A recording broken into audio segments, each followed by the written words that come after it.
Peace and respect to you all. Welcome to Demolished Doctrine, the beginning of the end of religions 400 and a little bit over that, maybe. Never know, it could change suddenly without warning. Subscriber hangout, 400 subscribers in this moment, apt to change. This is the part where I kill a bunch of time waiting for you guys to notice that I went live, and if I did, that you do have time, and if you do have time, that you do have interest. But the show's about you, so I hope it's interesting. If it ain't, it's going to be your fault, not mine. I'm just saying. That's my teasing voice, like a little kid, you know, like a nanny boo boo kind of voice.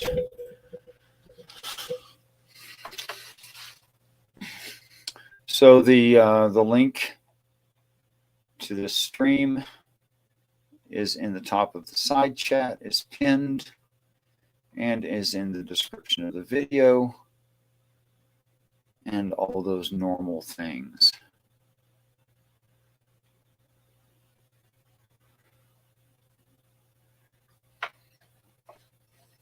So what do I talk about until you guys notice? Well, it's about the middle of quitting time nationwide in the United States right now, being about 7:30 Mountain Time.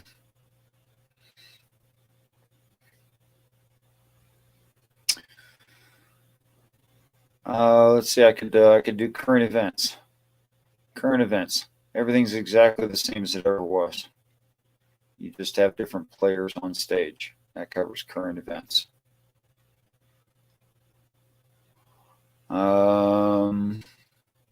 Local news. Local news. Peace and respect, crypto. Richard waves back. Local news. I'm doing a series on the Book of Revelation with my brother Math Pig on his channel, SFB Mod. Peace and respect to you. Feel free to come in. Commander 401 also. I like all your brains. If you have time and opportunity, please do come in.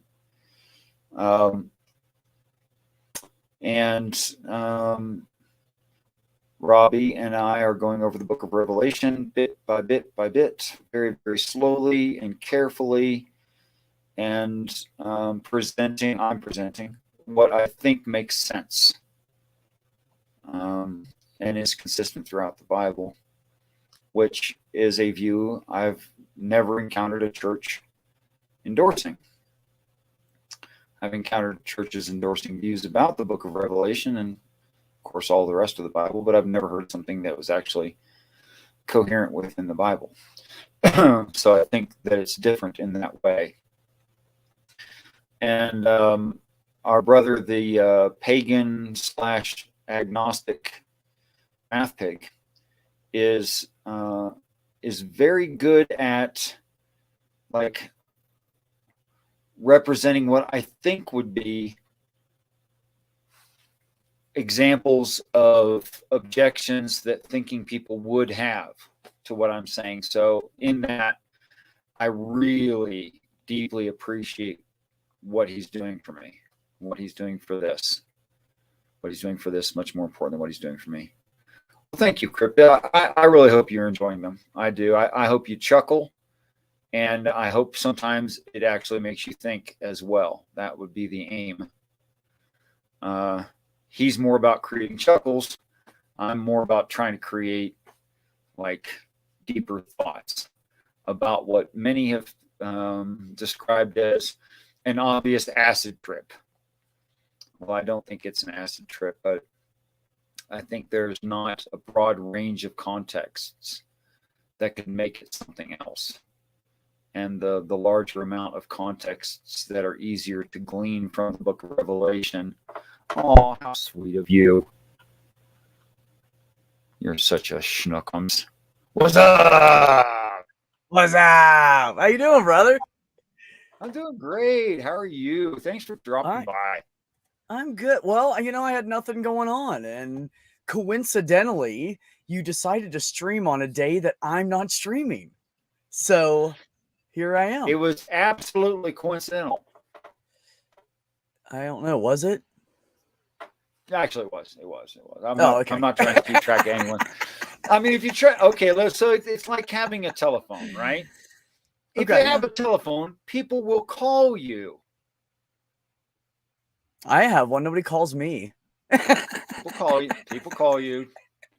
Okay, People call yes, you. you're right. And then they expect you to answer. Yeah, because fuck that. But yeah.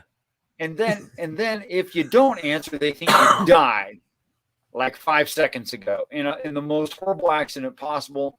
You died. That must be the answer as to why you didn't immediately answer the phone. Oh yeah. I just don't want all that in my life. No, it's a lot. It's a lot. I'm all crooked. There we go. Yeah, no, that's Peace a lot. Respect, yeah. Ox and Krishna also in the chat. Yeah, so a bunch of my people are over here. Hi, everybody. Yeah. Oh, they're your people now. I see how this works. They're kind of my people. Fine. Yeah. Yeah, they are. Yeah. They are. Yeah. Well, I mean, we all share them, but eventually, we're all everyone's people. Eventually. Yeah, that'd be Not great. Yet. Well, I know you're trying to. Hi, Kripta. Hi, Krishna, Ox, Commander. I don't. So let's say SFB mod. I don't know who you are, but hi. SFB mod. See, I've got my folks, but anyway, you do. There comes one of mine. No, hi, Nels. There is. Did you invite Nels? No, I didn't invite anybody. Oh, okay. I didn't invite anybody. I haven't shielded you, which is actually horrible. But go ahead. Oh, that's terrible. Okay. So let's say you know someone is streaming and you want to stream, and you go, okay, I'm not going to stream because of them. But what if your friend group grows? Go ahead. So you end up never streaming because one of your friends are. I'm just not even going to start that. No way. No, I'm not doing that shit either. I mean, really. It's really, let's all be honest. It's a popularity contest. Oh, sure. It's whoever's the most popular gets the views, which is why when I was trying to decide when to put my steady streams on, I said, oh, Neil just switched to Tuesday, Thursday, and Saturday. So I picked not Neil's days because I can't beat him. All my people will be over there. And I could appreciate that. He has great shit, and I don't blame him for that. But it's just the way it is, So I really like Neil. Yeah. I really like Neil. I think Neil is a real humanitarian. He's a big teddy bear. He's a sweetheart. Like him a lot. I don't know how many more conversion stories a person should need in order to feel comfortable that they deconverted. I'm sorry, deconversion stories. In order to feel like they're okay that they deconverted. Like, do you know how many thousands of those stories are on the internet today? I mean, oh my God. Yeah, a lot. A lot. It's happening more and more and more because people are learning more, reading more, researching more. We have more access to information, and people are realizing that what the Christians and everything are saying, it's fucking impossible. And it doesn't make any sense. That's just the bottom line. So people are constantly defecting from religion because they're going, no, science, Right. So that's what's going on. And that's why all these churches are doing these big pushes and getting in people's faces and making big scenes and everything and trying to get more people into them because they're going to lose money. All those evangelists are going to be fucking poor if all those people just say, fuck this shit. I don't believe it anymore. They're screwed. Peace and respect, St. Tommy, and also Math Pig. Hi, Math Pig. There is boobs and pizza. There is. But it's not, neither one are offered on the show itself. They're just available in your community. Yes. You have to buy your own boobs and pizza. I'm sorry. Yeah. That's not actually part of the stream. That's right. All right. Okay. Right. Yeah. So people are trying to get rid of them. Not okay. And that it doesn't provoke me what you just said because you're completely right. However, I hear constantly people conflating things that don't belong together. And we all know that unnecessary association between two distinct objects that are unrelated is a logical fallacy. We all know that. Okay. All right. So is there any reason I should believe, or you should believe, that what I'm saying about the Bible must be true? That I must be right about it? Okay, what if there was 20 of me? Would I be right because there was 20 of me? I mean, you're either right or you're not. And the facts are either there or they're not. It doesn't matter if there's 500 of you. Sure. And what if all 500 of us were 1,000 years old and we've been around forever and we all shared this? Would that make us right? Well, that would make you more right than we are, because you would know more shit. Now, you could be a liar. More likely to be right, but that doesn't show anything, right? Right. Yeah, agreed. Okay. So consensus doesn't show it, right? So majority means nothing. Authority in someone who is saying things that don't make sense in reality is out the window. They've lost their authority. Peace and respect, Joel, but I'm going to ask you to reboot because I'm getting some kind of like squeal echo, which is weird. It's getting feedback off your mic or something. All right. Yeah, I can't get my icon going too. I'll be right back. Okay. Thanks, bro. And how you know that something's right is not because who said it. That's not how you know. Yeah. Now, if you develop a relationship with somebody and you learn to trust them over time and they keep telling you the truth, and you go, okay, well, they're just going to continue to tell me the truth. And that's some kind of relationship that's trustworthy. That's great. But none of us have that with these Christian groups. None of us. Right. And so we don't trust them, but they have no actual authority. And there's no consensus since there's so many different Christian sects, right? There's no consensus. Right. Okay, so why should I believe them about what the Bible says? I shouldn't. I have no reason to believe them about what the Bible says. That is the intent of the author, what the words mean. Okay, right. So I have no reason. Okay, so if I say I think Christians are stupid and say things that are impossible in reality, but I believe what they say about the Bible, isn't that contradictive right there in itself? Oh yeah, absolutely. You just said they are irreputable, thereby I trust them. Right. Yeah, that doesn't make any sense. Yeah. Okay, so I see that and I go, come on. Okay, say I watch a critical thinking show, some kind of whatever show, and they're talking about religious people, religiosity, and they say that people are irreputable. I'm like, cool, good job. And then they say those people say ridiculous things like blah, blah, blah, and they're stupid because of blah, blah, blah. I'm like, cool. And then they say because the Bible's wrong. I go, what the hell just happened there? Well, it's all interpretation. It's just like if I read, okay, here's a for instance, right? I watched that movie Cloud Atlas. I've watched it like 3 or 4 times now. It's a great movie. It's long as hell, great actors and everything. Great movie. Okay. And what I get out of it and what you get out of it, or even anybody else in the agnostic or atheist community, or anybody else in the theist community, that doesn't mean, hi, Marty. None of us are going to interpret everything the same, first of all. Right. Second of all, the different sects of all these different religions who use the Bible, let's just stick with the Bible for right now, because the other shit is too much. It's just too much to keep track of. They all decided years and years ago to twist it in whatever way they wanted it to come out. So why would I believe any of them anyway? That's why you need to use science. Am I sounding better, by the way, guys? Well, you're very echoey. You're in a barrel, but you're not echoey. Okay, that makes sense. I am in a echoey room right now. Okay. Well, there you go. Thank you. Yeah. Just put a towel around your head and around the mic, like that. No, I'm kidding. That might change my religion. Probably work. It probably would work. You'd sweat. Cloud Atlas is one of the best movies. Isn't it amazing? The only reason I wasn't even gonna fucking join, it's just I meet a lot of people that don't like Cloud Atlas, and if I would, oh my god, them acting in there. It's like Tom Hanks and Halle Berry each play like 11 or 13 characters. Yeah, a lot of characters. How can you not appreciate that? And every character is totally different than the other one. I cannot listen to the Cloud Atlas Sextet without breaking down. It is, in my personal opinion, it is a musical song that, if not is the musical representation of love, it's the fucking damn closest that we can come to.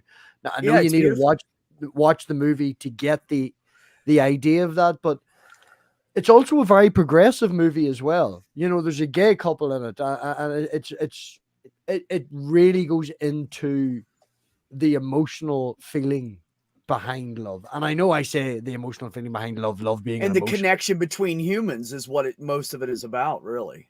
Yeah, like loving across time, the connection across time, that people can just find each other. And I know, as you say, the same person plays a lot of characters, and I know that there is an idea of the same. I think they're trying to put across like a reincarnation, a recurrence of the same person, a reoccurrence. Like two souls can, like you're born into a new body, kind of thing. And it's you never bump into each other again, and you love each other again, and well, it's never explicitly said like that. And if you do look back at it, there's not that many reoccurrences of love, even though the same people and the same characters interact with each other. There's only Halle Berry and Tom Hanks. There's the other people that mix and match and stuff like that. And I don't believe Halle Berry in our time storyline, in that storyline that was set where she was a reporter, she didn't fall in love with Tom Hanks in that time. No, but they got along instantly. Yeah, they got along instantly. They so still that's had an instant connection. It was just a different level. She got killed in that before they could advance any further. Yeah. Oh, I don't want to alerts. Hello. I know. You gotta stop. You gotta stop. It's 3 hours long. It's called Cloud Atlas. It is a long ass movie. Find a cold, nasty, rainy day where you're going to be inside all day and get some fucking snacks. And but it is so good. And there's so many different stories in there, and it goes from back in the basically like ships and horse and buggy days all the way up to present into the future. So it's a really good movie. It's unbelievable. It really does. You guys tie this back for me, because we were talking about people saying inaccurate things. See, this is why I wasn't going to join, because I knew I'd correlations. Well, in Cloud Atlas, it's about a religion. It's about a form of a religion. Yeah, there is. Well, anyways, the very. I can't say anything else. You guys just. Yes, it's called Cloud Atlas Crypto. We should do a movie critique sometime back. That's what we'll do, rather than stealing his show, because I disagree with the religion over the movie, but definitely in the last timeline, so to speak, there was a religion. Yes, but you know what it was all about? It's all about hope. And that's so I know. That's hope. Why people cling to religion. Hope, none of us want to think, oh, when I die, I'm just going to be dead. No, I mean, that sucks. It just sucks. And people have shitty lives, really, and they want to think that going through this horrible, shitty life is going to give them something afterwards. And that's a totally reasonable crutch, but it's still a crutch. It's a crutch. That's why a lot of people lean on religion. They go to church on Sunday and they're praise God, and then Monday they're beating their damn kids. But they still that same thing. They still want, no, not like that, Jamie. Not quite. It's a whole. You have to watch it. There's no way to explain that movie. We could talk about it for 5 hours, and you would still have to watch it. It's just there's too much. Nice to echo you guys. Anyways, what was I saying? Shit, what was I saying? Cloud Atlas. You should definitely watch it. That's all you were saying. Can y'all hear me? Okay. Oh, the hope thing. Yeah, okay. People. Yeah, actually, you sound great. The hope thing. I get from it hope, love, and human connection. Yeah, I know. I'm saying connecting it to. That's why I was talking about it. That's why. Anyways, that's why it came up in my brain to begin with. Was because of that. It's that hope thing. Everybody wants that hope. And do I wish that my brother would be right? Fuck yeah, that would be great. Like, what I love to do with my life is help people. It would be great if I could spend eternity having fun and helping people. I would. The only reason I do this show with Richard is from when the aliens come. And I know Richard. This is a bad time, Richard. Mention that there's all the near-death experience scientific research going on out there. First, these guys are living bubble. Yeah. I don't know if you've seen earlier back. Me and Richard did get quite heated earlier on the whole It was a little frustrating for me. No, don't do that. What? You got things heated on your show, Richard? What? Me and Richard do. it was actually Who am on I that show. talking to? I don't see any names, Richard. Sorry. I'm not Joel. sure. I don't. Joel. Joel. I don't think we've met Joel, have Joel. we? No, We have sir. not met Joel. Richard, you got Marty Camaj. There you go. Hi. Yeah, I've been chatting with Richard off and on for a good at least a year now, man. It seems. Richard been- Oh, has so I've probably seen you in the chat and just didn't know your name. Richard's mountain time to me, Joel. I am actually in Northern Ireland, so when Richard goes live, it's generally quite late. Right. Dude. Wait, why aren't the names on the screen? What did you change in StreamYard in my stream? Right. What you need to do is hold. Okay. Do you really want me to go? Right. Tell me You what need to to go do. to brand. Just go to brand and put. Go to names on. brand, and then it'll say show names or not, and just click the toggle. See, I'm getting Show shit for Okay. something I totally did, but I'm going to deny. I'm getting shit for this. This is not fair. Because you did I it. know I you didn't bastard. change it. I don't even know how. I think it's an overlay I can't have setting changed possibly. something I don't know how to change. Come on, man. Look on the Check right that. hand side. See brand. Do you hear me? I'm Yes. under No, sorry. We brand. are talking, Joel. We do hear you, but Richard's panicking, and I may I was have. trying I'm to not suggest panicking. if maybe it's an overlay setting somewhere, perhaps, for the names.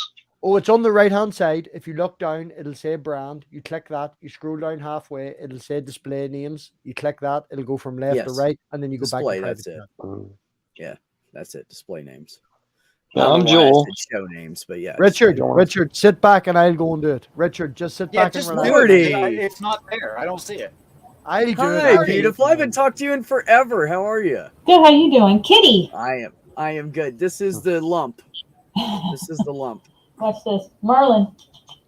I start talking online and he thinks I'm talking to him, so he comes and visits me Come here, Merlin. like this. Yeah, Come on. Come here. Merlin. Are that's you what he really does. going to not answer me right now? Come on. Come here. Jesus. I mean, Yes, baby. he's a pain in the butt. Aw, kitty. He is too. He's very food and litter box and house dominant. Like he walks around the house checking it constantly. I think I'm gonna give him some CBD treats because he's so hyper all the time. He's always like anxious. He can take Until it's melatonin bedtime. too to sleep. He can take melatonin to sleep. No, he sleeps pretty good. I mean, he'll stay next to me most of the night and stay in bed. Oh my god. I can't do anything. Somebody get that. Somebody get what? You don't have to be a mod. Just get rid of that. Oh, why did you add me back in, Richard? Don't add me back in. I was in the background. There's an echo like fuck. Okay.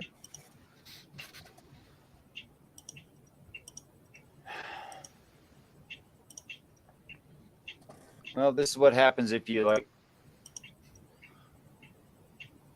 Okay. Well, What's if you wrong don't with do people? YouTube streams It's okay. anymore, I It's don't- gone now. It's gone and I Lots. reported it. Thanks. I think Lots Crypto is got wrong it. with people. Always was that way, though. It always was that way. It's not changing. You're Yeah, clipping no, out, Richard. nothing's. There's screwed up people out there no matter what you do. Math Pig says Okay, so Joel, you were trying to comment several times on the idea that if a Christian is not trustworthy, why believe them about the intent of the writing of the Bible? If what's not trustworthy? If say an atheist says a Christian is not trustworthy because they believe things that are impossible, why would they still adopt the reading frame that same Christians described to them? Same reason they would any literature, maybe. It's not based on a person's rendition of it. It's based, if you're going to judge something, do it by the face value of the text, not the person telling you. Richard, Your own add research. Math Pig back in. Yeah, No. I'm back. Am I understanding the question right? Yeah, fuck him. I think you are, yeah. We love you, Math Pig. Another answer would be to use empirical research instead of anecdotal. Right? Everybody remember, Richard is on borrowed Wi-Fi, so he will blink here and there. And there's nothing we can do about it. It's just the way it is. And I guess I have a It's a classic business. example to help suggest So much bandwidth. if we're going to keep What's to the a classic topic. example, Joel? That William Jay Warner or Wallace, I'm sorry, the cold case detective guy. You remember him? Have you heard of him? William Wallace. Yeah. William Wallace. Yeah, he was a hero. That's all I know from Braveheart. He was a committed atheist. No, not that Wallace. He was a Los Angeles police detective, and he was a committed atheist in his mid-30s. He's a forensic scientist, had court certified skills to, solve criminal cases using very little to no, actual we call it real time evidence. He had to rely on physical. He had to rely on past and often contradictory eyewitness reports, like you're talking about. And so he wanted to use his skills, his forensic skills, to forever confirm, to the public, and to his friends, that the Bible was not forensically reliable. As you're asking, an atheist asking about. And so he went to use his research and his skills and found out that it was absolutely scientifically reliable, and it caused him to become a Christian, start a new ministry. So it's not about what people say; it's about what the actual. Damn it, Jamie, yours is cuter. Wow. It's not what people say; it's about what the actual evidence and the scientific observations of these things can be, right? That's what I think is true. I mean, I'd like to think that if I found like logical flaws, things that were actually self-defeating, things that were implausible in reality, that I would drop it. I'd like to think that would be the end of it for me. If I could just, Joel, if I could just ask, I know it's not William Wallace. Is it William Wattles? No, sir. It's what's his first name? Jim something Wallace. Look up cold case Christianity. It's very famous. So he's international. Are you trying to figure out his name? Yeah, Jim Wallace. Yeah, it's like James. It's like J. Warner Wallace. Warner, thank J. you. Warner Wallace. Yes, That I name, know I who that reckon. is. Right. You see, William Wallace. That's Braveheart, man. That's Yeah. Wrong Wallace. My bad. I'm tired. I should add that caveat. I am dog tired. I'm sorry. No, it's I've heard fine. him. It's Warner Wallace. They're both W. It's grand. Cold case Christianity. That's J. Warner Wallace. Thank you. Now, I've heard people say about him that he's definitely a liar. He was a Christian anyway. That that's what people say as a defense. Well, but right. think about it. That's a really cheap defense. Well, and that's Like, it's the that's fraud. bad. And it's the same fraud that you're talking about. People say that Christians have. They can't prove that. They're just saying that to avoid the conversation. May I give a caveat to that? A caveat's probably a bad word. May I go into a wee bit more depth on that? What happens generally is people will apply one opinion to it.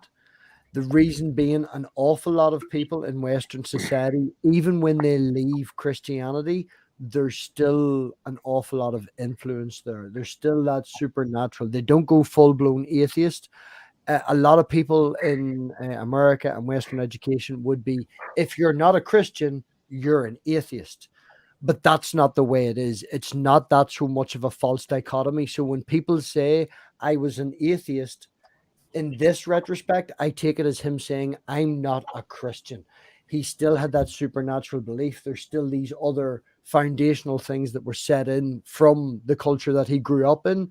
Me personally, I didn't know the atheist word existed until maybe whatever it was. But I went through Christianity, anti-theism. There's a spectrum that you go through that atheist, it just doesn't cover. There's colloquial uses of it, but a lot of people are uneducated.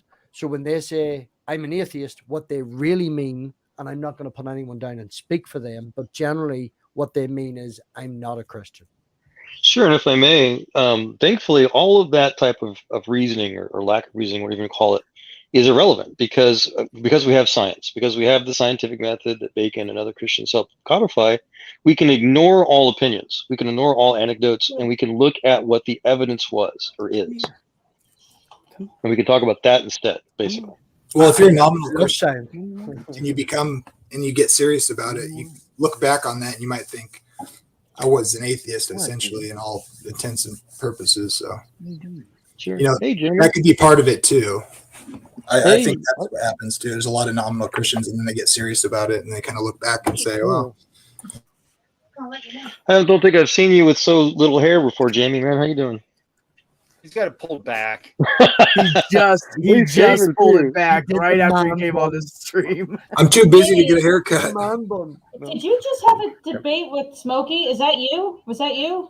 No, that was me.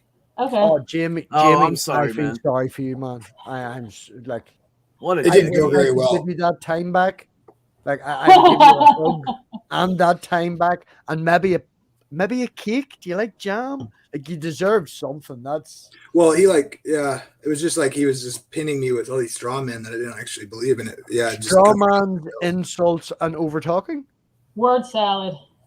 That's what it is. Word salad. It wasn't. Yeah, it's not the view that he's held the last year. He was just parroting Dr. Kenny Rhodes, because I've talked to Kenny and he was just saying what Kenny says, and it's not in alignment with what he's argued against people who are like OSAS or whatever. So it was just like I said, you don't even know what you believe. You just know I'm wrong. So I'll be back in a minute. I just have to jump into the live chat and slap Ivan. That's why I don't like to listen to or contribute to, conflict driven, fucking blanket. Just drama. Who's that behind you, Matt? Who's that? I tried to make a joke. Ivan was in the chat making a Will Smith joke about walking off stage and slapping someone. So who's that on your bed or whatever behind you, Matt? I agree, Crypta. It was totally staged. I don't know why everybody's making a big deal out of it. Your dog or your cat or whatever behind you. That wasn't staged. They would have walked Will Smith out with security. You can't do stuff like that. I don't care who you are. Puppy. That was staged. Not so much. What's the date? Today? 6 days. 29th. He'll be 19 in 6 days. He's still a puppy. My God, I can't believe he's that old, man. Wow. It's Fifth of insane. April. It's all the Can you pot. teach him a new trick? It's all the potty and When's the last time He you taught him actually a is trick? quite good at tricks, man, and you could teach him. He does have attitude. He is a bit of a cunt. He will ignore you at certain stages, but no, he's not a bad dog. So he looks pretty cute. What else you got for us, Richard? 400, eh?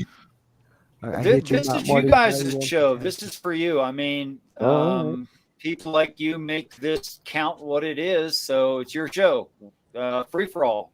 No dumpster fire, but free for all. All right. Yeah, don't do the dumpster fire thing. I'll get mad. Don't do that shit to my brother. It'd be cool to talk about something other than Will That's Smith just gonna be and kicked. punching Chris Rock, I guess. Come on. Yeah, I heard that this morning.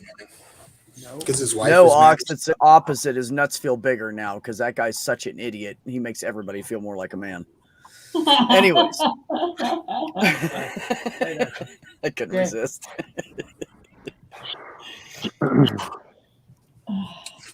So what do you guys think the role is? There any role for the 10 Commandments in today's Any role? Yeah, There's always a role for good morals and good ways to raise children. I think that the basis of that is a great way to raise children. It really is. Can anyone It here all makes actually tell me sense. the 10 Don't Commandments? steal, don't lie, don't kill, don't rape, don't be a good person. Don't go after people for their money. It's all good advice for kids.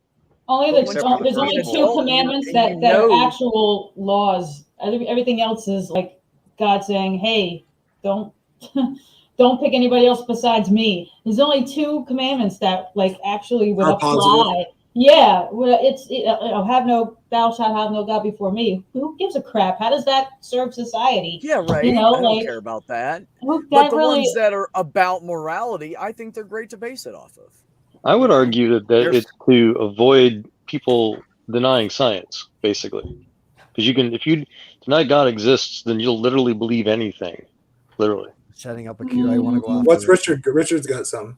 That's not true. Is that what you're doing, Richard? I thought you were showing your ring or something, man. No, he was trying to raise his hand, and I was about to interrupt you guys if he didn't. Go ahead, Rob. Oh, no, Richard, you go on ahead. You ask yours. I literally forgot. Go ahead. Rude. Jamie asked the question, what relevance is the 10 Commandments in today's society? Jamie, did I see your icon? You are Christian, yes? Yeah. I think the 10 Commandments are still binding. I was thinking of the Supreme Court stuff. Let's assume God exists. Let's assume God exists if in analyzing it, does it make sense that what it says, assuming that there's a God that's good and made everything. Well, if you're assuming that there's a God that's good, then then that puts you into that box. But if you're asking me in normal day society, in the society where I'm living and what we're doing, and on this panel, right? So most of the people in this panel, I'm not sure on Joel's opinion because I don't know Joel, but most of us here would be non-believers. So in our everyday life, right, the 10 Commandments, would it be relevant to me? Only 2 would be relevant. Don't kill, don't steal. That's it. Well, me and Richard had this. Hold on, I let this dog out. Me and Richard had this. Well, you remember what Jesus said about that, right, Marty? Huh? Remember what Jesus said about that, right? About what? The greatest commandments? No. I'm not familiar. I probably am. I just can't think of it right now. Yeah, the religious Pharisees, hypocrites were asking him, trying to trap him, and he simply said that the greatest commandment is to love the Lord your God with all your heart, mind, soul, and spirit. And the second one is equally great, to love your neighbor as yourself.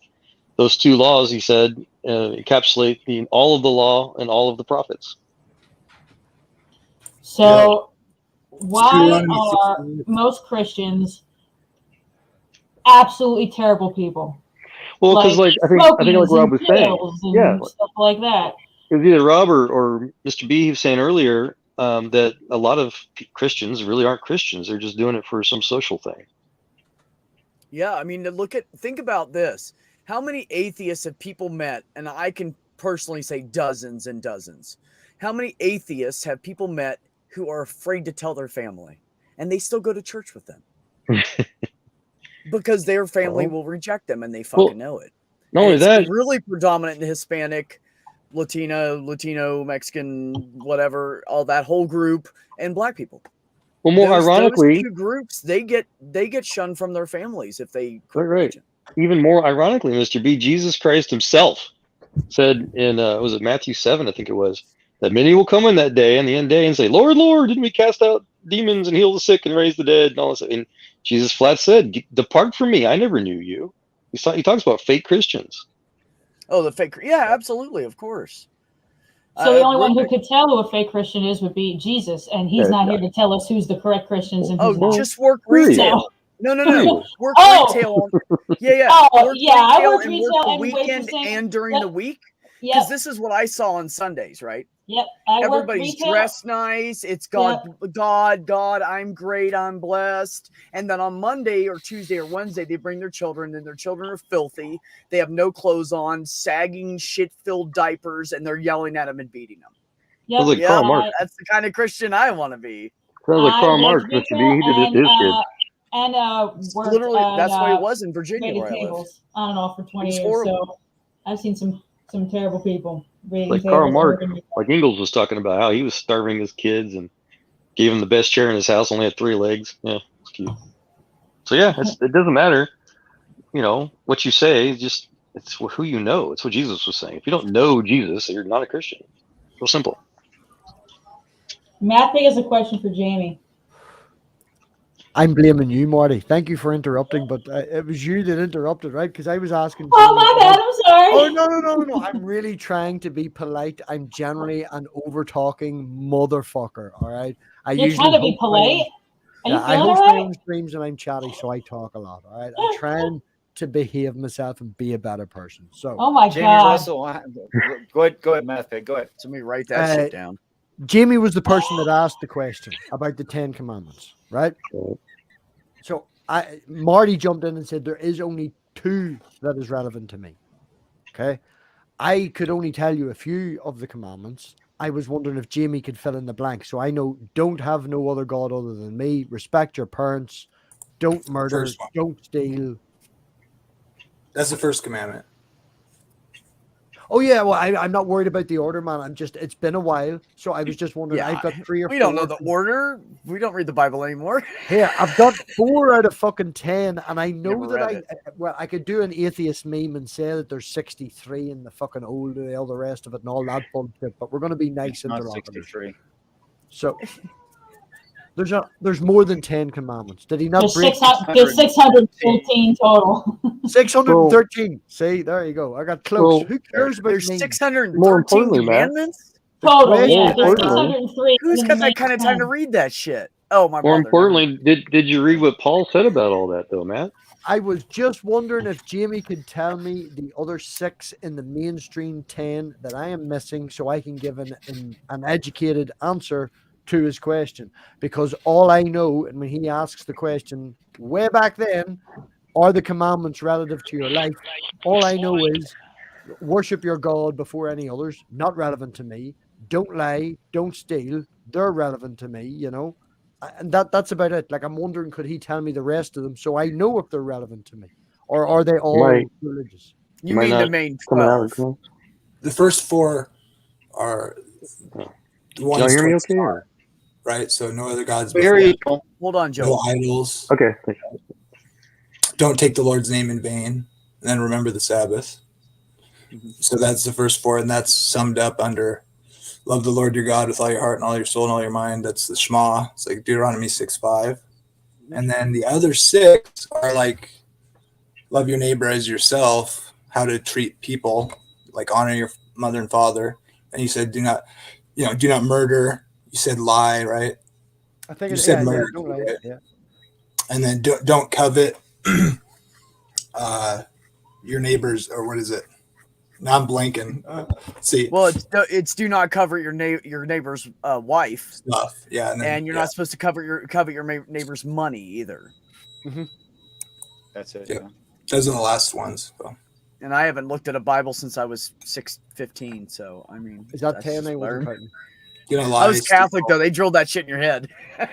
They changed them a little bit, but I think they split the covet one. They changed them. That's a mad statement, though. They changed the 10 commandments. Honor your parents. Don't murder. Don't lie. Don't steal. Don't cheat. And don't covet. Well, I can think of an instance. Not commit adultery. We could do the standard thing where we could find, like, me and Richard had an actual disagreement earlier on something totally unrelated, but I made a statement about stealing, and I would say stealing is wrong, and then Richard just debunked me with, like, your child's stealing. Your child is hungry, you'll steal food. So there's an instance where that's possible. With lying, we could do the standard, Hitler comes to your door, I'm hiding them in the floor, I'm going to lie and say they're not there because that's the better good.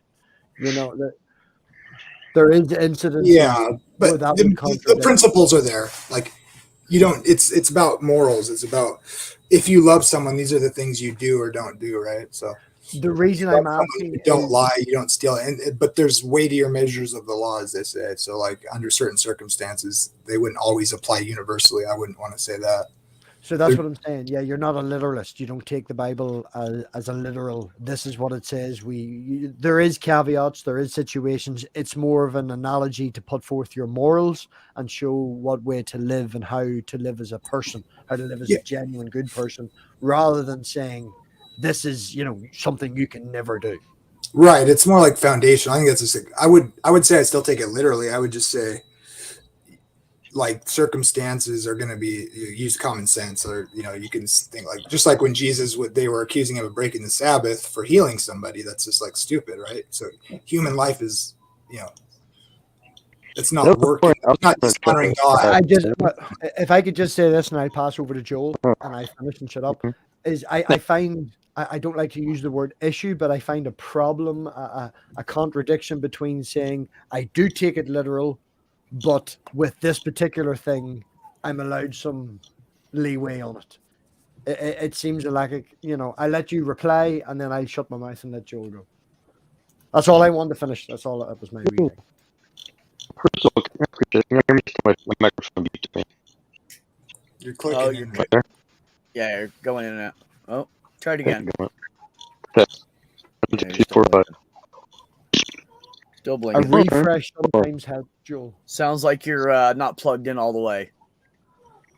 My Wi-Fi is backhanded comment there back. I mean, none of us are really plugged in all the way over here anyway. Got something here. I got a full signal. Go ahead, Richard. Joel, do something else. All that came through to me was a confirmation. You're just blinking, man. Just maybe you mute should yourself refresh and check everything.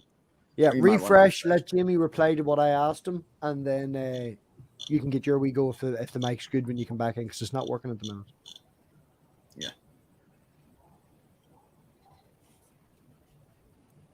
You want to repeat what you said to Jamie or Jamie?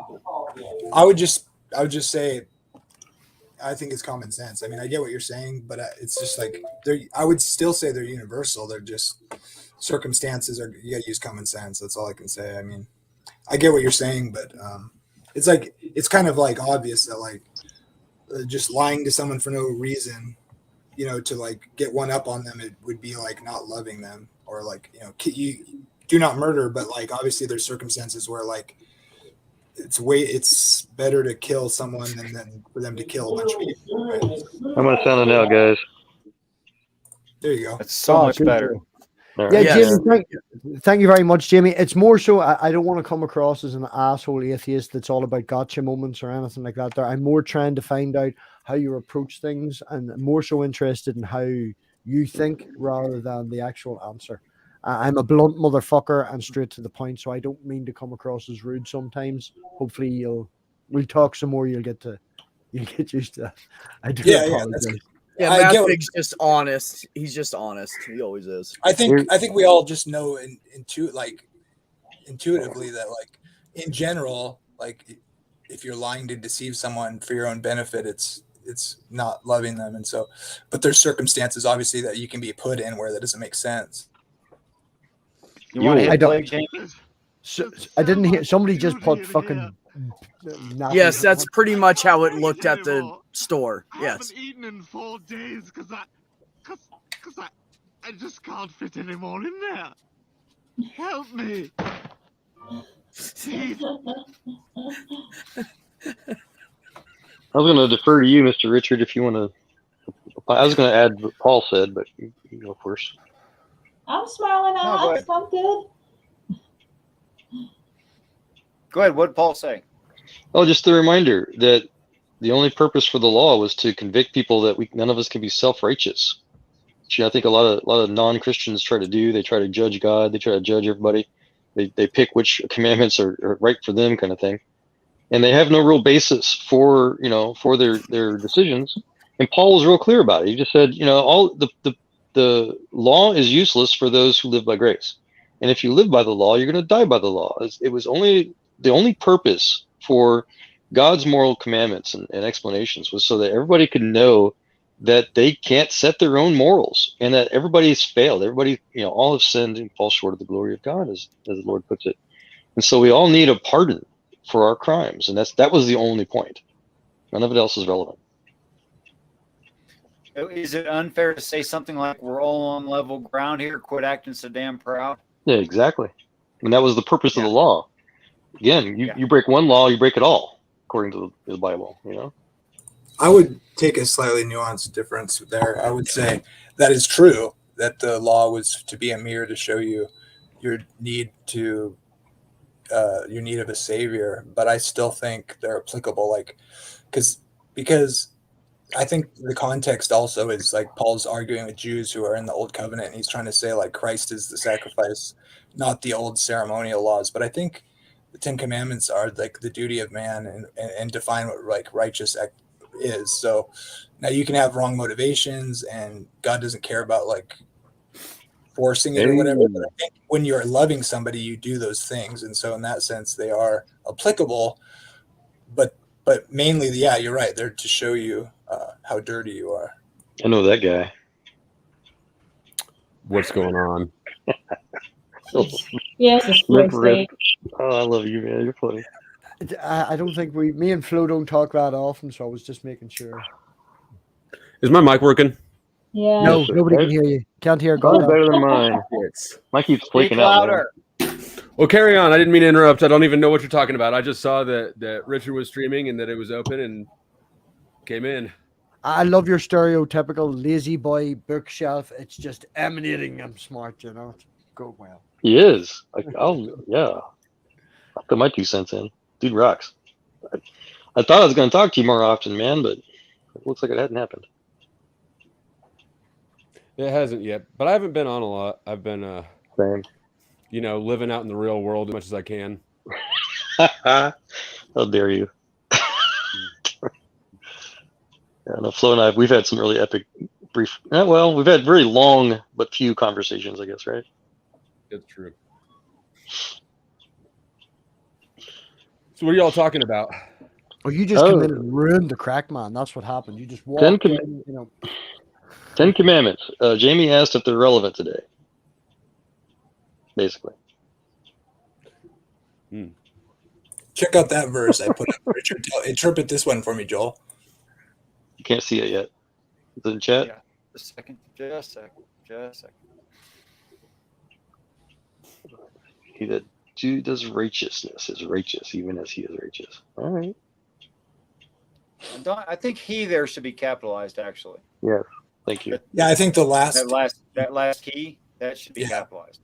It reminds me of another verse that Jesus mentioned when he was talking about be perfect, even as your Father is perfect. He was talking about to love your enemies and not hate them, as the law originally said. So, which is of course impossible. You know, you can't be perfect like God's perfect. But the point is, don't let people deceive you, and try to just do our best to do what God wants. You know, I think that's basic love, right? I think that verse, though, flies in the face of the common interpretation of the verse when Paul quotes Isaiah and he says, our righteousness is like filthy rags. People think that means something else. And I think the context of Isaiah is saying that God was sick. Bye, Marty. Everyone pause. Say bye, Marty. Bye. Take care. Good night.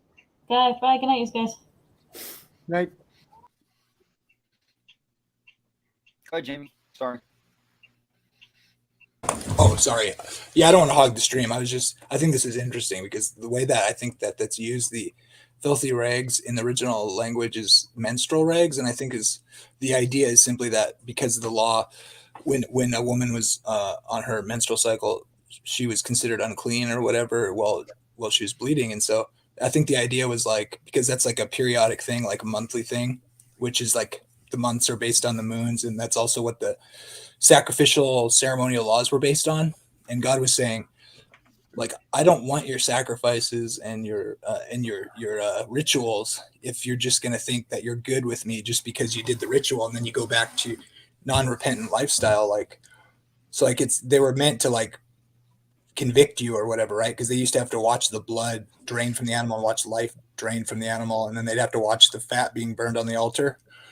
And I think that was supposed to induce like the wages of sin is death sort of thing. And so I would wonder if Paul actually agrees with you on that, Jamie, because I mean, you're absolutely right. You know, Jesus himself said that he prefers obedience rather, to obey rather than sacrifice. There's a psalm in there too. But I think Paul was kind of agreeing with that. He was, if I recall correctly, he was using that in the context of saying that his best righteousness, the best things he could do are as. Sorry? Rage, show me. I said, Rage, show me your face for a second, please. Oh. Sorry. Doing the Thanks, bro. He said something about the best works would be filthy rags, compared to Christ's righteousness. And I think that applies to, Jesus still saying, try to be perfect, try to, your righteousness is supposed to be as, like Jesus. And when we are saved, when we are washed and our sins are washed away by the blood of Jesus, then, we're perfect in his eyes, which is all that matters. Right. Yeah. I don't disagree that the idea is also that you can't earn your salvation through good works. Right. I believe that's what's being taught there as well. But I think that verse I showed flies in the face of the interpretation that, like, no matter what you do, you can't do righteous acts. I don't think that's the case. Oh yeah, again, I agree. I don't think it's saying that. At least I hope it's not. But yeah, I think it's all congruent. Of course, I'm very tempted right now to present my intended reader argument. Uh-oh. If how many people here know the intended reader argument? I've heard you talk about it a few times. Yeah, I love it. Oh, I know who the intended reader is. Yeah, you definitely know what the intended reader argument. Okay, so here basically is I would hear any critiques. Would appreciate any critiques.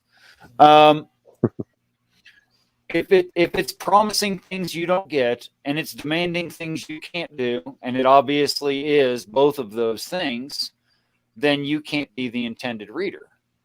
And the only one who does do those things and gets those promises is obviously the hero of the story, whom you're not.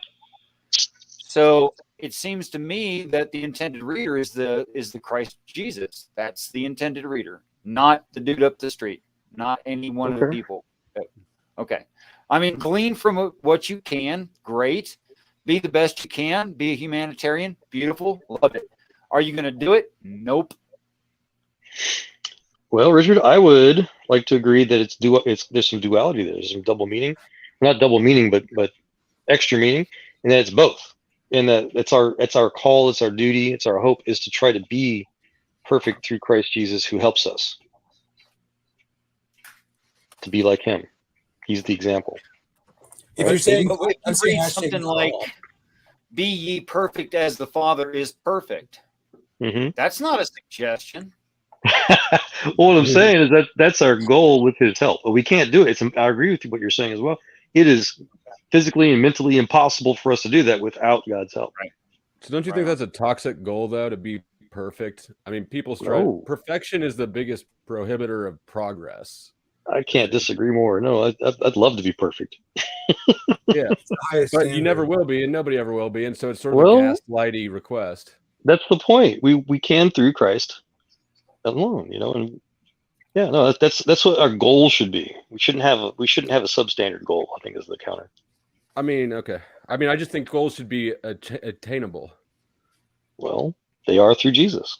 Is the point of the gospel. In this life? Yes. Okay. So who's done it so far? Believed in Jesus enough, followed Jesus enough, became perfect. I'm just saying, has there been an example? Oh, not that I've ever seen.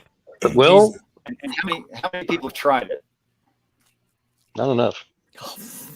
Probably a lot. Probably a lot. Imagine if the whole world, guys. Imagine if the whole world agreed. Right?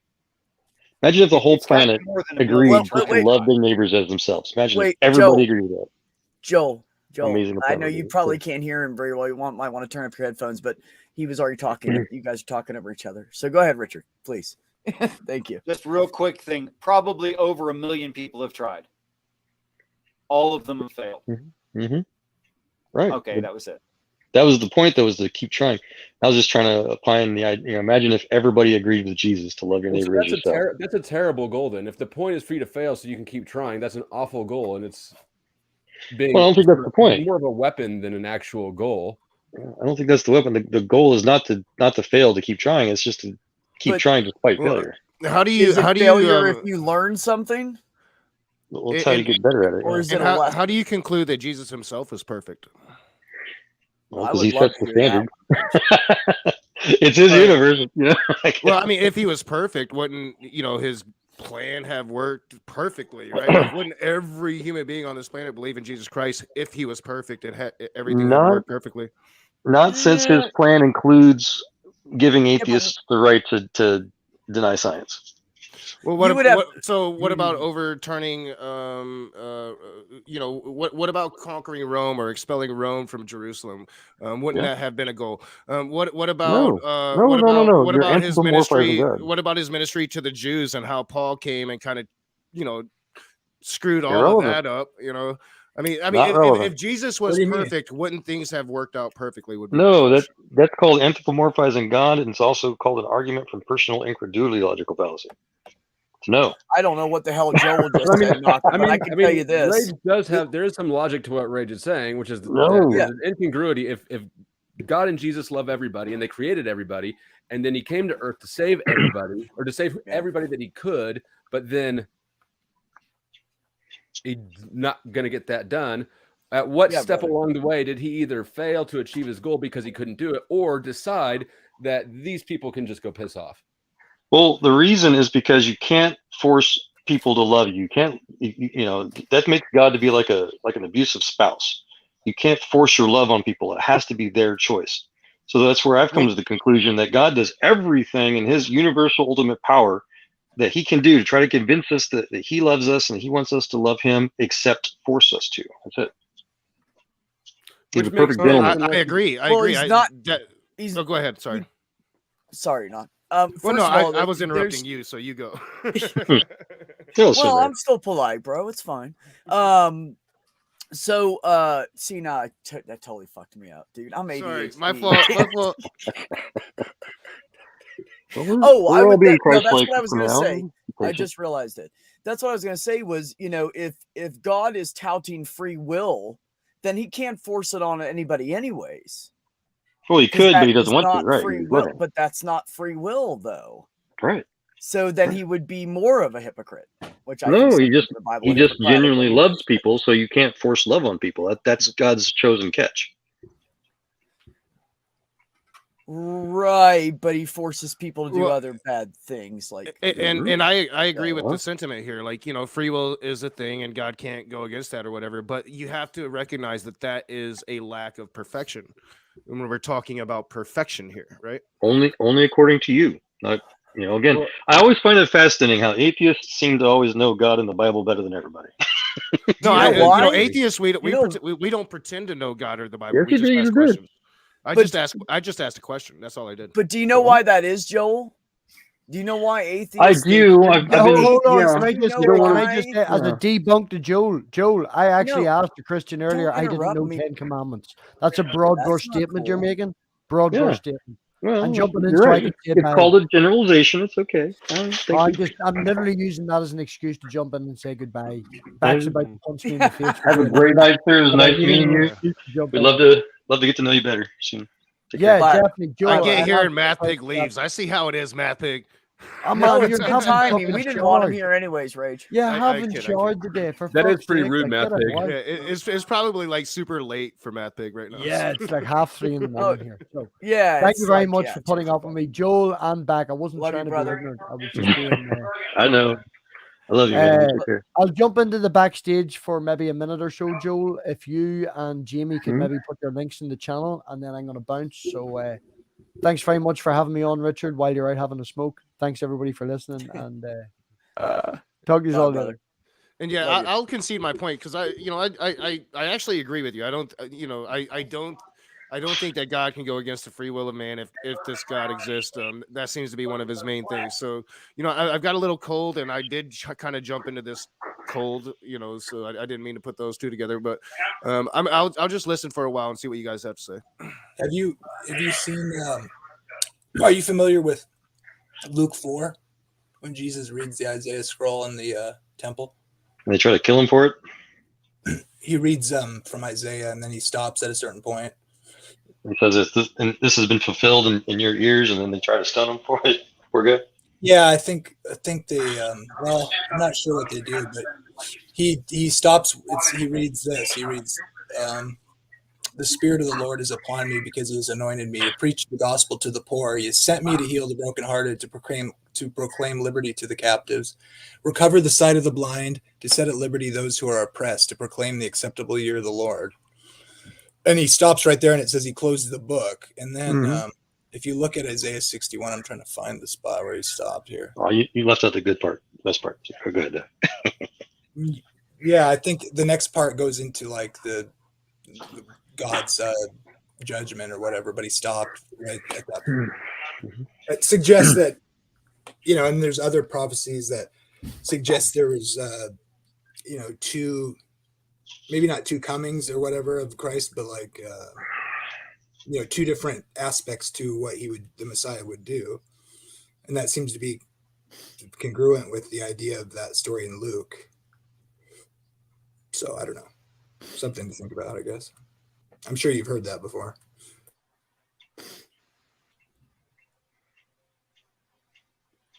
The fact that he stops there kind of suggests that he had a certain mission when he came the first time, and then,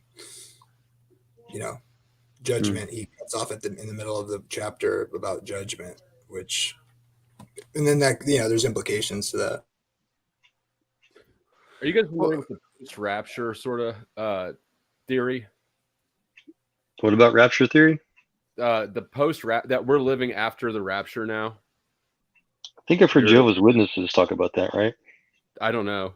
I would say Paul corrected that when he said, the day of the Lord has not come. And he explains to the Corinthians, I think, is it? Or and unless I'm mistaken, which I very well could be, and I apologize to anybody out there that knows that I am, that I have a vague memory years and decades ago, Jehovah's Witness group trying to tell me that Jesus has returned already, and he was living in the penthouse of their watchtower building in downtown Manhattan, which has been sold since. But well, see, Nice. in the 1830s or 1840s, there was a great disappointment. There's a huge thing called the Great Awakening, where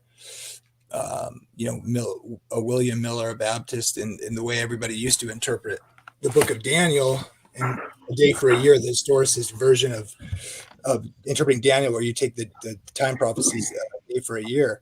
And so everybody thought that the text that says the cleansing of the sanctuary, and they did that after the 2300 days from Daniel 8:14. And because the prophecy that predicted Jesus' first coming, the 70 weeks, when you transfer that into days, that's lines up with when he came, right? So if you just apply that to the 2300 day prophecy, which has the same starting point as the 70 weeks, you end up in 1843 or 1844. So people thought that cleansing of the sanctuary was suggesting that it would be the return of Christ, right, in judgment. And that didn't happen. And so a lot of people were trying to figure it out because they felt like they had the interpretation correct, right? And so like Seventh-day Adventists and Jehovah's Witnesses came out of that, and other groups. And so the Jehovah's Witnesses tried to say Christ came invisibly in 1844. That was their explanation. And then they kept predicting that he would come literally or physically, and they kept failing at those prophecies. But that's how they made sense. Yep. I just came across someone was talking about the theory in like a Facebook group chat or something, and I don't know anything about it, so that's what I was asking. I think the bottom line, as far as the actual scripture goes, is Jesus literally said, "No one knows the hour of the day, not even him." And if anybody tells you they do, don't believe them. Oh, it is possible that it's already happened then. I doubt it. There's a lot of things that he also talked about were supposed to happen before, during, and after that obviously haven't happened. Well, according to my brother, none of it's happened because he said that's what it says in the Bible. Well, I mean, it's all prophecy. So I'm more likely to believe that than anybody that that goes to church and reads the Bible and some believer would ever say to me. And I guess I would argue makes more sense to me because there's no proof of fucking any of it. And I would argue that found something by now. We would have found fucking something. Well, I agree with B here.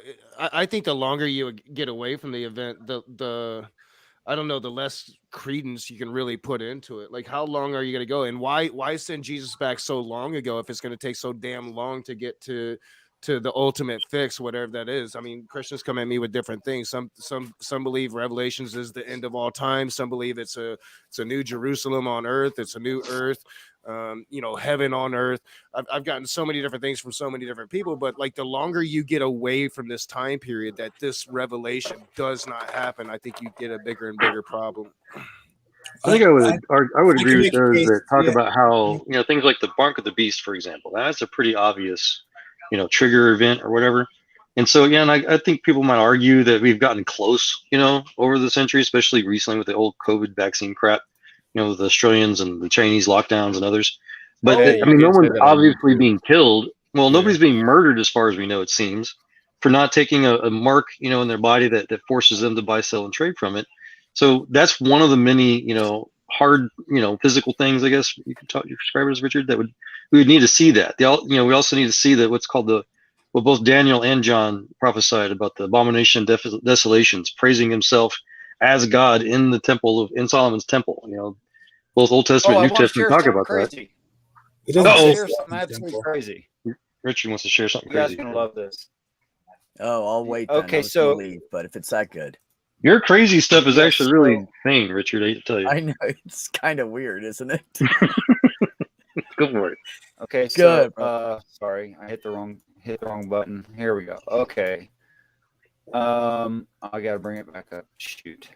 All right, I'll bring it up in a minute. Go ahead. Sorry, go ahead. I was done. Go ahead. No, I was done. Go ahead. It'll take me just a second to find this.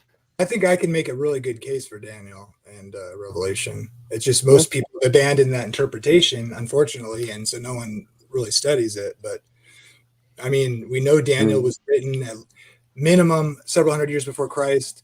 We know historically secular dates on the decree that matches the one of Daniel 9:24 was Artaxerxes in 457 BC to restore and rebuild Jerusalem, and it happened. And if you take a day for a year, you end up Jesus' baptism being right at the beginning of the 70th week, and then he dies 3.5 years later. And historians agree. I mean, there's two dates for his death: 31 AD and 33 AD. I think it's 31, and it fits with the day for a year, 70 weeks, 490 years from 457 BC, Artaxerxes. This, I think it's the second Artaxerxes or whatever, but. I mean, because he splits it up into 3 periods, 7 weeks, 42 or 62 weeks. And so the first 7 is from the decree to the finishing of the temple and it getting reestablished. And then from the end of the first 7 weeks to the 62 weeks is to the beginning of the 70th week, which is right when Jesus gets baptized according to the Gospels. And then he dies 3.5 years later, halfway through the week, like Daniel 9:26 and 27 say. And those are well-established historical dates, not, Bible thumper dates. Oh, good. Everything good? Yeah. Try not to fret. You got a lot of stuff going down at the same time. Agreed. Okay. Okay. Let's All say right. So artists have been reconstructing faces by verbal witnesses for police.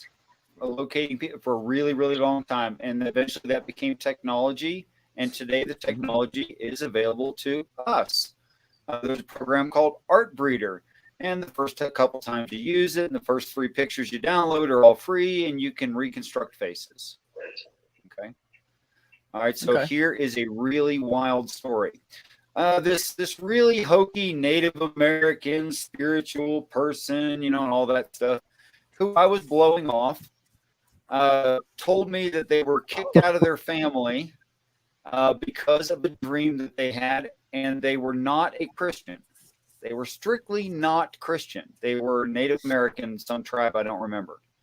And they said they had a vision of the beast of Satan, and they were sure that that's who the person was. This woman sat me down. She told me that she was supposed to tell me this, which I didn't think was true. And she sat me down, and for an hour and a half, if you can even imagine that, she described a singular human being to me. And I was silent, and she just kept describing this person. 2 days later, I met the person that she had described. He gave me a ride. I spent 45 minutes in his car going up to see my eldest sister in a neighboring town. He gave me a ride. Here is the guy that gave me a ride. This person told me the scariest story of heartbreak and never shed a tear, and should have several times. It is literally the scariest story I've ever heard in my life. And, well, there you go.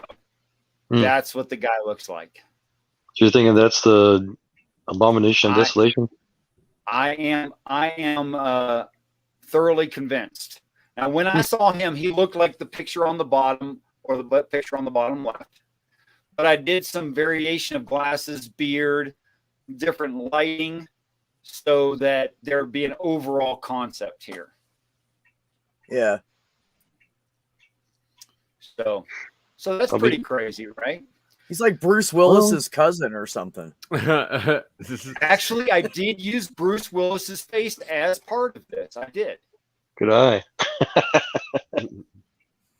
Oh, good eye to you too. Oh, good eye. Never mind. I thought we were going Australian for a second. I'm sorry. Yeah, this is actually based in 3 different famous faces, but yeah. That's clear. I thought you were going to go in a totally different direction. I thought. That is absolutely insane. Have you met One Way? Talked with One Way recently or before, Richard? I have spoken with One Way in the past. I found One Way to not really make sense to me. Well, him and I used to talk more often. I haven't talked to him in too long, but you reminded me. So, and it was on my channel actually. I mean, we were talking about one time about that Josh guy, and he was talking about wanting to use similar software like this to confirm. It might have been you as well. Was it you too? Also talking about it was you as well, Richard. Talking about the different fulcrums or whatever of the eye and nose and stuff. Oh, as beauty? Yeah, we were having that conversation. Well, I don't know if you were talking about Josh though, but it was just the conversation about trying to use this type of software to confirm if the multiple pictures out there of that guy are the same, basically. And some of the videos that he says is not him. You're calling him Josh, and that's throwing me off. Well, I'm trying to not be too obvious. I apologize. It's okay. I get it now. It took me a second to catch up. Okay. I don't want to come off as a gossip, so forgive me. This doesn't allow you to do semi-transparent overlays. It doesn't allow you to do that. Okay. We can probably do that outside of the program and use it on top of it, maybe. I don't know. You can do a side-by-side, and because when you render a face onto this program, it makes the head the same size. That's cool. Have you ever played with deep fake software yet? No, I don't know what that meant. Deep fake. It's cool. Yeah, it's where you can literally take a picture of something like you're talking about, and it'll make a 3D rendering of it, and then you can impose it on almost any other face. Oh, okay. That's interesting. There's cool demos out there. Yeah, it's kind of creepy. Have you? It's called what again? Yeah, deep fake. Deep fake. Okay. Yeah, I'm a super telecom freaking genius dude. I use all this crap. One of my favorite demos. They put Mark Zuckerberg's face on data, and they're making it, and then they did a bunch of clips when Zuckerberg was giving his terrible freaking crazy thing in Congress. And it was just epic.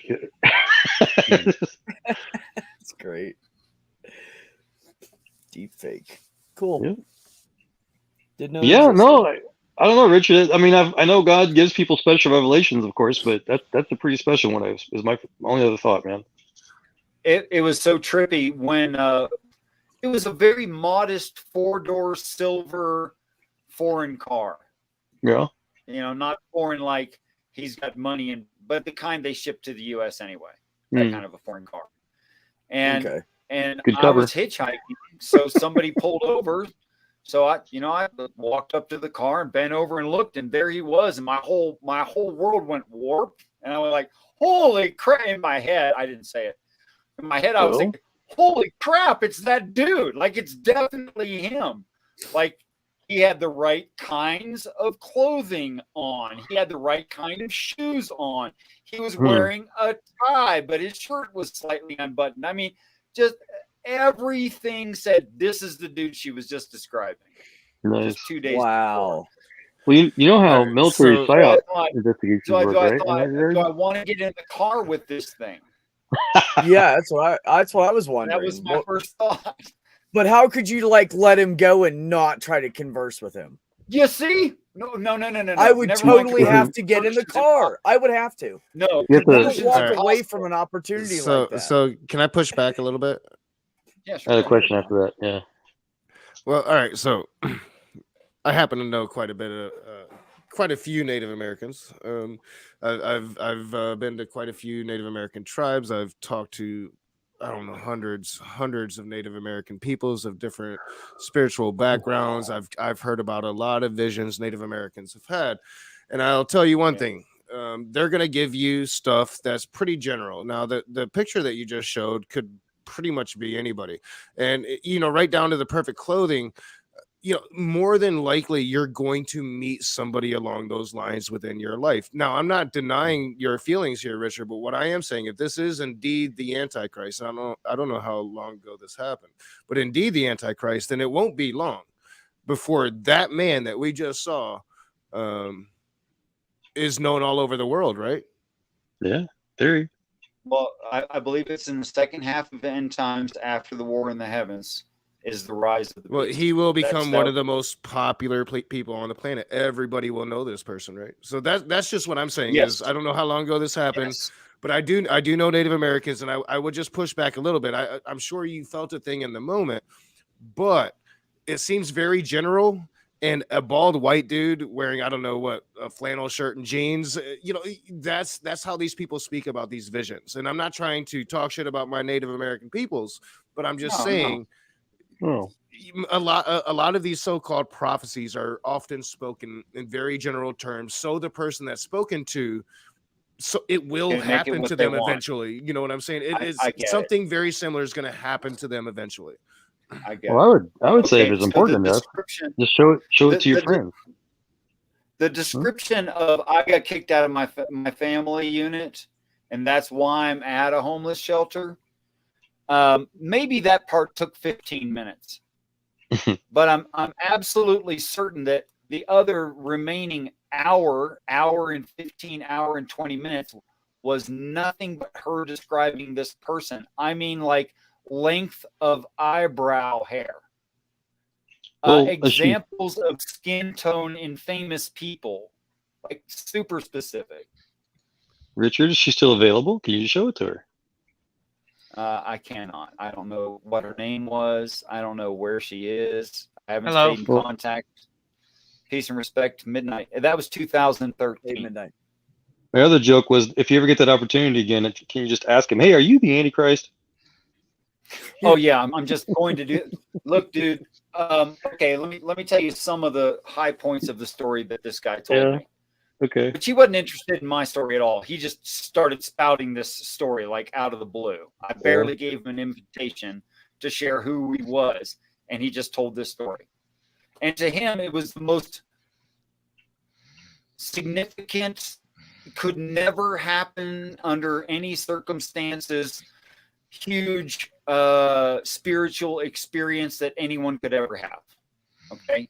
But the result of it was that he now looks at his own wife and his own offspring and all of the world and all of the people as plastic imitations and pretty darned inconsequential. Wow. And the only thing that really matters is this relationship that he has with his God. His God. Right. Yep. And everyone else it doesn't matter. And it's like beyond narcissism. It's really wild. So wait, sociopathy type thing you're saying? It says he received a fatal wound but didn't die. I think that's true. So did the person mention how they received this vision? Was it through ceremony? Because you did say that they were not a Christian, so they are going through. You're confusing two people. Well, I'm talking about. I think if I may speak for others, I think Rage. I don't know that we need to know those kind of details. We just need to take their word for it or not. You know. Well, no, right? Because it's a very important detail. So usually, if Native Americans, through all the different spiritualities that they have, most receive vision through ceremony, and most times those ceremonies are induced by substance. Oftentimes peyote. Sure. I don't understand, like when Richard started describing like the inept details, like the person went into inept, like really deep details on what this person looked like. To me, that sounds like a peyote trance. Like that sounds like a vision that you're getting on peyote. And again, that shouldn't change the validity of it, right? It's okay. Yeah, I don't think that any God would utilize. It's one of the reasons that got me out of the Native American religion to begin with, is because I don't think that a God would utilize drugs to induce these visions. You never know, man. We're not God. Well, I mean, the drugs are designed to induce visions, right? So, like, doesn't that grow naturally? Yes. If you can't know that unless you are God. You have to be God to know that, or ask him. If you partake in it, you're going to have visions no matter what. Let him finish, please. Let me have one point real quick. If it's grown naturally, then why would, and if God put everything on this planet, why would he be against it?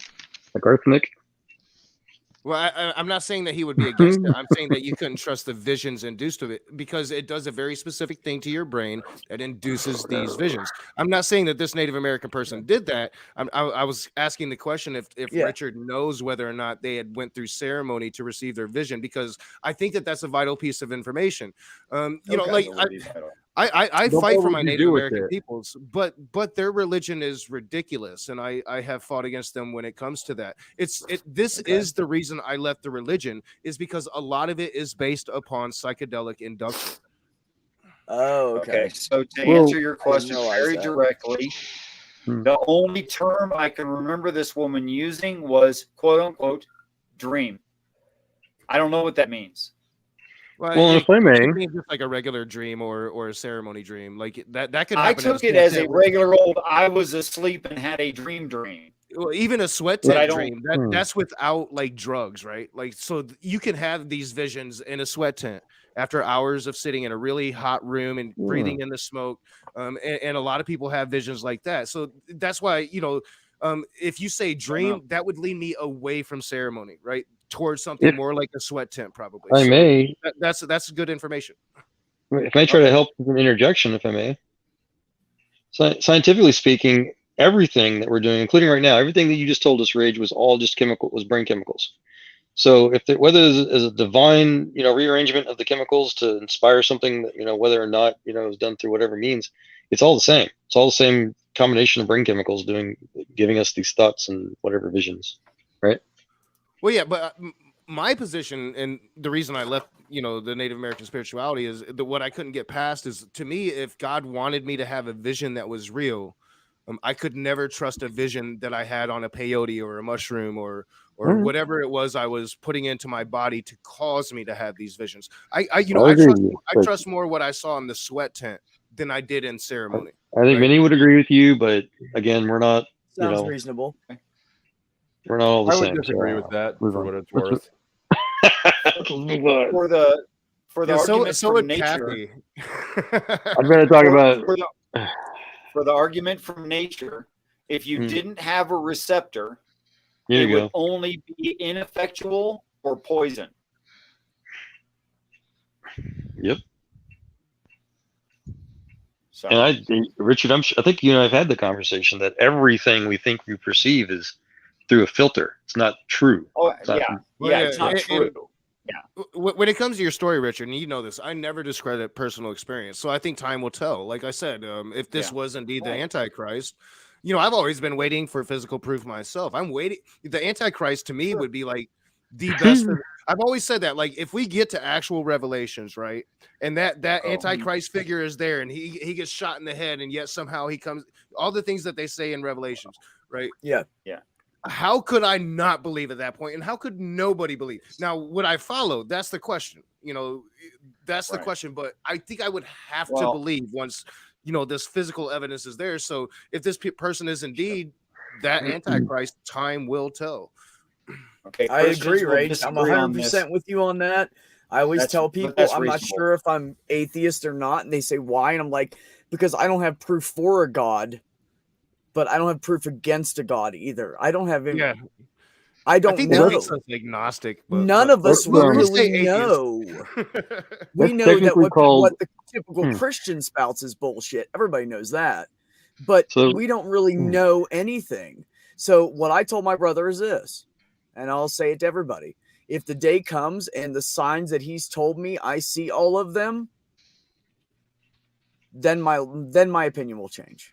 Yeah. Well, if I may, real quick, I need proof that is tangible. I need proof. If I may, real quick. So the problem with that is that to claim something is false due to a lack of evidence to the contrary, that's the definition of what's called making an appeal to ignorance logical fallacy.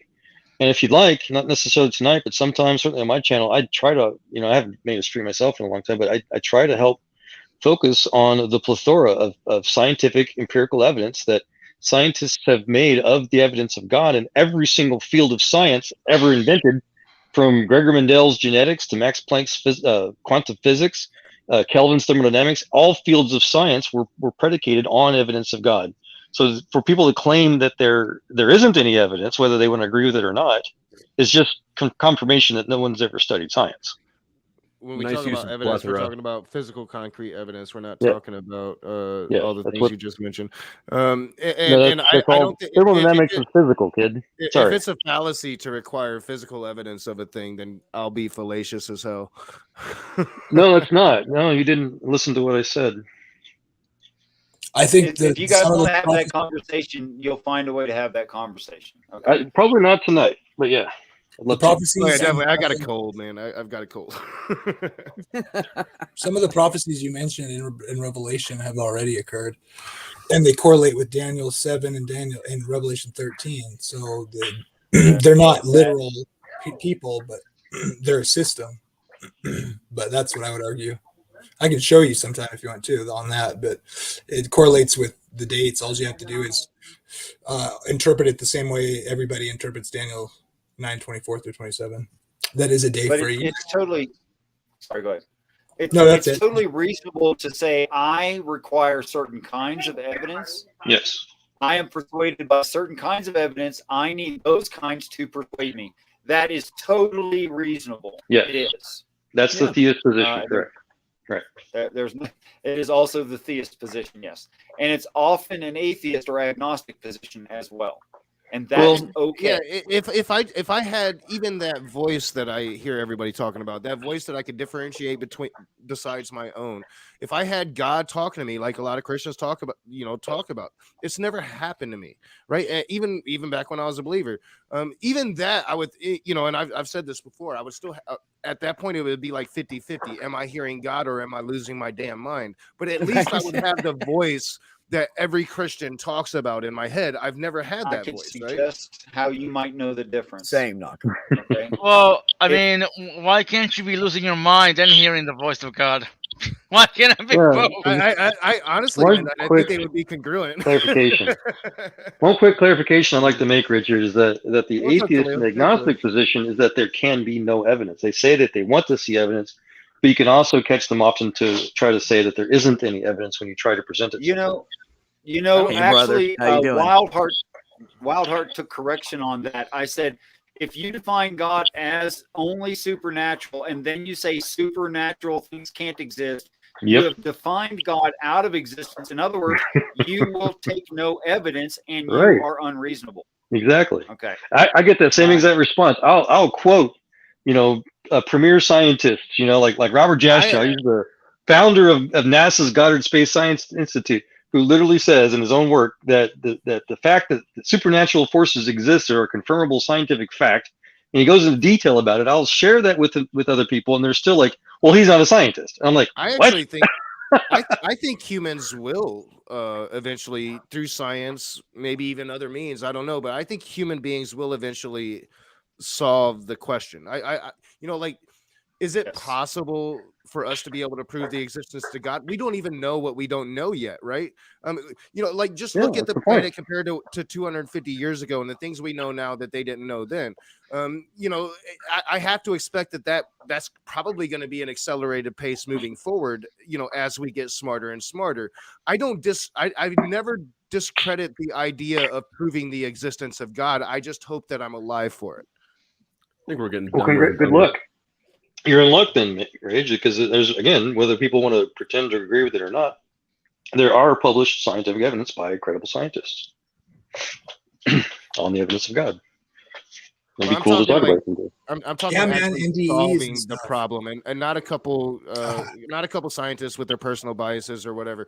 I'm talking about like concrete overall evidence that's going to say yay or nay one way or the other. I think humanity will get there. I don't think it'll happen in my lifetime, but it would be cool if it did. I agree, and you just kind of confirmed my point earlier that you said you already automatically dismissed all the evidence. I never say anything about their opinions. I talk about the actual science that they started the field on. Well, that's what I'm saying. So you ignored everything presented, or that could be presented. I've read. Don't want to care about their opinion. I have read plenty of Christian scientists that say they have truth when they don't. What I'm talking about is an overall answer to the question. To me, like, and I've stated this publicly on my channel several times, the concept of God is silly to me. I don't discredit everybody else. I mean, clearly there are way more theists than non-theists in this world. But to me, the concept itself is silly. Does that mean it doesn't exist? No. I just need something that's going to show me it's not fucking silly. Well, so that's the point. And if people are genuinely interested in that, if people are genuinely interested in that kind of evidence, they would instantly say, "Oh, somebody, a scientist who has proof of God? Tell me more." But the atheists almost always don't. Was my only point. So go ahead.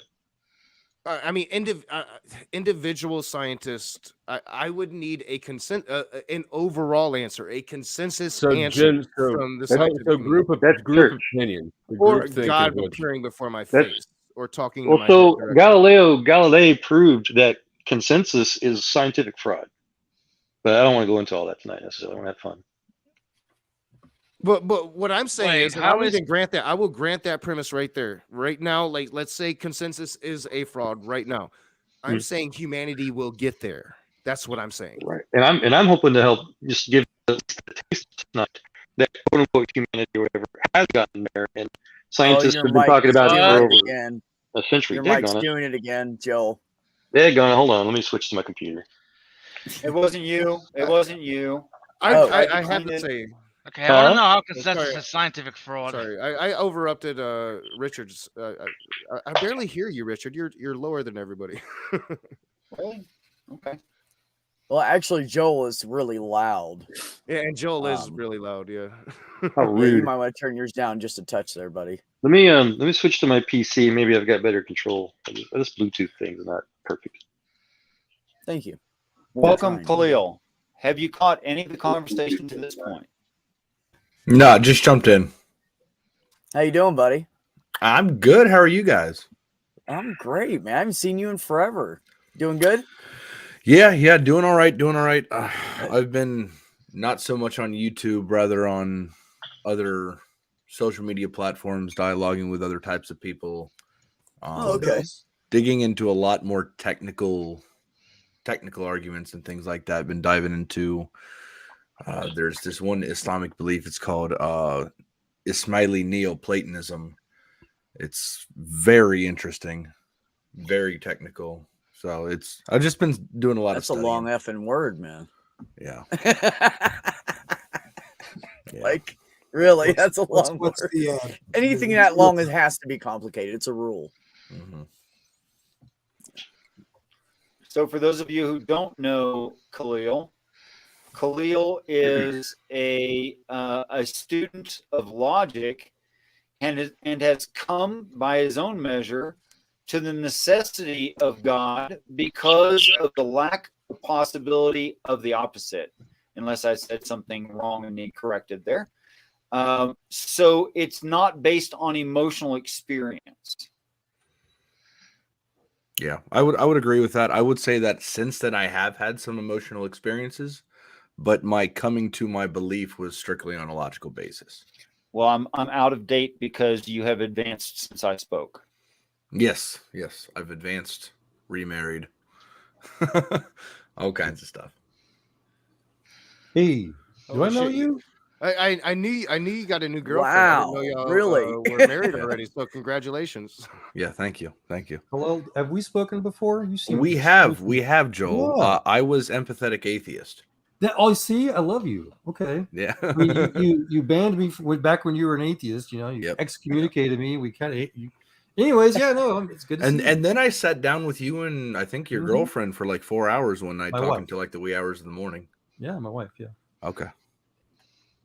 My graduated girlfriend. How's that? Yeah, graduated girlfriend. It's good to see you, man. You're looking all Muslim-like, I guess, with your beard and. Yeah, well, I mean, I've always had the beard. Okay. I just added the beard is a little shaggier than normal, but yeah. Otherwise than that, it's just more natural. It is more natural. What's your position on the Old Testament? So I reject the Bible as in I don't feel as if I need it for my theology whatsoever.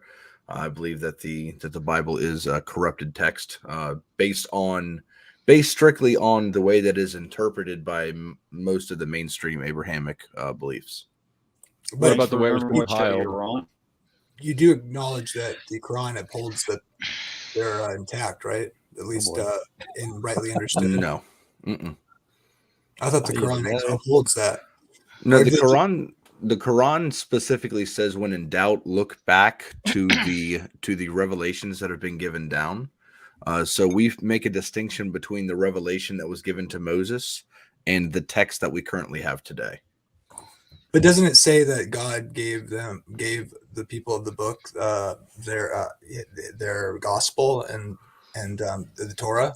The revelation of the Torah and the Injil, which was the speech of God to the people at the time, but what we currently have today is a corruption of what was given to them. So I'm not going to try to play the gotcha game here. I thought it said I mean, other than this, I guess is kind of a gotcha. But it says in a couple different texts. So I mean, if you have a specific reference, I could look it up and we can go over it.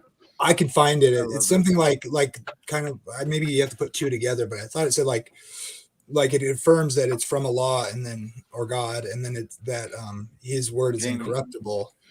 Jamie, you've already actually said this, and he actually already answered it. And when he said that the word was given was perfect, it became corrupt over time.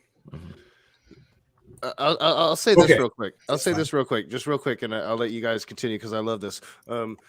I will say this. I have known some Muslims and I have known some Christians in my life, and my opinion here is Muslims take religion very, very seriously. Christians go to church. All right, go. That's pretty true. Oh, you're trying to muddy the waters. That's a fact. I will agree with that. I've never met a Muslim who wasn't a philosopher. I have. I've walked into my masjid before. When I was a brand new Muslim, I walked into my mosque and started talking to some of the brothers around about like a necessary being, and they're like, "Wait, what?" I have no clue what you're talking. I'm like, "Hold on, but you worship that thing?" Like, that's probably the best argument. One of the better ones, I think, is for theism. Is the non-contingent, the non-contingent source of all contingent. That's actually one of the arguments that I use with atheists, and I think actually, not this Sunday, but next Sunday. Not to advertise too much, but no, go ahead, chill. Rage and myself will be having another conversation on the contingency argument. Yeah, I'm going to be looking at the contingency argument for the next week and a half, so I can at least ask questions of Khalil, because our whole thing is I want to understand what led Khalil to his to going from atheism to Islam, and so he's going to lay out the arguments. It's been way too long in between conversations. I left YouTube. I had my whole meltdown with Smokey. Blah blah. That's over with. I'm back, and we're gonna take this up, and we're going into the contingency argument a week from this Sunday on my channel, and I got to study. I would study. I would study the classical contingency argument. I mean, I'll put all my cards out on the table because I mean, obviously, I have nothing to like try and keep from you. I just want to have a good discussion. So I want to learn about it from you, but I want to know about it going in. You know what I'm saying? Yeah. That would be my goal. Is no confrontation. I'm not going to try to trap you. I'm not going to trap you in philosophy. I figured that out a bit ago when you trapped me. I want to learn. I'm interested. By the way, I love that. I'm interested in your conversion and what got you there, and I don't want to hate you for it like you get from so many atheists, and like you got from me right at the beginning there. So I want to be more responsible about it, and I want to learn, and I don't want to dismiss, and that's the point of the conversations, and I can't wait for it. I think it's going to be. I had a quick question for all you philosopher actors out there. This contingency thing, is it the same as the first cause argument or not? So it depends on what school of thought you're coming from. Like the Ismaili Neoplatonists actually argue that there's God and that God is divinely simple. They hold to the doctrine of divine simplicity. And through the doctrine of divine simplicity, God is only changing, and God can only cause one thing through this rendition of ADS. And if God only causes one thing, he causes what's called the divine intellect. And the divine intellect is what grounds all true propositions. And from the divine intellect comes the divine soul, which would be the temporal cause for a temporal effect, like the creation of the universe. Kind of like the Memra or the Logos. Yes, but in similar, but they don't consider this divine intellect to be God. They consider it to be a eternal contingency. So it's a creation of God or an eternally caused thing. Now I don't hold to this position. I'm just simply stating that there is this out there. This is what I'm currently studying right now. So they find there's an issue between if God is unchanging and God is eternal, he would be the eternal cause. And what would logically follow from an eternal cause would be an eternal effect. So they would say that it's impossible for there to be a finite or temporal effect that comes from an eternal cause. So they posit this divine intellect and divine soul as creations that can be a temporal cause for a temporal effect, if that makes any sense. I think some early Christians. Short answer no or maybe. Say that again. Was the short answer no or maybe? Well, what was the original question? You said is it the same as the first cause argument? Yeah, and you said it depends. And then yeah. So the first cause argument, that I mean you could literally it would be similar to the uncaused cause. Yeah. So basically, for all contingent things that exist, if you put all contingent things into a set, the definition of contingency is to have some type of external explanation for how and why said thing exists. If there's the contingent set, the set of all contingent things would need some type of external explanation. If that external explanation was to be another contingent thing, then it would just be part of the set. So the cause for this set of contingent things would then necessarily have to be non-contingent and or necessary. There's also an argument from Ibn Sina. It's a argument for what's called an unconditioned reality. So there are conditioned realities, and those realities have explanations, which must be predicated on something that is unconditional. Okay. And you can argue too that it has to be something that can make a decision, right? Because otherwise, a cause and effect would just occur one after the other. If it was like some sort of natural thing, it seems to me there has to be a mind that makes a decision, or we never would have reached. You'd never even reach today because it would have already happened so far in the past. I don't know. It just seems like to start time, you have to have some kind of mind that instantiates that at a given moment. I don't know. That was. I mean, well, hold on. Wouldn't that also apply for humans in a sense? Like to start. Well, to start time, it's like if we are images of God, then I don't know. Just what you said seems kind of okay. If it's true for God, wouldn't it also be true for humans? Because we are made in His image. Well, sure. Your time started when you were born. Well, that's different than actually creating space-time, I would say. Right? It just seems like if there's a natural cause that instantiated the universe, then okay, who has Facebook up? because that thing is from Facebook.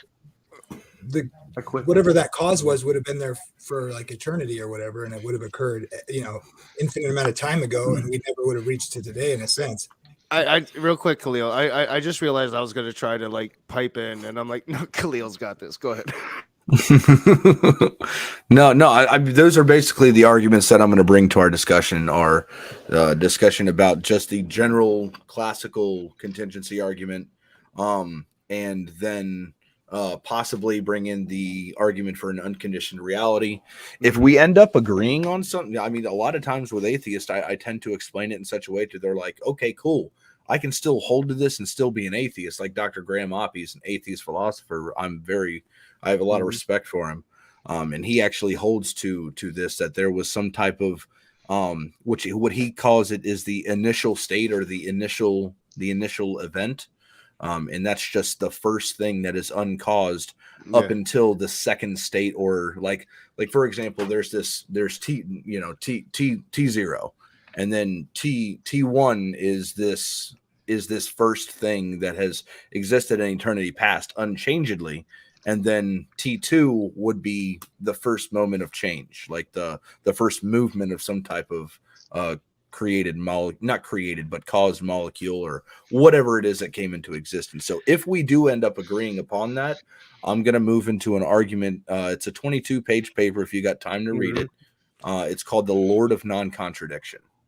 So it's a paper written by a philosopher by the name of James Anderson that argues that basically that truths exist, propositions exist, which we have statements that explain or describe those propositions. They have truth values. Truth values are conceptual, not physical. Concepts are mental things. Mental things are grounded in minds.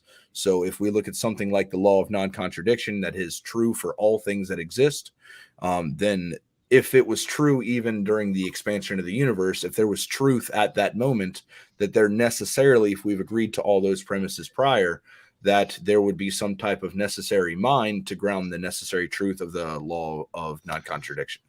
Oh, that's yes. And real quick, that like that's kind of where we started with this whole thing. We started with the Kalam. We're moving into the contingency. I want to understand his conversion to Islam, and I want to see if I can withstand it. Right. So, if we come to an agreement on the contingency argument, like I think we came to an agreement on the Kalam, then we move on to the next argument, and it's going to be a series of arguments here because it wasn't something Khalil jumped into lightly. It's something that took a progress of time and a progress of logical argumentation. And now that I've been a Muslim for a year and have studied the things that one convinced me, I believe there's a distinction between being convinced of something and being able to represent and debate that topic. So I'm at this point much more comfortable in arguing for these philosophical positions.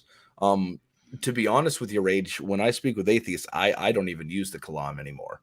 I don't use intelligent design arguments. I think that intelligent design arguments are, in my opinion, garbage. Because you could just say there's a naturalistic, a natural explanation for said process, and it would force me right into a contingency argument. Because what's the explanation for that process? So what's the explanation for that? And then goes right into a contingency argument. So I start off with contingency at this point. Yeah, and that speaks to like how long in between we are in these conversations, right? Because I let Smokey get to me. I did what I did. I quit YouTube. So it is, this next conversation I think is going to be kind of a catch up as well, because it has been a long time, and it's all my fault. So I'm looking forward to talking to Khalil again one-on-one and seeing where it goes. And I'm looking forward to not letting these people affect me anymore, because that's ultimately, like, if you're going to do this YouTube thing, anybody out there listening, man, I used to tell John Peterson all the time, you got to get thicker skin. And then I got some thin ass skin. You got to have some really, really thick skin to do this thing, man. So is that thing still happening? I don't know. I put it out there that, like, I'm not going to take up the feed with this, but Midnight, I put it out there. If Will Kincaid comes to Battle Creek, Michigan, I am fucking that dude up. So. He actually just showed up on Clubhouse for the first time today. Yeah, I don't think it's going to happen, Midnight. Like Smokey was literally a few hours away from me, and he didn't come, so it's not going to happen, Midnight. But I'm game if Will is. I mean, goddamn, let me. He's take like, out come my on aggression. over and see me, you bastard. I have some pent up rage. Enough of that. We're not going to take up Richard's stream with that, Midnight. I'll actually, I'll have you on my channel, Midnight, and we'll talk about it. It'll be fun because maybe it'll make Will come. Yeah, to answer the question that hold Richard on, let me pinned, pause you real quick. I'm gonna jump off here. I just want to say good night to everybody, and thanks for having me on, brother. I love you to death. I'm just freaking tired. I'm done for the day. Khalil, it was great seeing you. You also stay chill. Nice Joel, nice to meet you. Midnight, Nick, you're awesome. And the other one, well, he's not here. So, hey, Mr. B, I love you. Thank you for all the support over, always. Man. I mean, for so long now. So, you 2.5 years. You and Richard, I fucking love you guys. So thank you. I love you too, man. I really do. I respect you. Seriously. Come over and see me anytime, man. We can have some good conversations. Oh, man. Wednesday night. Trust me. Yeah, and I will if I can get some time off. But if I'm ever in y'all's neck of the woods, I would love to meet you guys in person. Fucking dude, let me know, man. you got me on Twitter. Let me know. I check that shit every day. Oh yeah. If I find myself in that area, we're gonna hook up. It's gonna be fun. Hell yeah, we totally need to. We're totally gonna do that. All right, bye. Definitely. All right. Good night, everybody. Bye. I do have a question for Khalil that has nothing to do with the conversation. Like, is the door behind you a closet? Is that why you have like? Closet. I was gonna say, how the hell do you get out of the room? But that thing. Yeah, no, that's just a closet. Those are steps that I normally put on my wife's side of the bed because she's only 5'2", and our bed's pretty tall. So, yeah, I just have it back there right now because I was moving stuff around and cleaning up. But yeah, to answer the question that Richard pinned, I am not young Earth creationist, and I do not. My opinion on evolution is there is a specific position that I hold to, and it's called Adamic exceptionalism. And there's 4 different positions that you can hold. I actually had an academic by the name of Schweib Ahmed Malik on my channel. That specifically, he just published a book through Rutledge called Islam and Evolution, to where it doesn't necessarily pertain to Islam, but he's a Muslim, so he argues this for Islam. But I hold to what's called Adamic exceptionalism, to where I believe that there is a naturalistic process that was set up by God to bring plants, animals, and some type of hominoids or human being type species. And then Adam was a special creation. Adam and Eve were a special creation from God.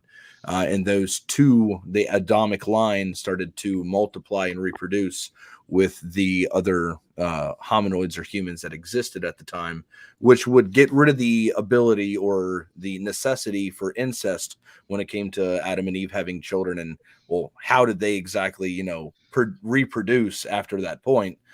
There were other human beings that existed at the time. Now, the one question that I'm stumped on, that I'm really thinking about, is, did these human beings or hominoids prior to Adam and Eve, did they possess a soul? That's like my big question that I'm thinking about right now. Ever interested in the scientific viewpoint on those someday? In the scientific? What do you mean by like? There's a lot of really good, especially modern genomic stuff that shows the kind of the reverse of the common mythologies. And as far as like you're talking about, like SFT goes a lot into what he calls the reverse zygosity. I can never say that right. But no, there's a more, I guess, scientific viewpoint to a lot of what people try to fit stuff like that into. And most aren't really interested in it, so that's what I wanted to just ask. Yeah, I don't have any issue. I don't find anybody being able to derive a logical contradiction from God producing some type of process like abiogenesis and evolution to bring about the existence of human beings. Now, I think the Bible may argue against that, possibly not. It all depends on how you interpret it when it says let the waters bring forth and let the earth bring forth. Like, what exactly does that mean? Well, actually, wouldn't be my argument. My argument would be what the word Elohim there means. Well, if you trace back the word Elohim, it means powerful beings. Eloach, a singular powerful being. And when you look at Elohim, it's not necessarily good or evil. It's just powerful beings. So there's at least a logical possibility there that those who did these things had absolutely no emotional vested interest in us, is not the Father God. Just we're very powerful beings. Sure. Yeah, and so the conversations I like to try to find others to have with is things in regards to how, just like the mechanics of it, I guess, the specifics. Like, as an example, there's a great difficulty, if not flat out scientific impossibility, for example, for ribose type nucleic acids to actually form on their own. There's all kinds of what's called a phosphate or free floating phosphate problem. Sorry if I'm stuttering a little bit. And then a lot of F sounds. It's okay. Yeah, well, free floating phosphate problem. There you go. Some pHs in there. And again, just nucleotide chains have a very difficult time polymerizing without what's called a cleave. There's a bunch of details to it with chemical bond barriers and whatnot. And so we've been able to artificially do it to a limited extent, about 200 or so chains or so, using incredibly sophisticated nanotechnology and titration methods that I'd love to go into details with. So we know how it's done or how it could be done. So it's so radical, though. It's so impossible to do without not extreme precision, but super, literally miraculous precision, that whoever did it or however it was done, it's scientifically confirmable as a divine, coincidence at best. You know what I mean? There's a lot of details that go into that. So yeah, definitely something that I would be interested in learning about. I'm more, like you probably have picked up, I'm more on the philosophical side rather than the scientific side. Now, like I always find it interesting when atheists want to talk about abiogenesis and evolution, and you just simply ask them, like, what is a lipid? and they're not able to answer the question. Yeah. I'm one of those. I find it funny. Like, why do C's hunt me down to have like evolution discussions with them? And I'm like, dude, I want to talk theology, man. I've read the Bible. I've read several religious texts. Let's talk theology. And I get. No, let's have an evolution talk. I believe in evolution. That's pointless. That's pointless because, I mean, at least for my belief, evolution or the negation of is not a creedal matter for me. Like it's not a salvational issue. For me, evolution is just it's something I believe, but I'm not going to sit here and pretend like I believe it based upon evidence. I believe it because to me it makes a kind of sense. Yeah. And what's some fascinating irony about that, gentlemen, is that the evolution theory, as people generally describe it or understand it, as you were saying, Rage, was literally called natural theology. Christians first invented all of these theories, from Lamarck to Paley, even Darwin. When he was a Christian, he was studying to become an Anglican minister at the Church of Christ of Cambridge. Well, yeah, all these Christianity theories came from Christian dominance. Theology, huh?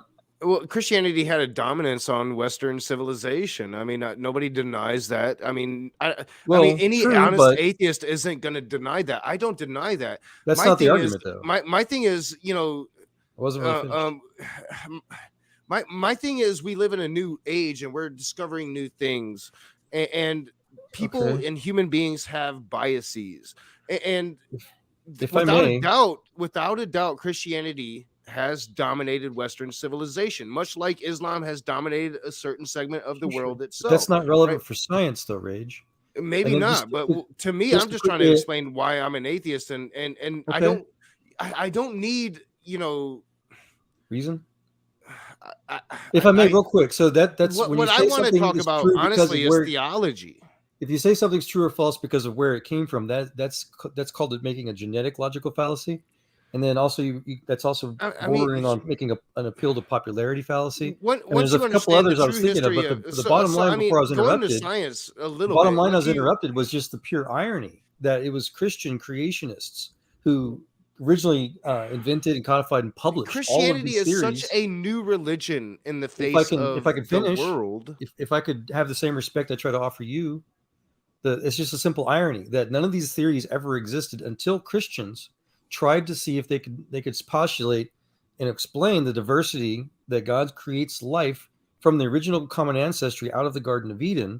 And so it's just I just wanted to mention the irony of it. And you guys were talking about how you prefer theology, where evolution itself, whether it's atheistic or a theistic viewpoint, is itself still theology versus atheology. The point is, it comes from these same theological arguments. That's all I wanted to. Now you're not making the argument that because it came from Christians that it must be like that you're positing that Christianity is true because of that. No, not you're at all. Just making the argument right. that no Christian would say that either. In fact, that's where that's where the bulk of the debate is, Christians themselves fighting about it. But because I would say like most like the mathematics and philosophy. You guys talk about theology. These evolutionary theories are basically theology, or at least parts of theology. Mm-hmm. What's up, Richard? I was just waving at someone I'd never seen in the chat before. Nice. Yeah, I'm sorry, I apologize. I understand. In Rage, I totally get you.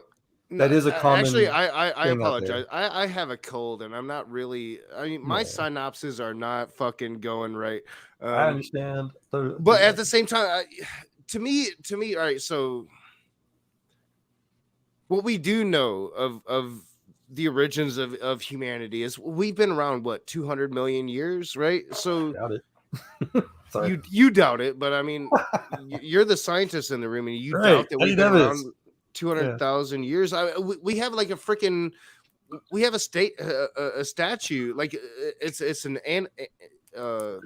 back when humanity was into animalism, but it's a statue of like this panther or some shit like that, that dates back like, I don't know, 175,000 years, like. Wow. How would that work? So once you so if you look at Sumeria, right? So Sumeria 10,000 years ago, roughly. Some people say sooner, some people say early, later. But they had the abyss. They had demonic figures like Pazuzu. These things predate Christianity, even any Abrahamics whatsoever. Humanity has always had religion. So for you to maintain like Christianity solved everything throughout the scope of humanity, I just fundamentally disagree with that. I would say that Christianity dominated Western civilization. So as humanity has progressed, Christianity has had a major hand within that, some good, some bad. But I just don't think that like Christians solved everything in the history of the world. I just reject I don't think that anybody would disagree with that. Yeah, I was just making the simple observation that it is theology. It's based in theology. It's trying to help confirm or argue theology. It's just interesting observation. You know what I find an interesting conversation to start about, a very fundamental discussion to have with atheists, is when it comes to like objective truth itself. Like, yeah, oh my gosh, is there an underlying state of affairs that which is true outside of any type of human experience, outside of any type of conceptualized notion? How do they objectify it? If so, sorry, Khalil, if I have to listen to you one more time, try to describe the difference between a truth bearer and a truth statement. I'm going to lose my mind. Now that's going to be the second argument that we're going to talk about. This is on a different basis. Just like if Rage, do you believe that like an actual truth exists, or do you believe that truth is more of like a pragmatic thing? Rather than what's your theory of truth? Do you hold like a correspondence theory? So to me, all right. So I think human beings determine truth in their moments, right? Like so, I think a lot of humans pretend to a truth and they'll portray a truth. I think human beings wear masks. That's what I think. And I think that I rub some people wrong because I don't, but when it comes to like what is truth, I don't fucking know, man. Truth is in the gut to me, right? It always has been. I've got such a cold. Look, I just came to like the realization my Dayquil wore off. It's time for the NyQuil, and I'm hoping I wake up and I feel better tomorrow. I hope you do. Actually. I'm actually gonna bow out, but SFB mod, I was gonna say this earlier and I didn't quite get the chance. I like you as an interlocutor. I think that you're an honest dude. I enjoy talking to you. I can't, we talked about a one-on-one. I have your email address. I've said it, since I started streaming again. You're gonna be my first one-on-one conversation. Khalil beat you to it, but I'm gonna email you and okay. I really want to have a conversation with you, but I want to be healthy when I do. And Michigan, this time of year, we're all sick right now. So, well, I understand. I'm concerned. I'm going to take my NyQuil and go to bed. You guys have a good night. Joel, I'm going to email you. Khalil, I'll be talking to you soon. Richard, I fucking love you. And Flow State, though you're not there, I hate you and I love you at the same time. Y'all have a good night. That's brotherly out there. Yeah, take care. That actually makes sense with Flow State. Lord, I pray you heal him. He'll show him your grace and prove yourself to Rage. Lord, I pray. Sorry. Yeah. So what's new? So that's going to be your second argument. Is going to be the difference between a truth bearer and a truth statement. Is that what you said? No, my second argument is going to be an argument that for all truth to exist would necessitate a necessary mind to ground necessary truths. I mean, in the most condensed, statement that I could make. Mr. Richard Robert X says you have an awesome beard. Mine is longer, but I don't want to share it yet. So is truth the key to a beard is first step, stop shaving. Yes. Second step, stop trimming. That's it. Yeah. That's what a beard is. And I've got an advantage because my wife. Yeah, sorry. Go ahead. That was it. My wife refuses to allow me to trim my beard. She says it's too manly, but see, John, if you heard her, she's the background. Yeah, that's right, baby. Yep. So is truth in the greater beard holder? Then is maybe a question. No, the greater truth is not in the greater beard holder. That's not it. No. Okay. Is that like duty is in the eye of the beard holder? Is that something like that? It's in the eye of the beard holder. You heard me trip up on that a little bit. Yeah, Khalil, I used to know your real name. Start with a B. Justin. Justin. Okay, I was totally wrong. Thank you. And you asked about what was new. I was going to ask you, it's more of a political thing. You guys following this whatever you call it, this global concern of coming food shortage crisis? Is that a worthy topic? I'm not familiar with it. No. I typically stay away from the news, really, and I don't ever really get on Facebook anymore. I'm either listening to some type of EPUB version of a Oxford Handbook, a Rutledge Companion, or listening to a YouTube video of a philosopher. Like that's all that I do anymore is to study philosophy. That's respectful. I quit Facebook. So yeah, my wife and I both are like super mega nerds, so we're always, but yeah. Before we wrap this up and lose too many more viewers, and it is slowly dropping off, which is okay. It's understandable. I want to show this friend of mine's book. It's okay. There's worse. I've met worse. When I say he's an interesting liar, what I mean is he writes fiction. And he just self-published a book called Lemons. It's a fictional book about a man lost in a large lemon orchard. A pretty funny premise in my I'm a little bit into irony, but it's a funny premise in my book, and I'd appreciate if you guys went to Ghost of America and checked out what he's doing there. And if you like what he's doing, maybe you'll buy a paperback or an ebook off of him or something like that. That would be cool. Nice. He's real quick brilliant. before he wraps this up, Joel, I mean, as far as I can remember, you're a Christian. Are you Orthodox in any fashion? Only in the sense of I just try to obey whatever Jesus says. If that helps. Okay. All right. I have a direct objection to that already. We'll keep going if you want. I'm tired, but I'm not ready for bed yet. But it's up to okay. All right. So I'll take it out of the personal and into the theoretical, because I'm not trying to point a finger at a person and say you. I'm not trying to do that. Okay. The flow state is back. Flow state. Yeah, so, we had some rain coming through the fucking chimney now. So that's interesting. That won't wash out the creosote though. Right. Plant some things in the chimney, maybe. I mean, it'll be the landlord's problem, but I've never taken a wrench from someone, Robert. That is just not true. Maybe I neglected to give you one, or maybe an accident happened. But okay, so moving on. Okay, because our minds understand things subjectively, my understanding of Jesus is subjective. Does that make sense so far? Okay. So then how can I follow the actual Jesus? Same way we can try to follow anybody, I would say. Try. See, this time you use the word try, and that's the end of my argument. Sure. Did I say something different? Yeah. I think I said I try to just follow. I try to obey whatever Jesus says. Yeah. Okay.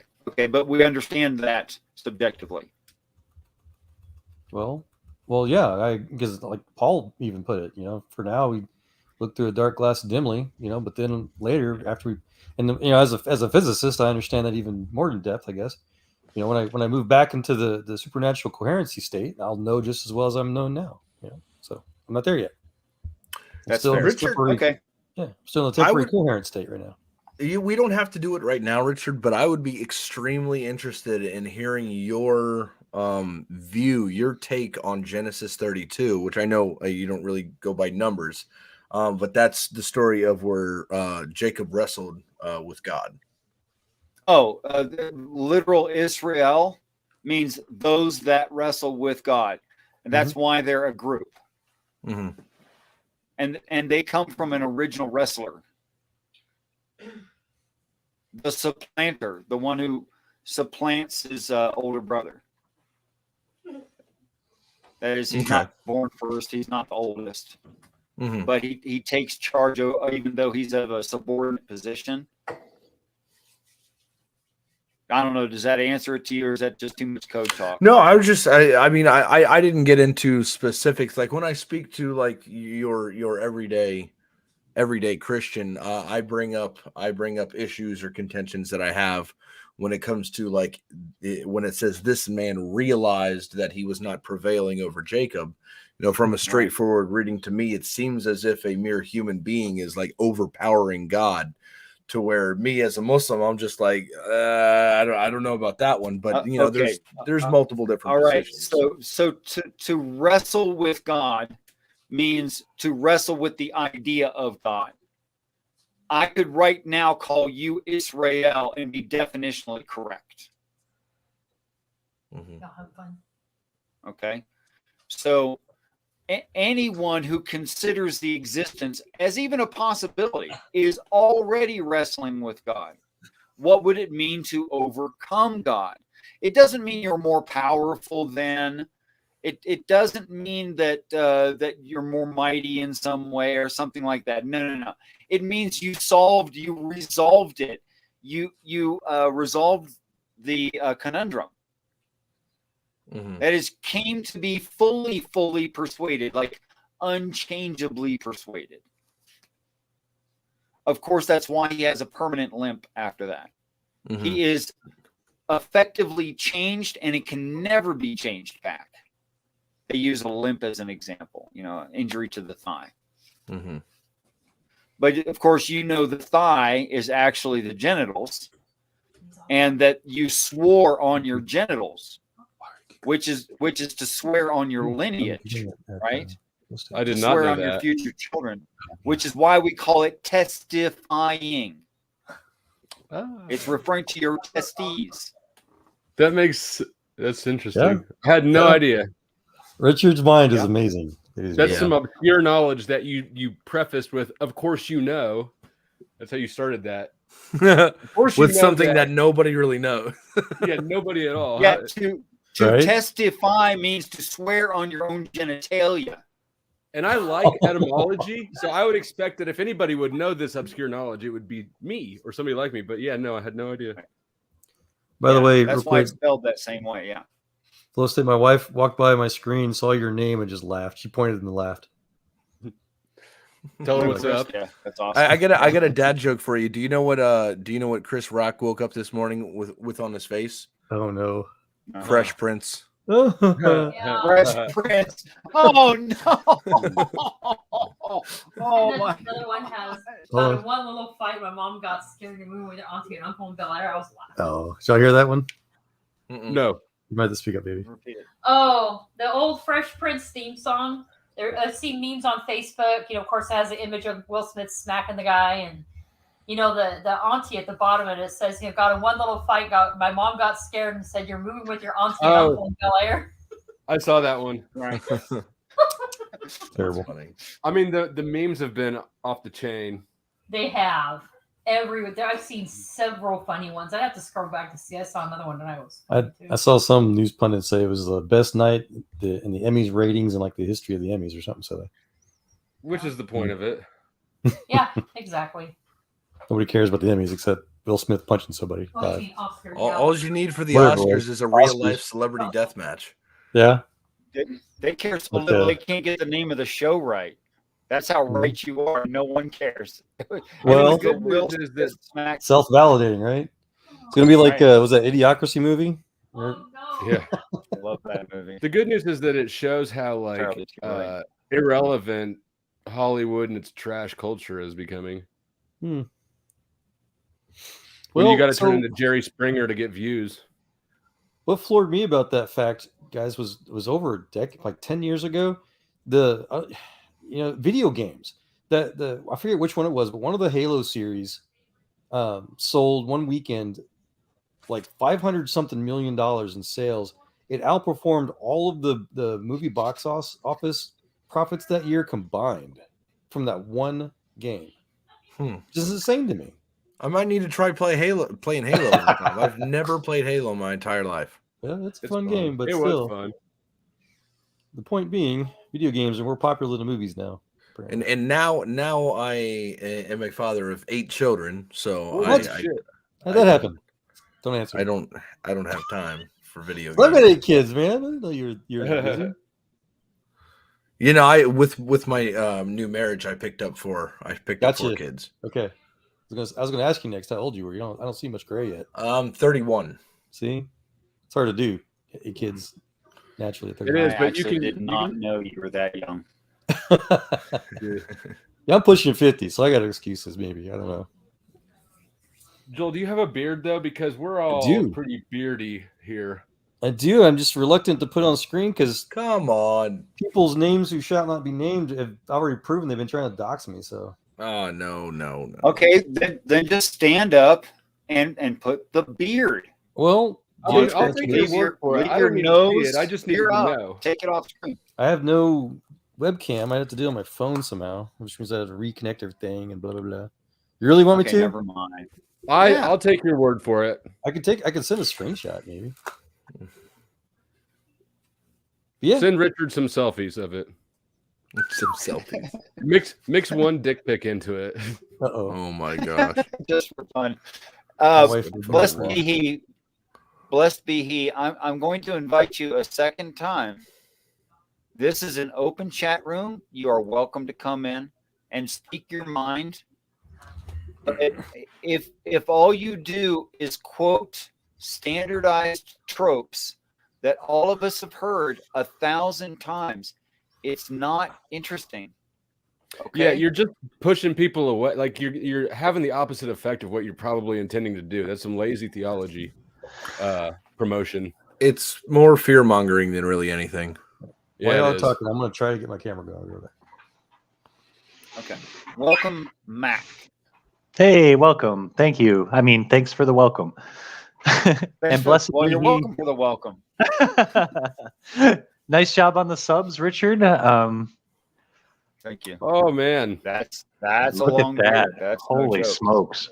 That is a proper beard. I got 2 I'm mic inputs. I'm ashamed of There it my... goes. Hold on. Oh. Feeling that feedback. It looks soft too. Mine's not Yes, I've been soft. told Like I've that. got a reformer's beard. I've been told. Joel, do you listen to any metal? Heck yeah. So you totally have a Chris Adler beard. Yeah. Okay. I can own that. Did you guys, Joel? Did you guys listen to that shit I sent you last time? What was it? Children of Bodom. Yes. Oh, they're pretty cool. I like them. Yes, and sir. did you love it? I'd give it a 9 out of 10. If I may. I'm probably one of the only Muslims in existence that has Whitechapel tattooed across my chest. There's probably That's the not a original, lot. right? That's Hey, Mac. How's it going? Hey, Richard was sounding like he was wanting to close up, but glad you showed up. Yeah, thanks. I'll catch the last couple of minutes here. I've been at work, so I'm happy to be home. I'm happy to see you. I'm just gonna have a cigarette instead. So you guys chat amongst yourselves, and I'll be back in 7. Awesome. Awesome. Seven. That's a slow ass cigarette. He enjoys smokes those long cigarettes. You got to smoke it like you're in middle school, still like down before the teachers walk around the corner. I remember I was on deployment and I was running out of cigarettes, and I had a buddy that I said, let me bum one from you, and then I found out that he smoked Camel Wides. Oh no! I've never had one of those. You and I never got to talk basically about a cigar. Is it okay? Which I like cigars, but a wide cigarette sounds like it's kind of like uncomfortable or something. We never really got to talk about old military days together, have we? No, I don't think we have. I remember that the other gentleman you used to hang with back in Facebook days was really rude, but yeah, no, I always wanted to. There was a lot of people I used to hang out with.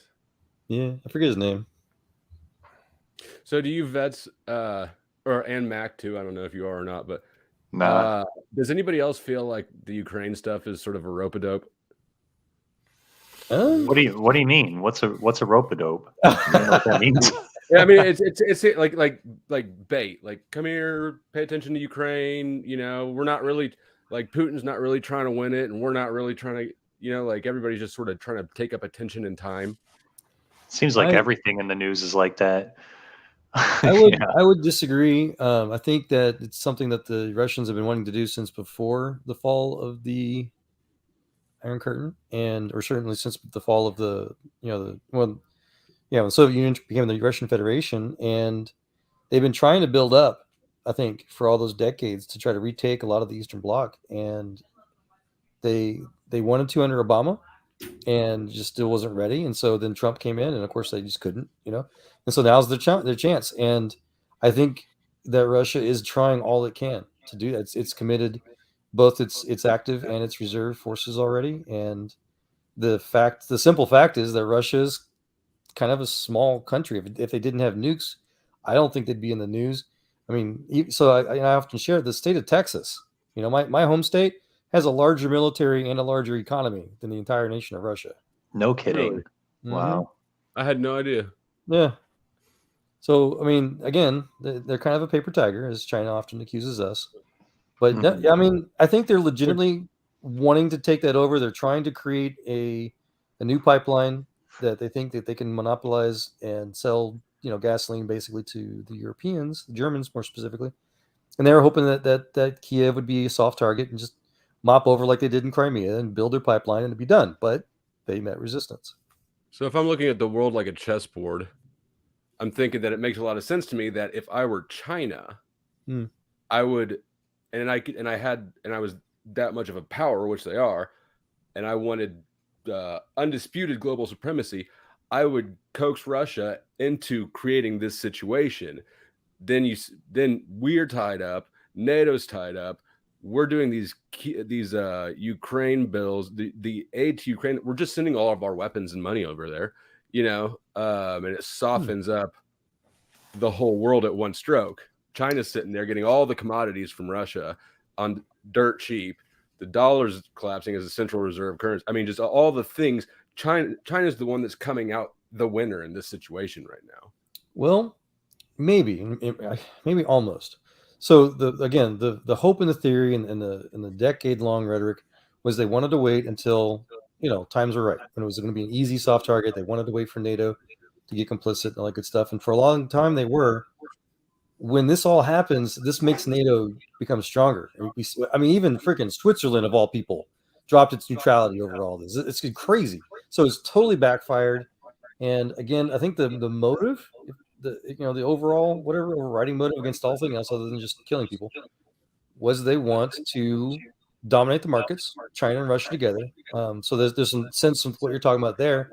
And so what they call it, the Russia Sinai, whatever they call it now, the Russian and Chinese mix, they don't dominate the European oil markets as well as they do others. And so this was their attempt to try to dominate that market. And hopefully, so far, it looks like they're failing. But they will try again, is a greater point. I'm confident. And again, if I may ramble a little bit. So I was stationed there in User Command. Kali, were you ever Oconus? Or no, I was in one place. Well, I mean, I went to Leonardwood for basic and Fort Lee, Virginia for AIT, and then I was out in Seattle the whole time, other than Afghanistan. Okay. Well, that's still. If you were in Afghanistan, then yeah, you were Oconus. You're OAF. Yeah, I was in there 2011, 2012, and RC South down in Kandahar, patrolling the city of Kandahar. I think that's still technically part of what's part of the new one, the EUCOM, or they call it. But regardless, and I was there in the 90s, and so that's all we did. Grafenwehr and Stuttgart is trained for exactly this. This is an age-old scenario, I guess, if that helps answer your question. Flo? Which is why it would make such a good smokescreen, such an easy access smokescreen. Well, again, I think that there's the partial, truth to that is that they hoped that Kiev was a soft target. They weren't supposed to be ready. They applied for NATO alliance status 20 years ago, and NATO's been refusing. So they thought they could just mull over there and create that smokescreen, like you say, to finally commit to doing something they've been trying to do for longer than most of us here been alive, basically. And they've been waiting and itching for the right time. They thought that it was now with Biden administration, of course, and it failed. It backfired. For now, I never believe the official story of anything. I mean, every war that we've been in for our whole lives, the official story we've gotten has always been bullshit. Right. Yeah, don't believe it. And I think that this one is definitely no different. So, but if you look at the outcomes, what the outcome is, where it's heading right now, it looks like China is going to be is positioned to be the big winner, and we're positioned to be the big loser. Yeah, I think that's more of a prevalent, common theory with Afghanistan, certainly when we pulled out of Bagram. But the Ukrainian thing, I think, really predates that. And again, you're right that it's constantly a chessboard, willpower. But this was supposed to be a quick and easy victory for economic gain, and the military part was not supposed to happen. Russia was not prepared. They've lost over a fifth of their entire military over this, and Putin is being so retarded. He's literally thumbing a nose. He's ignored a direct United Nations court order, which seldom never happens. And Russia's part, their UN membership. They're going to lose their UN membership over this. Ukraine is a UN member. It doesn't matter if they're NATO alliance or not. Russia is, and China as well. If they're found complicit, China's trying to distance themselves. I don't know if you saw that. China is, I forget what. There's like 3 other nations that they're doing the exact opposite. They're trying to give them, this faux liberty, whatever, independence near their border. Just to try to distance themselves from Putin's, I think, insanity right now. Well, nobody's coming out overtly on their side, but people are negotiating oil deals and negotiating payment systems outside of SWIFT. If you look at the ruble to the dollar, ruble's regained basically all of its value that it lost. Thank you. I haven't checked it in a few days. Last time I checked, it was like 0.001 to the dollar. I'm like, what the heck? I don't know what the exchange rate was prior to the Ukraine thing, but I do know that all the loss that the ruble sustained when the invasion began, they've basically regained it all. No kidding. Oh, that's interesting. No. Yeah, no. It's 0.01 to the dollar right now. Its highest in 2008. It was at 0.04 to the dollar. It's down. It's sliding. But what is it since like look back at December? What was it in December and what is it now? It's basically the same. The 6 month, so January, December. So you should have a drop in the graph like after the invasion started. That's pretty significant, and then it's come right back up to a. Well, it's recovered roughly half, I would say. But keep in mind, all last year, this isn't new.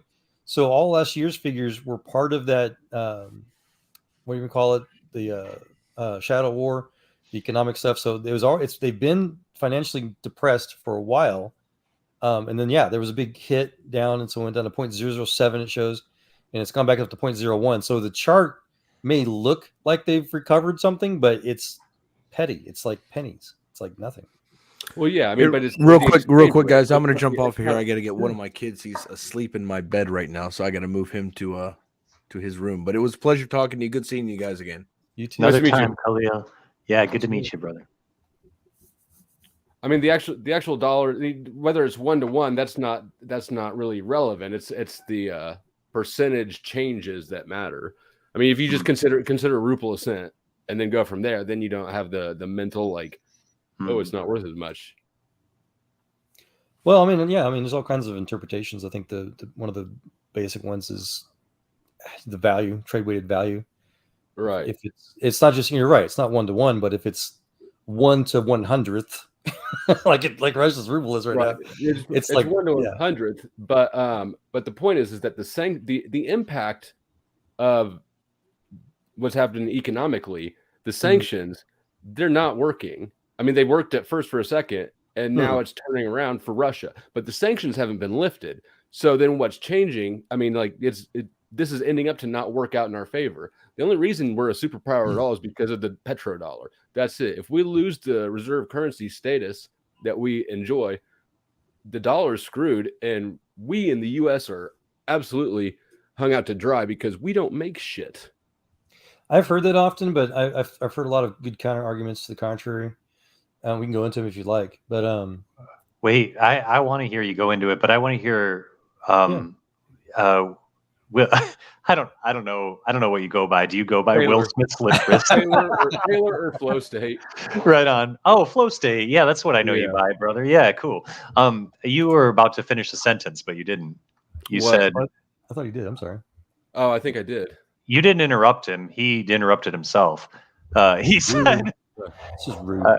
I know. Come on, stop. I guess I don't remember where I left off. Sometimes my brain just kind of like walks off. Yeah. I think that's what you did. You sort of toddled into a different realm, but you said that. Well, insolvency of the dollar. Sorry? I'm like stuck on this whole idea of the conversion rate thing, because what it really comes down to, the value of money comes down to what you can buy with it, right? Like, how much bread can you get for a ruble versus a dollar? That's what really matters, not how many rubles in a dollar. Like when we're talking about value. So, I know what it was. You said the sanctions really aren't working because, and then you stopped. Like, I don't have that evidence. Like, I see. And honestly, what do I know? I just see what the media feeds me, and I try to get as broad of a picture as I can. But it looks like whatever working means, it looks like people in Russia in all like economic levels are suffering. And it's a result of the sanctions, you know? That's why I wandered off on it, because it was not actually accurate when I said, so it did work. It did work, but now the effect of it is reversing. So it looks like it's losing its effect. Either their economy is strengthening relative to, it is strengthening relative to ours in the recent term. So either they're gaining or we're losing, but probably it's both. And you would think, in theory, the longer a sanction is imposed, the more damage it should do. And if the damage is reversing, then our best military strategy is not working. What's going on? I mean, where are they getting those reasons? Huh? Yeah. Let me give you some counter arguments if you'd like. So one of the another alternative, we're going to call it more true potentially, or the purpose of sanctions is not necessarily to just do a long-term damage, like you say. The effectiveness is actually more often measured in how badly its initial the initial tariffs cause. So, and as we saw in Russia, I mean, people were having food lines like they never had since the Soviet Union, and it's not just the SWIFT transactions, it's all kinds of other things that are preventing Russians being able to do business internationally in general. And we saw that make a huge hit. That was the measure. It proved to, all their oligarchs, much less the rest of the world economy, how delicate, how fragile, how extremely dependent the Russian economy is on outside of Russian influences. And again, this entire genocide started over Russia desperately needing to sell more of its own oil. That's not correct. I think what is shown is the delicacy of the payment system, of the financial system as it is currently. It's provided a lot of incentive to other countries to figure out what to do about this. We seized their dollar, right? We pulled the rug out from under our own currency by taking their dollars offline. We provided a huge incentive. Huh?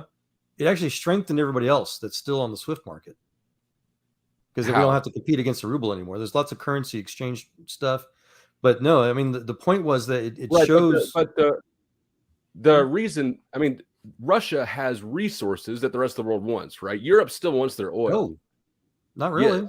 Yes, they do. No, the Europeans, they're already talking about buying some more taps off of Venezuela or Canada. Even the U.S. is talking about trying to go back to becoming an export. The leaders are talking about it, but I guarantee if you talk to an average citizen, like the general population who's getting fucked with expensive energy bills, they want the cheap resource, right? The resource, probably, but again, it's not only not legal right now, but I think that the Ukrainians, they've gained global sympathy. I loved how Zelensky, for example, basically said it. This is Russia's oil is tainted with Ukrainian blood. This is blood oil now. So there's all kinds of negative connotations on it. And again, some people, you're right, will be kind of sociopathic and not care about how where their stuff comes from. A lot of people will. So that's part of the trade balance. And nobody cares, because oil back and forth. Oil universally comes from violent, oppressive regimes. We've never cared. It's not a sociopathic thing. It's just the way it is. That's true. Not necessarily. No. So Walter Williams makes a really good point about that. He said, where do you get? What country is your petroleum products originate from? Most of mine is domestic. I don't know either about mine. I do. You do? I'm in Texas, man. Yeah. West Texas is intermediate fund. Yeah. What about your trying to say? Walter Williams makes an excellent point. It's prior to capitalism, people made their wealth by pillaging and looting and enslaving their fellow man. With capitalism, you can become rich by serving your fellow man. So I understand that dichotomy is still being fought over, but by and large, again, the whole point was that Russia started this. They've been wanting to do this for since before any of us here were born, and they kept failing because they're weak. They always lied about their ability, and so they keep trying. Again, they're like the state of Texas trying to, annex, I don't know, Mexico, or I don't know, California or something like that, and it's possible, but the rest of the United States and the rest of the global community said no, so they can't do it, and they said no because they don't want to buy Russia's crap now. And so you're right. The initial sanctions that hit hard, they are being reversed, but only because Russia has confirmed that they're doing illegal trade practices now. They're violating international property laws, and so when and if this all stops and they do try to recover, they have forever tainted their place in the global market. Nobody's going to want to do business with them because they've proven they can't be trusted. They violate laws. I think we've proven we can't be trusted. I mean, when we took their dollars offline, we seized their national reserves in dollars. That's the first time this ever happened, and it completely undermined the reliability of the dollar and the dollar system. No foreign country can trust it at all anymore. Are you talking about the rubles? Or are you talking about SWIFT? Because the dollar is still online, as you put it. I don't understand. Their dollars. The rubles country. Russia's reserves. They had like $640 billion in reserves or something. And it was stored. You're talking about internationally. T-bills. You talking about trade bonds or treasury bonds? No, like their actual deposit accounts for U.S. dollar treasury bills or something else. For their Russian, they held some of their national, like their assets. Russia, the country, held some of its assets, a good amount, in dollars, and those dollars. You know about outside of Russia? About half of them were outside of Russia. Those were seized. Then that's what happens when you have criminal behavior. That's not ever what's happened. Yeah, no, it's called the RICO statutes here in the United States. Yeah, but RICO applies in the U.S. to American criminals. Internationally, because we want other countries to trust our currency, we have never done that. This has never been done. No, it has. It has. We did the Saddam Hussein's dinar. We've done it with all the Arab socialist fascist parties people. The Basir, right? Not our own currency. We stopped the Libyan. I forget what they're called. We've seized Chinese yuan. And this always happens whenever there's international crime stuff going on. Our own currency that's held by another recognized government, that's never happened. Well, again, to my knowledge, and I don't know the details of whatever it is that whoever seized what. It's just that I know it does happen. And if you say that they bought it with U.S. dollars, that's not relevant. The currency is not relevant. The assets, if somebody else, if it's in Jamaica, if it's in Switzerland or whatever, those banks or whoever's holding it has the right to seize assets if it's because of to deter criminal behavior in the U.S. under criminal law. But the United Nations doesn't apply to the. Well, I agree. That's why the United Nations and those individuals, like if it's in Switzerland, for example, they even though they've got federal laws that say that they don't try to disclose unless for acts of terrorism and things like crime, they don't disclose their private equity funds there. But they do have laws that they will seize assets when necessary. Because if you can't seize criminals' assets, then your entire ability to pretend to be a government and whatever to defend everything, much less your currency, is useless. Well, you should not seize criminals' assets because then it incentivizes over policing or policing for profit. Okay. But that's another argument for a different. That is a whole different topic. Yes, sir. Okay. Mm-hmm. Juicy. I'm just telling you, it does happen. But regardless, I mean that's just part of the failure on Russia's inside. They're overstretching all of this. They risked that. They had hoped again that they would do a quick, fast thing and it'd be clean and nobody would but very few would get hurt and the world wouldn't care. Again, just like Crimea, and they were wrong this time. Thank God. I think the world. I mean, that's sort of what throws up a bunch of red flags for me is the world cares too much. There's been wars and invasions and genocides going on for my whole life all over the world, and nobody gives a fuck, right? Most of the time, people don't give a shit. But all of a sudden, Ukraine gets invaded by Russia, and the whole world loses its minds. I mean, there's a big office building on the street that's got all their lights lit up blue and yellow at night. Like the whole building turns into a big Ukrainian flag. That's a terrible argument, but I can help speculate why if you'd like. Okay. It's because of Afghanistan. I don't know if you watched the British parliamentary, squabbles about that when that happened. They literally accused, many of them at least, Joe Biden of literally starting World War III. NATO has more than doubled their expenditures now, getting ready in defense, literally for Russia and China committing World War III. So when Russia pulled this trigger in the Ukraine, they're like, oh, heck no. All of the worst fears of the global community, whatever you're going to call them. Joe Biden, like an idiot, mentioned the New World Order yesterday, which I'm surprised his staff let him do that. All right, I can accept that argument. That's all a of decent argument. These scary caveats. So the world is either going to react and put a foot down, or they're going to let World War III start. That's basically it. I mean, I think they're going to make World War III start. They want World War III. That's what certainly the World Economic Forum. You can't build back better if you don't break down the old system first. Well, that's a larger debate. Yeah. I'm just letting you know. I think that's why a lot of this is happening today. There's a literal, fear of all this creating. Did something come up? I can't see anything. There it is. Global catastrophe. Yeah. So I agree with you. It's a lot of bad decisions by a lot of bad actors trying to hope to prevent, global genocide if possible. I mean, you're probably right; it'll fail. Here's to hoping otherwise. And then Richard's Antichrist he saw in that little card will pop up, right? What is this? Oh, buy war bonds. I love it. I'll be right back.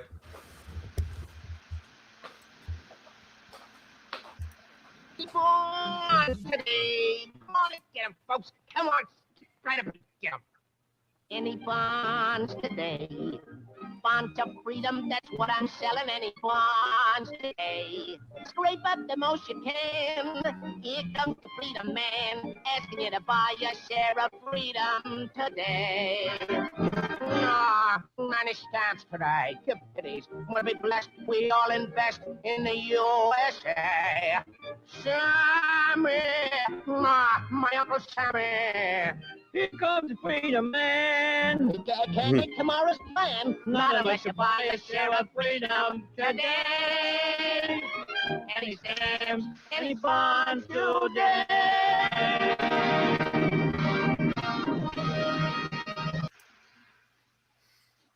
Freedom, baby. Thanks, Richard. That's some classic stuff. Oh my gosh, all this stuff. Yeah. Disclaimer, I'm not endorsing what they're selling. It's just a piece of our history. Well, it was a reminder to me, Richard. I'm a history buff of better times, man. That was back when America was still capitalist. Socialists haven't taken over. I'm serious, man.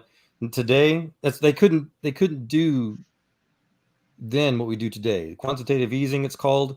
They literally just print monopoly money and charge it to our great grandchildren now. We don't need to sell bonds anymore. It's annoying.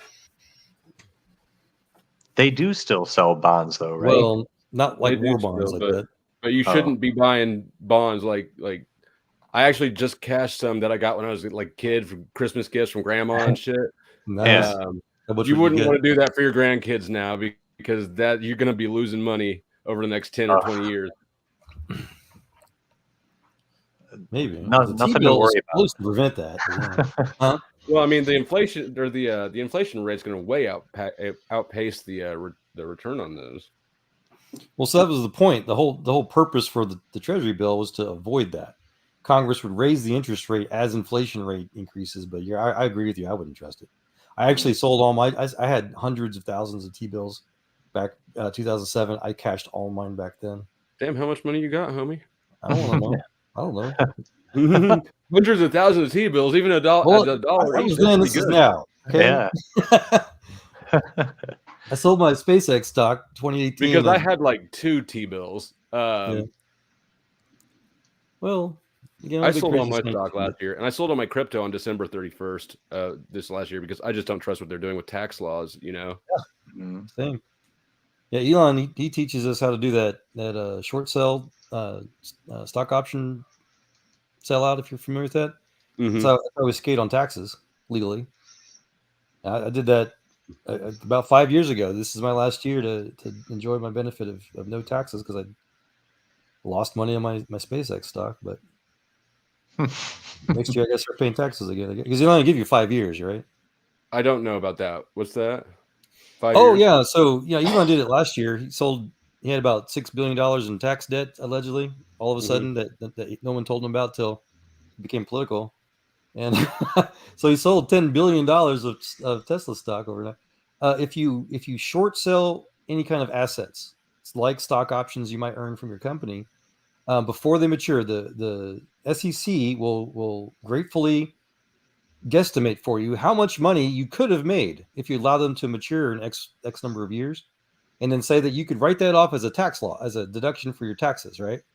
So, if you sell enough, alleged earnings, future earnings, then you can use it as future tax liability up to 5 years. So if you sell enough, then you don't pay taxes. So every 5 years, you keep selling stocks at a loss. Well, I've had I know that when I do my own taxes, and I know that when I've needed how do I phrase this? I've had some businesses that lose money all of a sudden. Yeah. That's the gamble, right? Like my YouTube, the first YouTube channel I ever made was a business I lost money on. It's crazy. No. I know. Joel, didn't you just say guaranteed? Did you just say guaranteed profit? Who, me? Yeah, I mean, essentially, if you can say something like there's an exception of an estimated profit that you can write off in future taxation, that's guaranteed profit. Yeah, again, that's government, Security and Exchange Commission's voodoo magic. They tell you how much you might have made, and then you just either sell it and you agree or you don't. They've got new voodoo magic. They're trying to Trojan horse in the billionaire tax bill, which is the unrealized capital gains. Unrealized capital gains. Which means that under capital gains tax laws right now, I have a lot of those. I have a lot of unrealized gains. Right. If I buy stock and then I sell it for more, the difference is my capital gains income, right? And you pay tax on that. But you don't realize that until you sell it. So now what they're putting in this bill is that if you have an asset and it appreciates, even if you don't sell it, you still realize the gains. So you know, when your house just increased in value this last year, that's income that you're taxable for. Right. And the controversy is if you do sell it, then that very likely does violate the U.S. Constitution that you were being double taxed. Well, I mean, the bigger issue, though, I think for me is that my God, that could, I mean, if you just stretch that concept out to everybody, to like, what about your car? Then you're getting unknown bills every year, just slam for anything you own. You'll own nothing and be happy. It's all part of the bullshit system. So I encourage everybody to strongly and noisily oppose the billionaire tax bill. They'll tax you whether you sell it or not, right? Right. And then I'm sure that if you sell it at a loss, or that if things depreciate some year, I bet that there's not an offset. I'm just speculating here, but I'm pretty sure that they're probably not going to go, you know what, we're going to give you some money because your asset lost value. I mean, to be fair, this has been happening for forever. Like the Congress has always been basically engaging in corporate welfare. So it's not anything different, really. All they're doing are just updating the laws to just make it work, better for their donors. So that they're really doing. Well, we're talking about treasury bills, right? Treasury bill policy. We're talking about any asset. Yeah.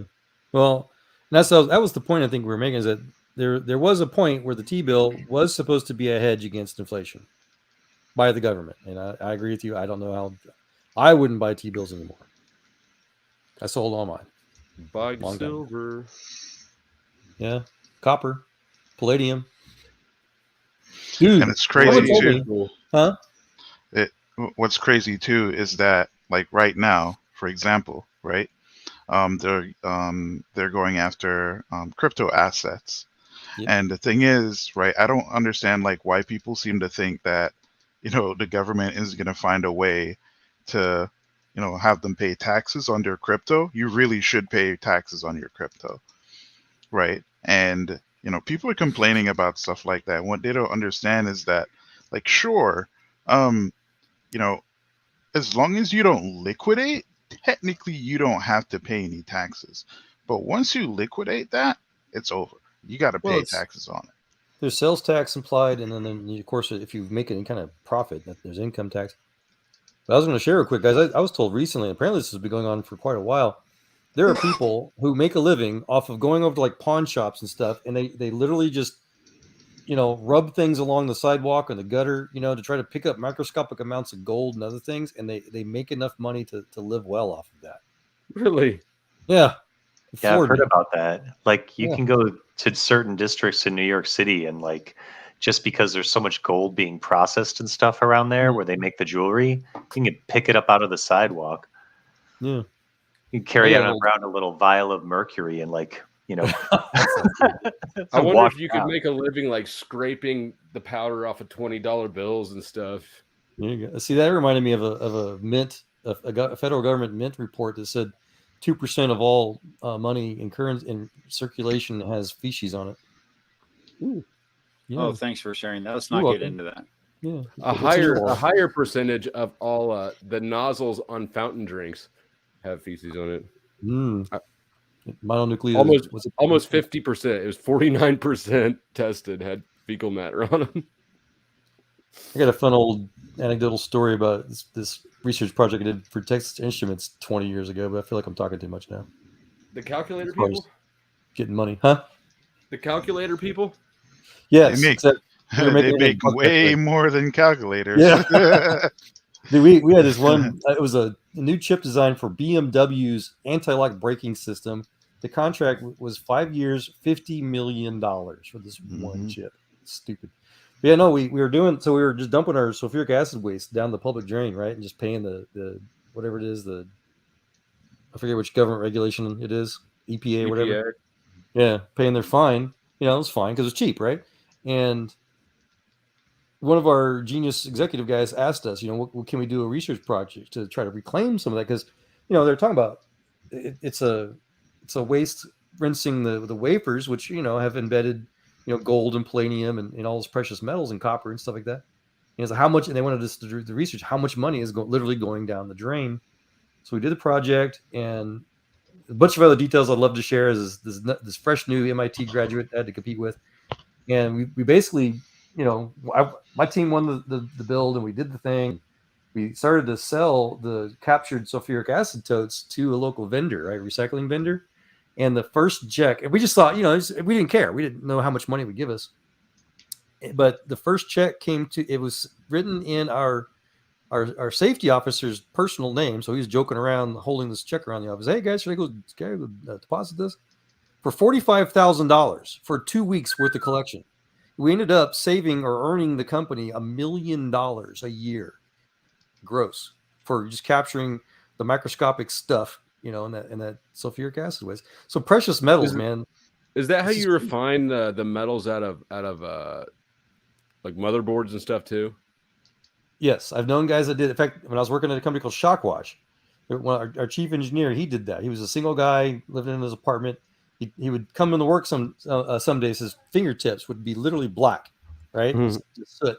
And I asked him what's going on. He's he couldn't rinse off that dirt yet. He would desolder, and he had a little smelter in his living room in his apartment to get the gold and stuff out of computer parts. Mainly CPU pins. Yeah, that's cool. That sounds fun. The edge connectors and stuff. Yeah. But he did it. He's like, yeah, man. He said he'd make $1,000 in a week. I was like, dude, no. Watch out for the fumes. I'm gonna try it. When did I start? No, that's back in the day. I started before you. You just reminded me that was one of those things. It's like, oh yeah, I want to try that thing. I don't know if it's easy. So that was back in the day before the e-waste thing, where everybody just throws their stuff at China or whoever. That was back, like when a school would upgrade all their computers. Someone would just, hey, you're a tech guy, you want 40 computers? And I'm like, I guess. Well, the problem with the e-waste thing is like it's just not worth enough money for a trip to the scrapyard. That's the problem with scrap in general, is that like you got to then like take it there. Yeah.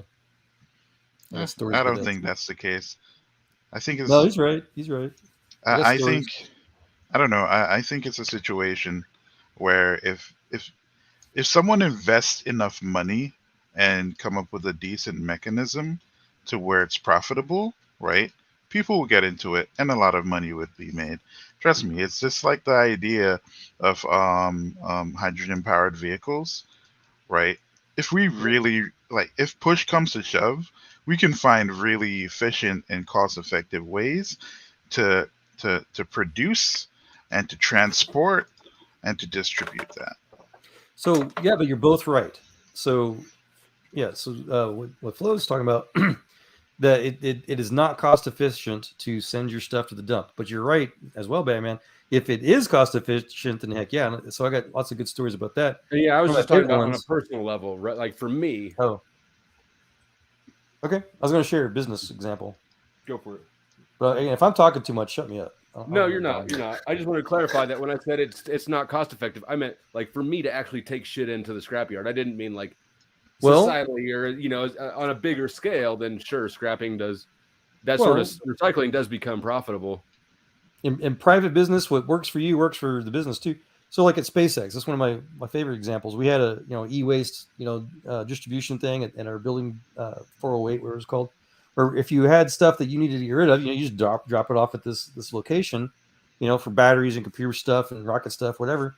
And a lot of it was resellable, and we would literally have auctions. We'd have public auctions. We had people come on site, through security, whatever, and they would try to buy and sell stuff, whatever, because it was not worth us trying to send it. And then we also we had those big plastic or metal cages.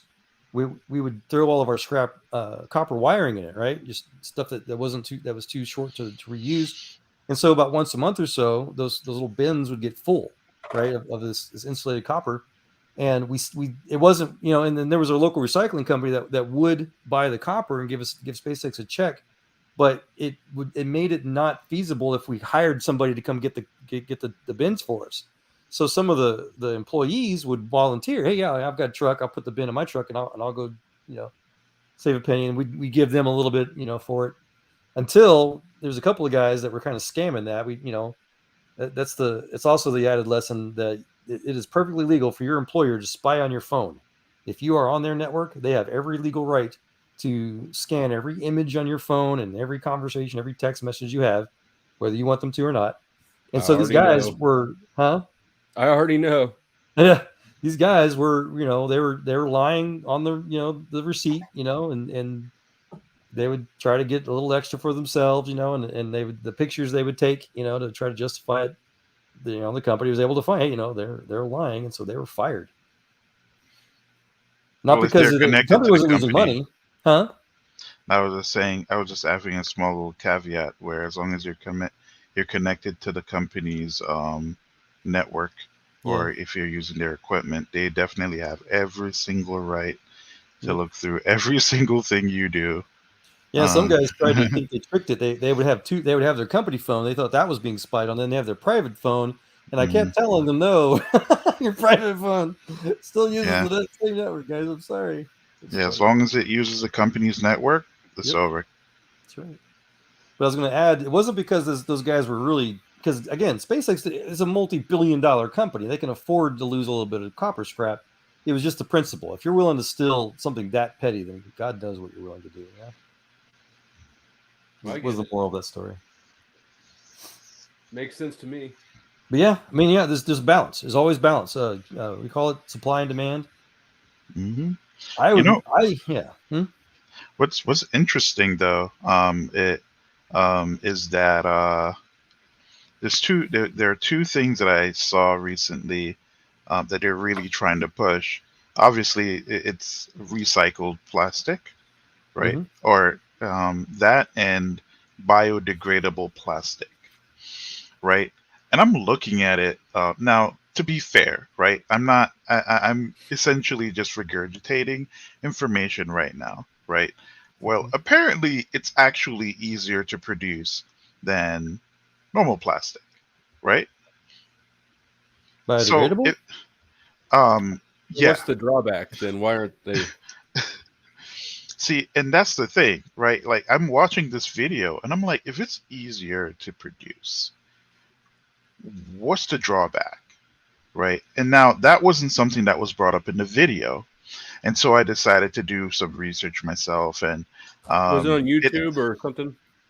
Yeah, it was a YouTube. It was just one of those small YouTube videos where people give like science updates and stuff like that. Right. That they recently found out or discovered or they're experimenting on. Yeah, And well, there's a reason. The reason is application. It's plastic is used in so many different ways. It's not even funny. And currently, the way how it's made, right? It's not sufficient to fit all applications. Like, sure, you can make plastic bags that are biodegradable, right? But making a gaming controller, for example, right, that has the same rigidity and toughness and all that stuff, right? Out of that material is not easy, and it's expensive.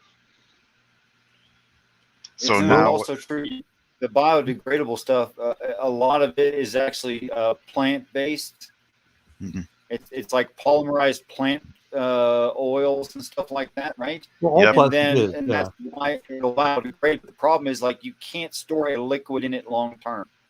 Yes, Because thank you. I was going to say that. Yeah, I love that you guys are Yeah. talking about my favorite science topics. So exactly correct, Richard. So like things like BPA versus BPC or BPF. There's all kinds of polymers out there. The biodegradable ones leach into the stuff that they're like there's a big scare about BPA, for example, leaching into children's milk bottles and stuff like that, bottles, baby bottles or whatever. And so that's why that some industries prefer to use the less biodegradable stuff just so they can have a longer shelf life. But all plastic, that makes sense. even the PPZs and stuff, do eventually biodegrade. Just some take longer than others. Is all. Yeah. By the way, I was doing the logic on it. I didn't know that. Oh, well, because you're genius. Yeah, and it's interesting too, because I think under certain circumstances, like for example, when it just comes to like juices and drinks and stuff like that, I think going back to glass and using glass products is probably the best way to kind of somewhat address the issue of plastics. That's expensive, but yeah, or waxed paper that works for me. I don't care. Yeah, we can do that too. I think that's actually probably a little bit cheaper, but I don't know. I don't work in those factories, so I'm assuming that it's probably cheaper to do that. But there was a point where a lot of colas and a lot of drinks and stuff like that were actually made in they sell them in glass. Matter of fact, in a lot of third world countries, you'll find that a lot of them actually use glass bottles versus plastic. I don't know why. I guess just expense. Yeah. Anyone want to address this question for Purple? Well, so polymers do break down eventually. They're again, chemicals are chemicals, but some just take longer than others. But you're right, they do.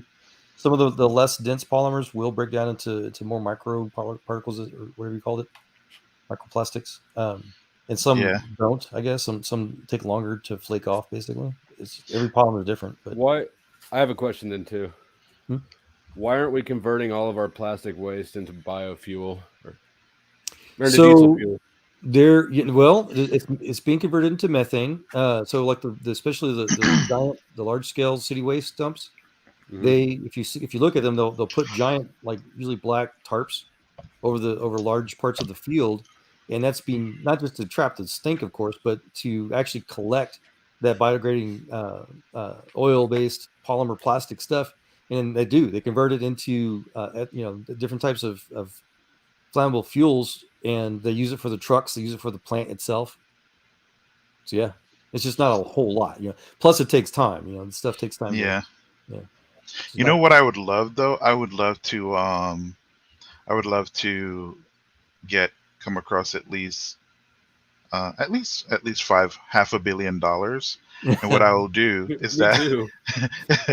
Party you know, hardy. For sure, I would actually like do it for like not necessarily just to make make profit, but apparently there's a issue of pig poop in a lot of southern states and even northern states. And what I would do, I would just make build a bunch of facilities to turn all of that into fuel and fertilizer, whatever it could be turned into.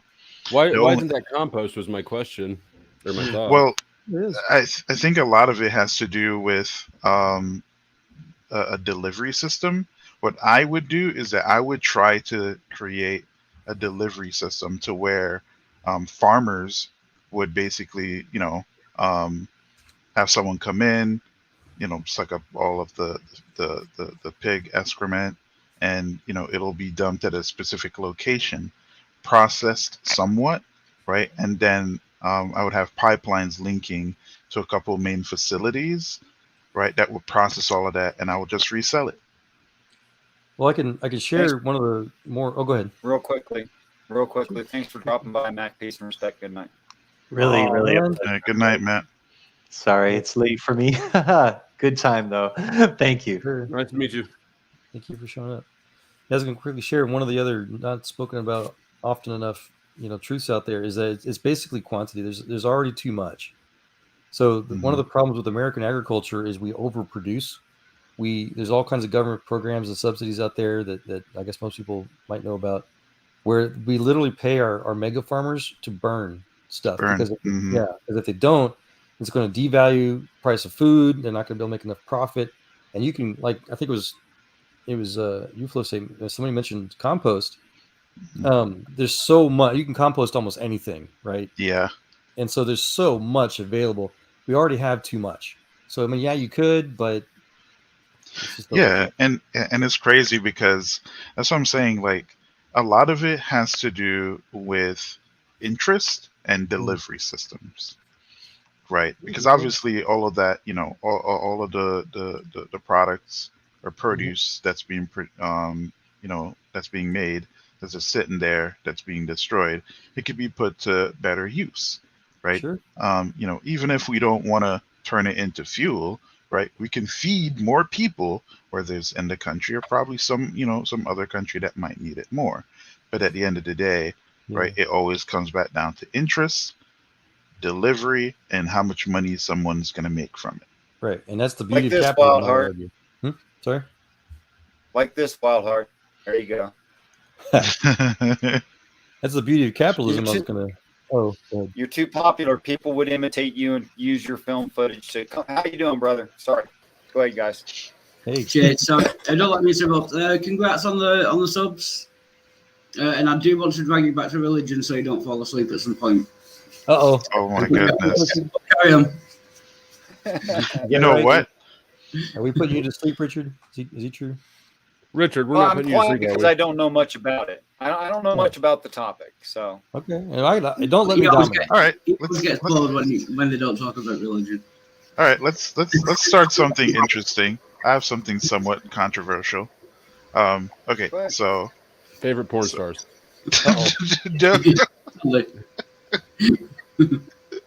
Richard, famous favorite religious porn stars.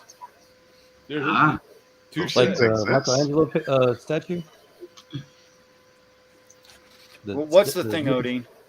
The naked statues from ancient Greece. What? Okay, so this is something that I like go into rooms whenever I feel like being a little bit trolly sometimes in rooms with Christians, and I would go in and say try to present an argument that Judas is actually saved and by Jesus's side. Okay, well, my view on that would be, what if there were no Judas? Well, then this would have been someone else, which is just kicking the can down the street, because being turned into the authorities is necessity to the persecution. Ah. I mean, I think you could make a case that Judas was the most important disciple. Good. Yeah, he was a hero. Well, most predictable, maybe. See, that was the argument. I didn't specifically say it like that, Richard, but that's the argument that I was using. And believe it or not, a lot of Christians hated that idea, and it somewhat reminded me of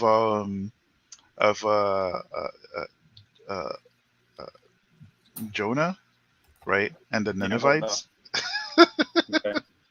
right? He didn't want to do his job, which is to warn the Ninevites, because he hated them and he wanted God to destroy them. And so it's go ahead, sorry. That's a story about the proud Christians. Yes. Okay. The proud Christians? Yeah, I want people to die in hell and burn forever. Yep. And so that was something that a lot of folks find to be very controversial. I don't think it's that, I think it would make sense for him to be saved. If Jesus can forgive, a random guy on the cross that's dying, who just, believes in him, right, and believes, not even knowing anything really about him, right, just pure faith, then, I don't see any reason why Judas can't be saved. You want to hear somebody go one step further than that? I'll go one step further Oh than boy. that. There's a very good reason there's two conflicting deaths of Judas. Or apparently conflicting. What's that? I want to hear him. Let's see. How can I? Well, you don't know the two conflicting stories? I don't know them either. The only one that I know about is that he allegedly hung himself, or he tripped in the field and his gut spilled out. Right. He burst open his innards on a stone. To be specific. That must have been one fat, thin-skinned dude. Yeah, it would. Like, he's just a bag of water at that point. Fell down and popped open like a gusher. He's a water balloon. Yeah. We all are. We're all 98%. What was it? Mostly bags of none ugly of us water. that delicate. You have to have some real problems to be that. I mean, if you drop a mostly rotted animal, you can get that result. We got a really sharp rock, maybe. Yeah. Yeah. Okay. But the word stone in the Bible there, that stone right there is actually an unchangeable thing that has the word of God written in it and has no tool lifted upon it.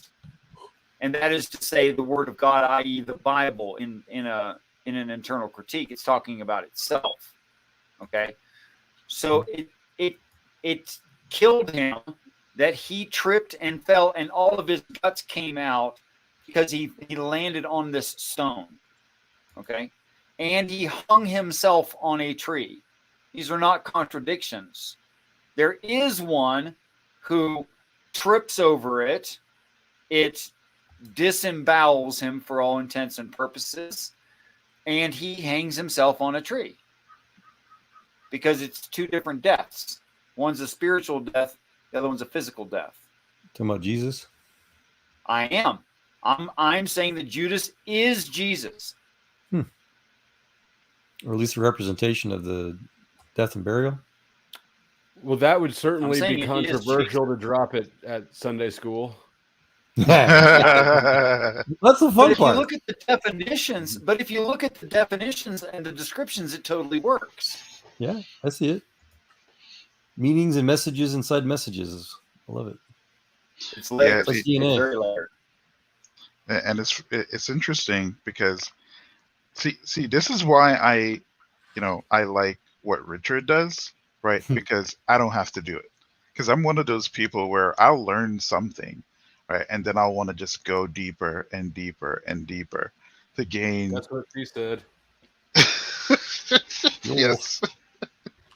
Right. So I just like, I leave that to Richard, and then I'll just, if I hit a certain roadblock, I'll probably just bring it up to him and we can probably do a show on it.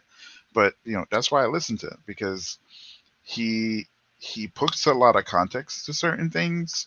Not that, a lot of it I don't agree or disagree. It's just information. But it's nice to have access to that in terms of the grand scheme of things.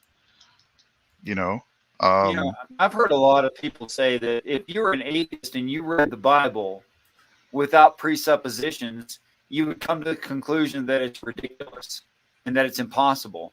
But I was an actual atheist who read the Bible without presuppositions, and that's what I'm talking about, is what I think is just obviously there.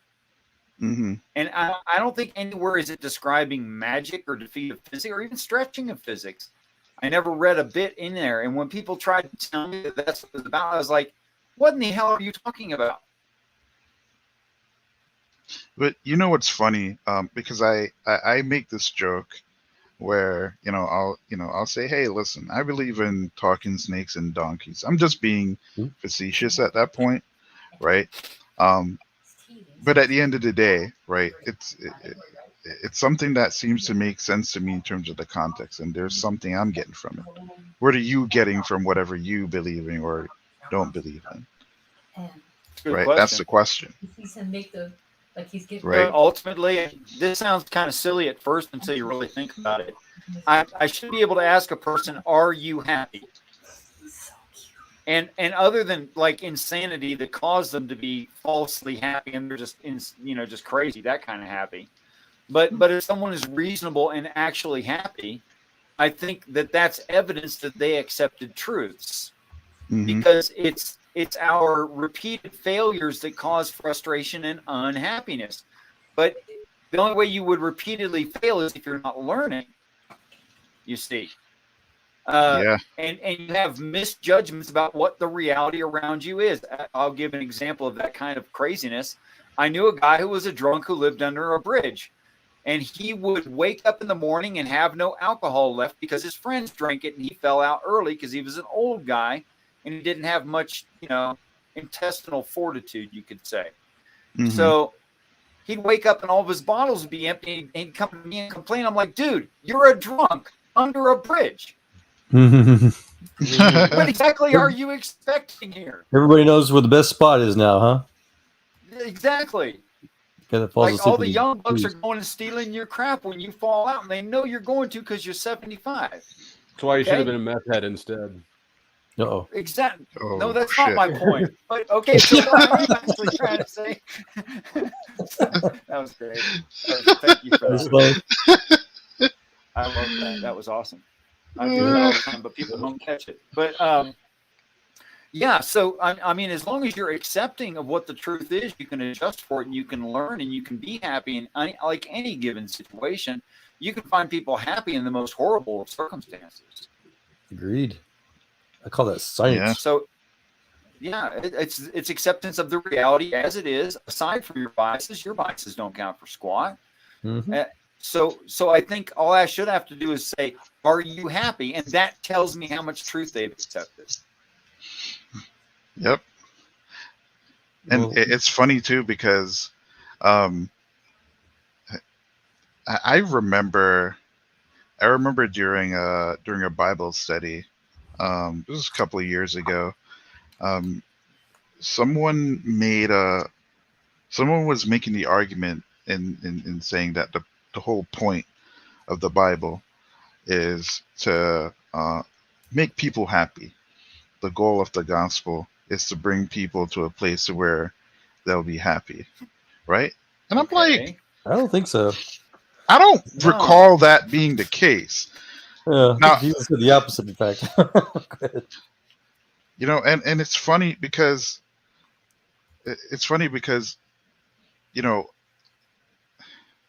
the point the person was trying to make, I guess it made sense to them, right? But people kept asking them, okay, like, where did you see it? And they'll bring up scriptures and stuff like that, right? but a lot of them, a lot of the scriptures that was brought up mainly had to do with a lot of romanticizations based stuff, right? Living based on pleasure that that would conform with what the Lord wants, right? Doctrinal stuff, and so I don't get that impression. If anything, the most it is the most visceral example of the human condition. It's a humanist book because it gives you many different stories, right, from many different positions, right? Whether you're a peasant, whether you are, a rich man or a poor man, right? It doesn't matter what walk of life you are from. You can get something from that book. You know what's epic about that? You just said. Yep. You reminded me of a famous quote. Bringing it up right now, if I may share it real quick, because you just totally reminded me. Of said, "It's I stand with the ancient Jews who don't dare write the name of God in their books, much less say it out loud. It's enough for me that the principles of creation are inherent in mathematics, and with pure thought, I can grasp reality." This is from Einstein's biography. Einstein rose, and so did I, but he continued, "I agree wholeheartedly. The Bible is the greatest book ever written. From beginning to end, it makes man aware of his conscience. But the masses don't care for conscience. They care for pawns at circuses, bread and games. And those who rule the masses want to please them to stay in power. So Hitler gave them circuses by burning books. The Bible included," I interrupted. He continued, "and also the Reichstag, the synagogues, and rumor goes they are now burning human beings." There was silence. I whispered, "Poor Poles and Russians." Einstein added, "Poor Jews." So you totally remember. I've got that screenshotted, highlighted. Wow. It's so powerful. Yeah. Nice. Yeah. It makes man aware of his conscience. Yeah, I don't know, man. You know what? I would say if the person had said love, right, it would make sense. Because if regardless of your view of, whether you're a legalist or not or whatever, whichever position you take, the ultimate, the ultimate thing is that you do these things and you live a lifestyle grounded in love at the end of the day, right? So it doesn't matter how much you worship. It doesn't matter, how great of a believer you are, right? Without love, and when I say love, I mean love in the form of grace. You're quoting Paul now, right? You're not talking about sex? Yeah. Oh, boy. Lust is not love. Me and Richard thought you were talking about sex. It's like sex love. I've been wrong before. It's okay. So, Batman, are you Christian or no? Oh yeah. Okay, sorry. Because you're literally quoting Paul now. If without love, I'm nothing. He's my favorite disciple other than Stephen. Nice. Oh yeah. Well, he's got the most space devoted to him. You noticed that. Good for you. I love he takes up a lot of real estate. He's kind of crowding everybody else out. He's like LeBron James or something. Yeah, he was kind of the LeBron James of them. But you see, the interesting thing about Paul is that it's not necessarily, because I can understand why someone would be like, Paul is just a zealot at heart, and so regardless of his positions, right, he's just going to be a zealot towards that one thing, right?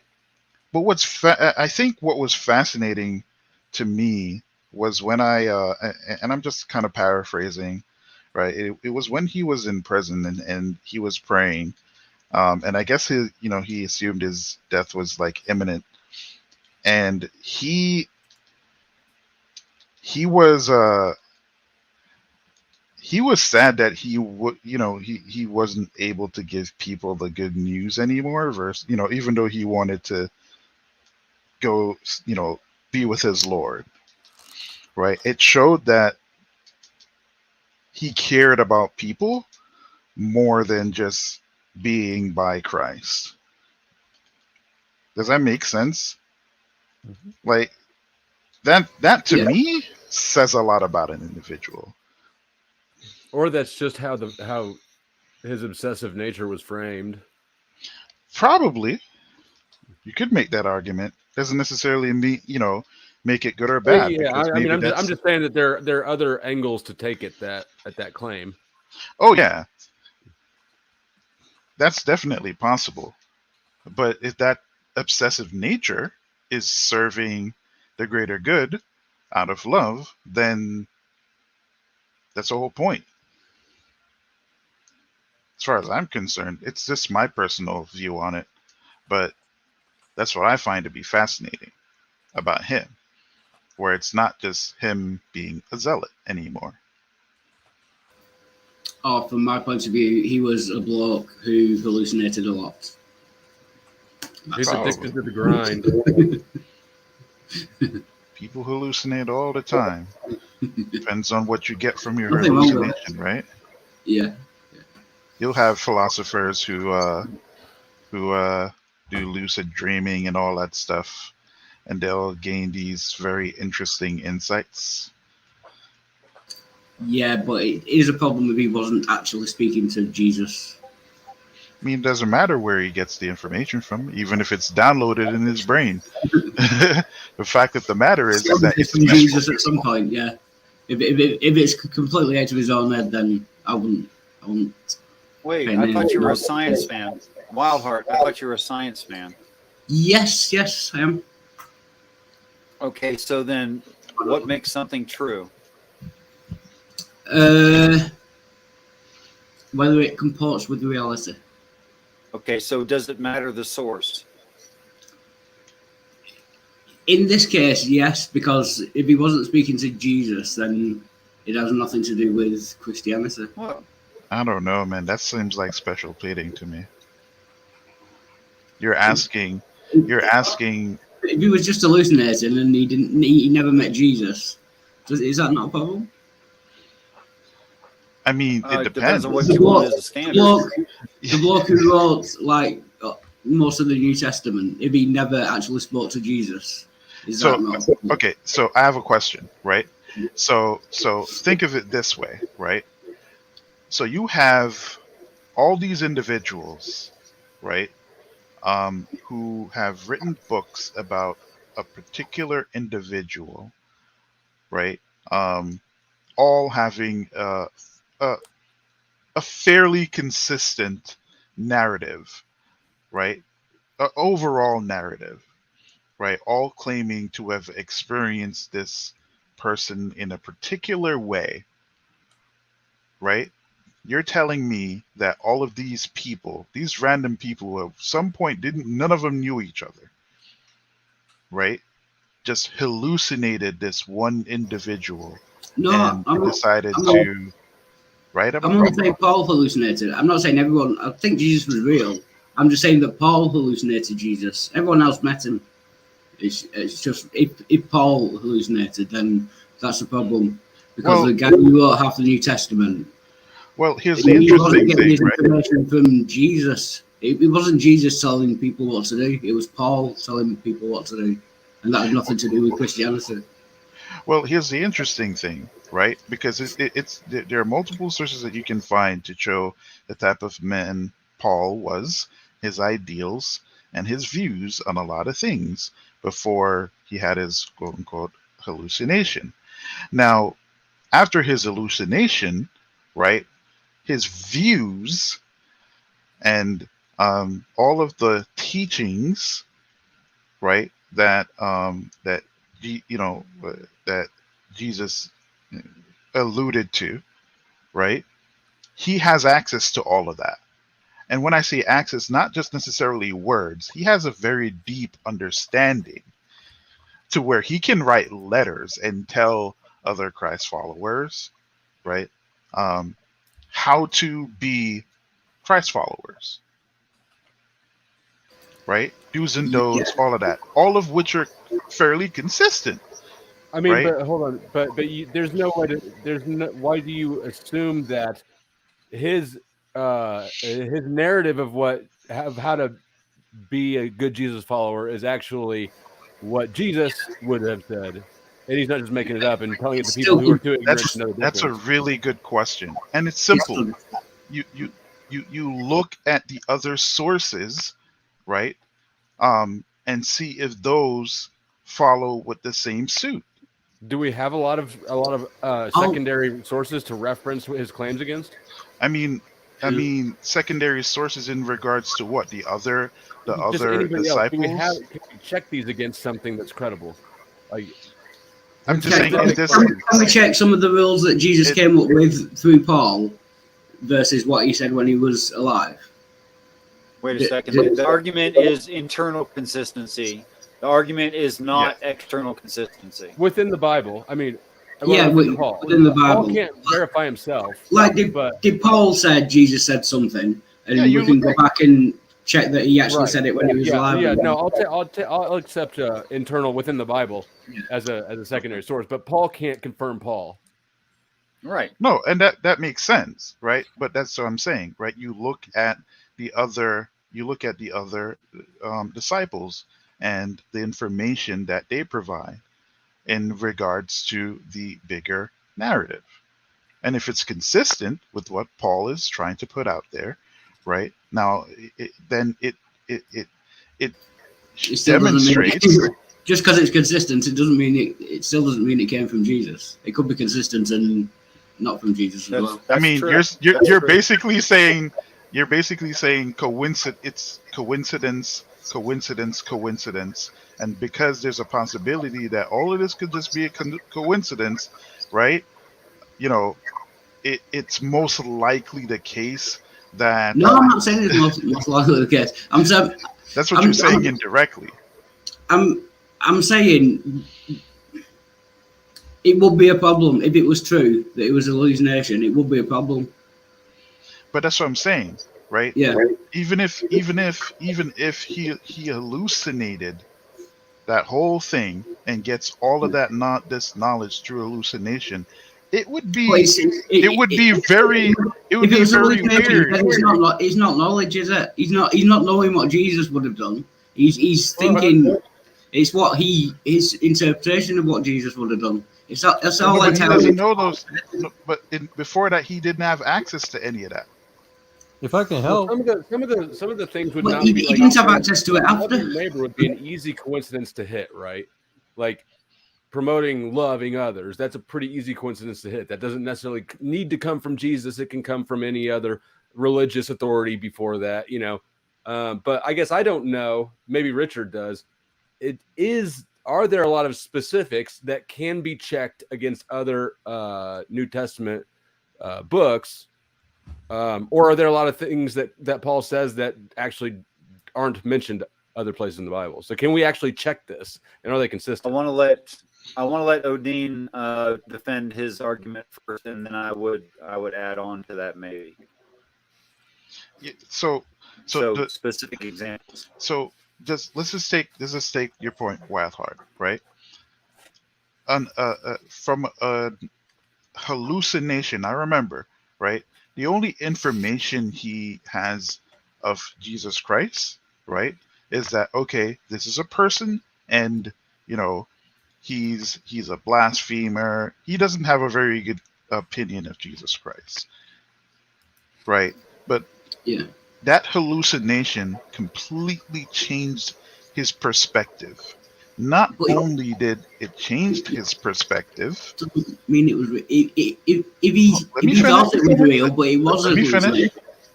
Sorry. Not only did it didn't, you know, just change his perspective, right? He also somehow has access to knowledge of a lot of the teachings that Jesus Christ was sharing with his followers, right? Teachings people who are close to him would have access to. He had persecuted and beat quite a lot of them up. They probably told him some stuff. It'd be like saying that a cop has access to knowing how to cook crack. Of course he does. He's going after it. I mean, when I say access to information in terms of his teaching, right? If you're a cop and you're going after, I don't know, let's say a cult leader or something like that, right?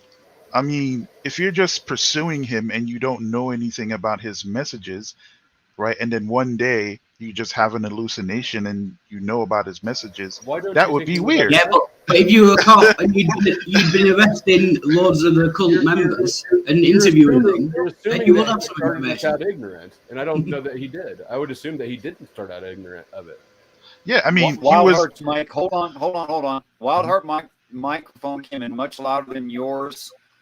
Flow State, would you repeat from the beginning what you had just said, please?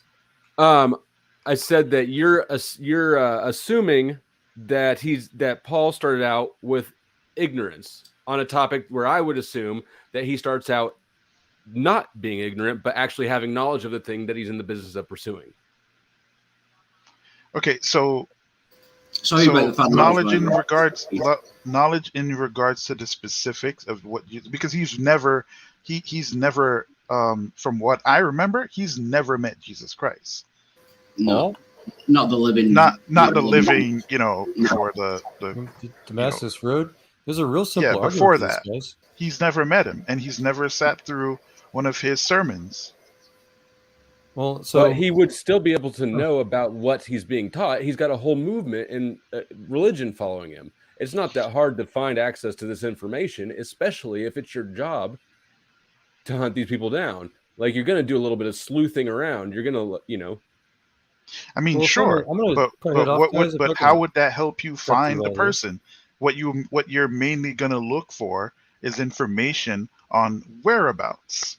Where this person is going to be if you want to catch them, right? I can identify a gang member a lot easier if I know that they wear all red and throw up this hand sign. Of course, he's going to look into the details of the religion if he's after the followers. I mean, that's just something before I take off, guys. Or no? Oh, go ahead. Fine. Rude. Yeah, no, you're right in that Paul may have known Christ's teaching. That's how he's identifying the Christians he was mass murdering. But regardless, his only claim to the counter knowledge was meeting Jesus personally. And that is the only definition for a Christian, somebody who literally, quote, knows Jesus. Like Jesus said, depart from me, I never knew you, to the fake Christians out there. And so that's the beauty of Christianity.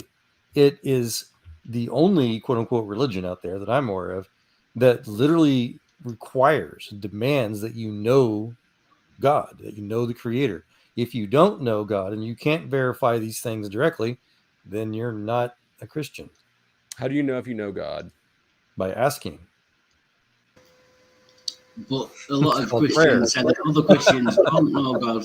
Well, that's part of the science. Right? So you could all be wrong. Jesus said, test them by their fruits. Test which gospel message.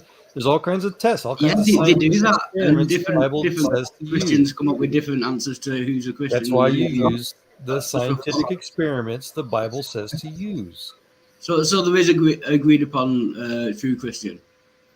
It's why the Bible uses. It's not Catholic. We know it's not Catholicism. That everyone agrees on. Is that the case? Well, I'm not going to debate. I mean, you have to look at the science. Yeah, I just wanted to say it's the same thing as we know what you think. We have to ask you. Same thing. You have to know what God thinks. You have to ask God. So Paul was God doesn't exist, and you're just making stuff up. And Paul was extra blessed in that Jesus literally stood in front of him walking down the highway and blinded the poor guy. He asked him, "Why are you murdering me, Paul?" Or Saul at the time. So, and some of us have that, some of us don't. But that's the bottom line. You only know. And the rest of us are here trying to read the tea leaves and interpret the rainbows. And when you can just cut through it all, just ask God. That's what He wants, I think. He's got me blocked. I think. He just said, "Ask and you will receive; seek and you will find; knock and the door will be open to you." You guys have a great night. Thank you, Richard. You're going to bed. Good night. Thanks for coming on. Yeah, my daughter. I haven't talked to her in a week. She's messaging me from the Philippines, and I need to go to bed. Cool. So, all right, I guess that's a reasonable excuse. Yeah, you guys are awesome. I appreciate it. It's always a pleasure, Richard. Be good, man. Good night, Joel. Catch you later. Okay, pick it back up. I mean, where were we? Damascus Road. Discuss. Oh yeah, I'm still waiting for Richard's answer about if there's is Paul checked internally? Okay. First of all, you have to ignore a lot of Christianity and only pay attention to the Bible to make a statement like I'm going to make. Okay? That's how I prefer things. Right. Okay.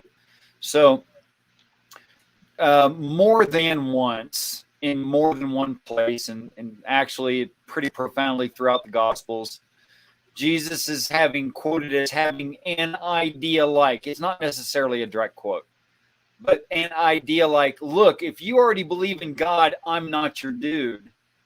However, if you need me because you don't believe in God, I'm here for you. I.e., I'm a physician here for the sick. Words like that, ideas like that. Okay, this is exactly what Paul says. That he is giving the gospel of the uncircumcision to the Gentile. Okay, so and you can get into a lot of detail on that. That Paul is actually the only one doing the actual job Christ written down. He's the only one doing it. Everyone else is talking about Jesus doing it. Paul's doing it. But is that what did Jesus when he was alive preach to the Gentiles? Okay, are we doing a Christian critique, a Bible critique, or a critique of me here? No, I'm saying Jesus when he was alive, did he preach to the Gentiles like Paul? Hasn't been alive. Hasn't been on this earth. Ah, sorry, forgot. See, so it matters which one you're referring to. Okay. The Jesus of the Bible. No matter. Okay, so the Jesus ending his earth. What about him? According to the Bible, did Jesus preach to the Gentiles like Paul did? Yeah, he does. Yeah, he does. Yeah. Yeah, that's his whole thing. Okay, so here's the way the servant slave laws break down. The Father gets most because he saves most.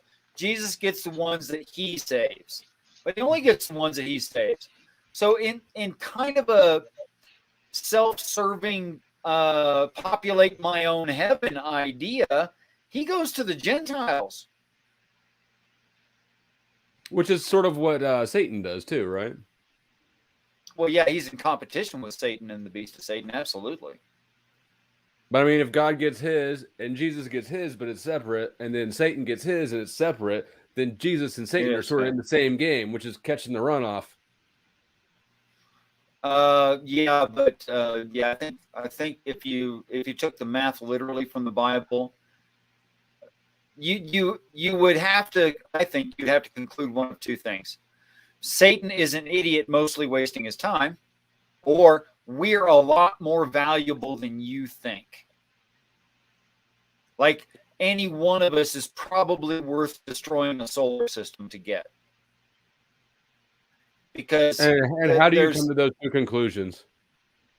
Okay, so there's a story of the war in the heavens, Michael and his angels, Satan and his angels. You know that part of it, I'm sure. Mm-hmm. There's another account of that story that's Old Testament where Michael loses 4,000 of his troops. Okay. And maybe that's the basis of the culture of the what's the people called? Come on. Norse people religion is describing Michael's troops. They party hard, they die, they're born again, they party hard, they war, they die again, things like that. Valhalla? Okay. Yeah, Valhalla and all that. Yeah. The Norse mythology, I think, is based around Michael and his troops.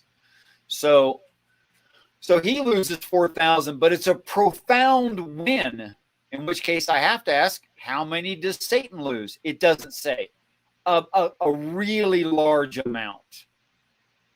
And then when you go to the math in the book of Revelation, everyone has ascended or died, and few died apparently.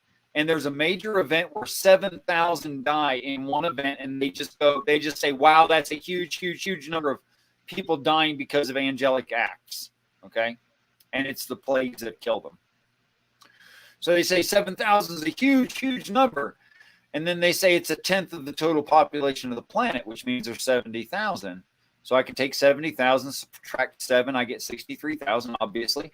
And then it says most repent for the intensity of the plague. Most is more than half. I'm going to be a very, very low most by saying 50%, which is an impossible most, right? And that's 31.5 thousand people that Satan would be maybe getting. Maybe.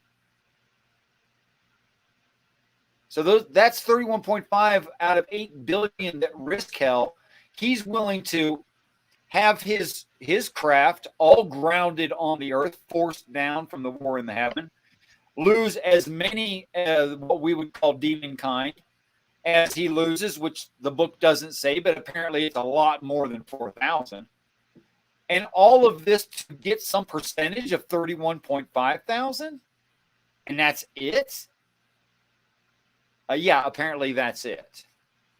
So you're either he's stupid or you're really valuable. Or the gain would actually be more than that because you take out God altogether. In which case, presumably people would keep producing, and then you'd have the whole universe, and you'd end up with more than just 31,000. What do you mean by universe? Whatever, the cosmos, the everything. The everything. I mean, everything. Oh, the everything. Well, the everything is never a topic in the Bible. That's why there is. Did God create everything, or did he create the heaven and the earth only? It seriously, okay, first of all, the topic is where are you and what are you looking at? That's the topic. There's an intended reader. Okay. And let's bear in mind that if you want to go with it was written in a certain time, if you can accept that, there was no such thing as a telescope. People thought stars were small near objects. Okay. Luminaries. So, yeah, the luminaries. That's right. Comparable to a candle in the sky, a luminary. The Bible thinks that stars can fall to earth. So the Bible obviously doesn't know what stars are either. It's not. It doesn't say stars fall to earth. That's just very Christian. I wish you'd abandon Christianity, but you really should. It makes no sense. Touché. Okay, so oh crap. All right. I mean, that was funny, but that did throw me. Okay, so okay, that's right. The actual words bara to create is majoritively, not in all cases, but majoritively to repurpose or reform an existent thing. And I have further evidence the planet existed, because it makes no sense to say something like, I don't have a car that's out of gas. It makes equal lack of sense to say, I have a lack of planet, and that lack of a planet is without area distinctions and void of life. Like, what the hell are you talking about? It doesn't even exist. How can you say it has no life on it? The nothing has no life on it, and that's the way you'd have to read it if he created the planet ex nihilo. So that makes no sense. So terraform would be a more accurate word. Right, and then it tells you how it was terraformed, step by step, days 1 through 7. It tells you how it was terraformed. The word, or right? Well, first atmosphere, we know that's true from the fossil record. And that is what creates light. That is refracted light. Makes things lit. Refraction. Is refraction. Refraction. And then sees, and we know from the coastal record it came in this order. Then simple plants, complex plants, simple animals in their kind, complex animals in his kind. And it's in the right order. And it's talking about terraforming. It's not talking about creating something out of nothing. It's just not. And it's local. It never talks about the universe at all. Okay. And some of the confusion is the word universe, which is actually rooted in another word, which means world. But it can be your world. For instance, your world right now is the room you're sitting in. You can't see the rest of the world, right? or it could be the land mass that you're on, or the planet, or the entirety of the cosmos. But the topic there in the beginning of the book is your planet. And just dabbling, talking a little bit about the surrounding solar system. And one of the reasons I would say that, and it must be from our perspective, aside from the obvious, it's to explain things to our perspective, that's obvious, is that it says, I created, same word, bara, the stars also. I went and looked up those words. What it actually should read in the English in our modern way of thinking is, I repurposed the clumps of stars. Galaxies. That's what it really reads. I repurposed the clumps of stars. That is to say, I pointed out constellations. Purple brings up a good point as well. It says it talks about the planets going before there was a sun. So apparently, I'm sorry, you're wrong. This so supports my exact case. This, and not only that, you're missing half of it. Man was placed into the garden. Man whom God had formed was placed into the garden. So were plants placed into the garden. That is, they pre-existed the planet. That's right.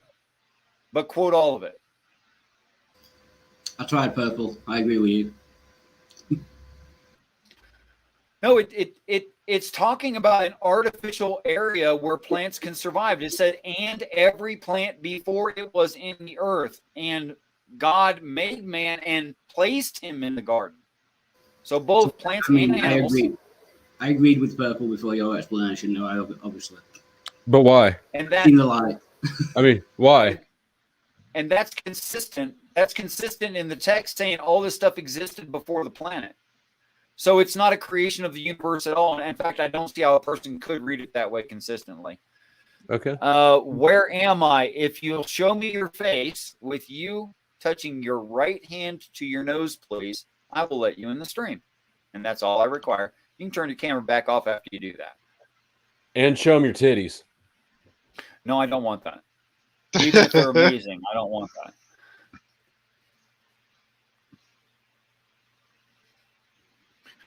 I mean, essentially, Purple, I think you're brilliant, but this is like a trope based in standardized Christianity that never made sense in the first place.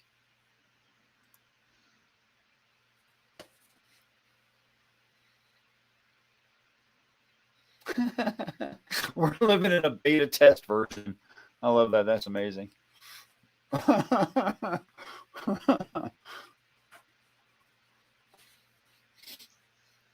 Okay, so I think it's consistent to say something like, from your perspective, there was this without area distinctions void of life. By the way, that's very reminiscent, that void of life claim, and it's a claim. There could have been life here. I don't really know. That void of life claim is really reminiscent of like Star Trek, the Prime Directive. You don't mess with existent life. You just don't do it unless you absolutely have to. So they're claiming there was no life here and there's no area distinctions. And then step by step says how they changed it, which does line up with the crustal plate record. It does. Like when they teach it to little kids from a very scientific book, they say, first there was, the solar disk and the planet formed, and then certain chemical reactions released an ancient atmosphere, which allowed for space water and collision and energetic collisions that caused water, and then they have oceans. I mean, literally, then simple plants, blue-green algae, more exotic plants, then some basic animals. Got to be fancier animals. All the sequences, all the things like jive up with conventional mainstream science. Yeah, sure. It's just without God. Sure. But a typical Christian definition of God doesn't make sense to me either, according to the Bible. Oh, yeah. I agree that conventional Christianity and conventional scientism, neither of them are making a lot of sense. Well, I'm saying the Bible doesn't even claim that God, Yahweh, has personage. It has being, but it doesn't have personage. But they conflate the number one representative, the Father, to God, making it one personage. Well, then who would the Father be? But then they separated it for the Trinity. What's that? Who would the Father be then? Oh, in my view, Jesus number 23. Jesus number 23. Jesus and 23. We will experience Jesus 24. How many Jesuses are there? Which one am I? Total so far. I don't think you're going to get to be a Jesus. Not everybody gets to do that. Sorry, bud. I'm sorry. It's a special. I mean, it's not that you're less important. It's just your job is different, and it's your job will be important for different reasons. Okay, so I guess you've never heard me say this before because you sound semi-surprised. Are you? I mean, I guess I don't have a coherent understanding of your theology. Okay. So check this out. I am doing as I see my Father do. All present tense, right? You're hitting mom. That's a Jesus quote, right? What's that? I said you're hitting mom. It was a joke. Yeah, sure. And I'm wearing a wife beater because that's tradition. So what is Jesus doing when he says that? He's testifying to people about heaven and angels and the Father. That's what he's doing. But he's saying, I am doing what I see my Father do. Well, how is he present tense seeing it? It's because he's reading it and he's praying about it. But it entails definitively, it defines that it's the same job. Jesus is not sitting on a throne in heaven when he does this. He's not saying that. When he says this, he's on the earth testifying. He's doing his 3.5 years, right? Okay, worse than that. Here's another one. In the book of Revelation, it says, to him who overcomes, I, and we all recognize it's being narrated by Jesus, will give to him who overcomes as my Father did for me, and he will sit in my throne beside me. Which is what his Father did for him. Well, now you got the middle guy, and all three of them are the same. Well, what are you going to do about that? There's one Jesus when the middle guy is talking? No, can't have it. And then when you really read the description of the promises special to Jesus, what are the special? I will give you a new name. Heaven will be named after you. You'll be seated at my right hand in a throne. You'll be given a crown by me. That's a description of the 24 elders. That's what they're doing right now.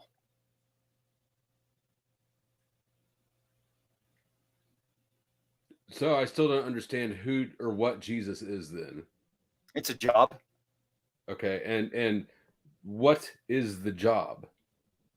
The job is tell the truth about God. It's the first person on the planet to be told the truth about God. Never mind religions, never mind books, never mind all that. He's the first one to actually know what this stuff's about. Then how was he watching God do what had never been done on earth before? Because he was reading it in a book, a prophetic book, which is the story of Jesus,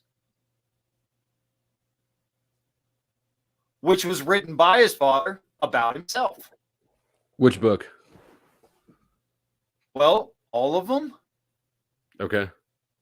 So he's the first. So Jesus is a job, and basically it's to have the light bulb click. Everything clicks, and then you tell people about it, and that's the Jesus. Father clicks the light bulb on for him. Actually.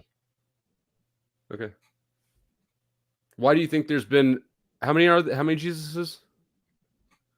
As many as there have been prior Earths, and a minimum of 23.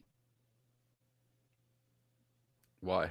But there's also described in the Bible is a promotion process where they go from the lowest level of heaven, i.e. the 24 elders, the 24 seats, the 24 heavens, into the middle range of heaven, i.e. the beasts around God's throne. And eventually they get promoted out of there into the throne room, the throne itself. And are these metaphors? I think they're literal physical places. Okay. So could you be the 24th Jesus? Is that possible? Yeah, he could be the 24th Jesus, I guess. It's in. Nice. Hey. Let's try it on for size. Somebody pray to me. Oh, that's awesome. That was great. Somebody pray to me quick. Okay, so it's evident since he was born out of the dead, and the dead means non-believers, that Jesus was originally born a non-believer, just like everybody else. You know, just a dude.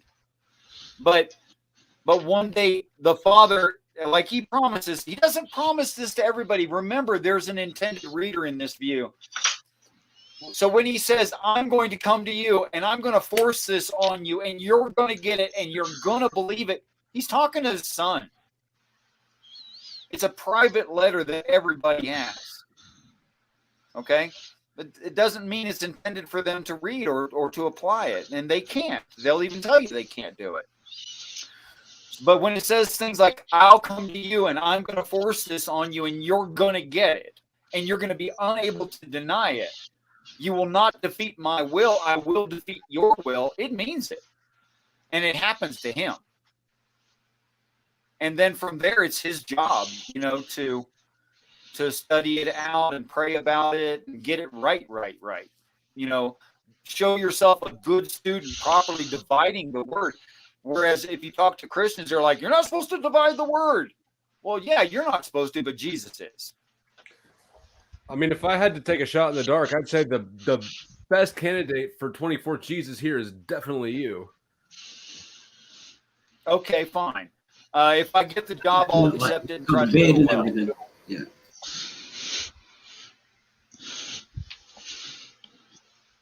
I mean, really, seriously, how could a person possibly say no to that job? I don't know. It doesn't sound like it's. I mean, if it's all real, how could you possibly say no? I wouldn't like the dying on a cross bit. Yeah, I don't want to. It's a bad weekend. It's a bad weekend. What are you talking about? It's not that bad. You know? It sounds like a really shitty weekend. Like I've been to jail, but that sounds worse. Well, dying has got to be a really weird experience, you know, especially if you like live through the dying and you actually experience the actual dying, which no one has experienced dying before. No one ever has. A lot of near-death experiences where people have died. Yeah, but they didn't experience dying. There've been people pronounced dead for like 10 minutes, 15 minutes at a time, and then come back into life. Sure. That's what I mean. What I mean is when you lose consciousness, which is death, you don't experience the loss of consciousness and death. You can't. How do you know that you experienced or that you lose consciousness? Even the NDEs don't come back and talk about what it was like to die. They Yes, didn't they do. experience it. No, they experienced something else while they were dead. That's not the same thing as experiencing dying. No one ever has. Well, they just are out of most of the ones that I've read. They're it's always a corner. They're in like a corner of the room, all of a sudden looking down at themselves. So the experience of dying is just recounted as you're out. No, that's not what I mean. I mean the moment of death. Ask any of them, read any of them, their experience of the moment of death. There ain't one. Right. Okay.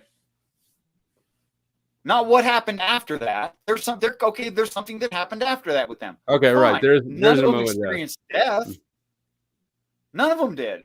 Jesus is going to be a real weirdo. He's going to experience death. He's going to keep consciousness while dead. And descend into hell. Okay. And I remain get what conscious you're saying. going to hell. Like what I get what you're saying. what is that? Like that'll change your perspective, right? There's not even a story about that. Yeah. Okay. I get you. So maybe being tortured to death is the part that I wouldn't want. Then Okay, that would suck. Yeah. Yeah, everything leading up to death would really suck, I think.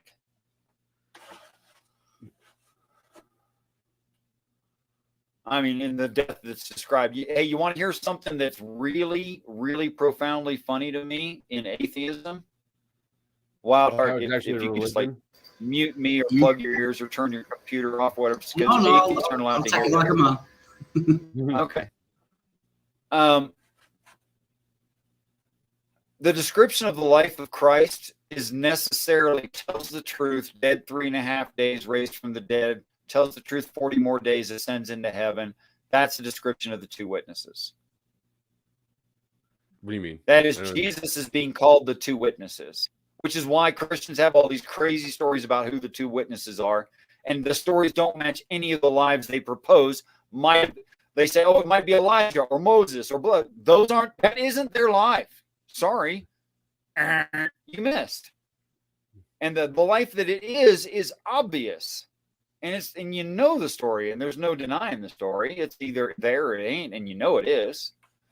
And so the two witnesses means Jesus, which is why his testimony is 3.5 years, the second half of end times. That makes total sense. That's when the two witnesses testify. Okay? Two witnesses being the God-man. Those two witnesses. So he happens in end times. He didn't happen 2,000 years ago. That's why they can't find evidence, because it's a future event. That makes perfect sense to me. There's no evidence of future events. There never was. There never will be. And then he does his job. And here's the really profound and funny part. He's going around doing Jesus-y things, right? But everybody knows the story of Jesus. And the people still left on the planet are the atheists who've refused heaven, though it's parked in the sky. So they're actually being sarcastic. They're like, oh, you think you're Jesus. You think you'll come back from the dead, don't you? Well, let's find out. Which is why the beatings are so bad. Because it's sarcasm. They're trying to teach the people a lesson. This is a bunch of bullshit. It ain't going to happen. But guess what? Surprise! They fulfill the prophecy. Isn't that hilarious? In sort of a sadistic way. Yeah, I know, but twisted way. your evilness is showing. I'm serious though. When I look at this is what I read. This is what's there. That could stop you being the next Jesus, though. You gotta work on that.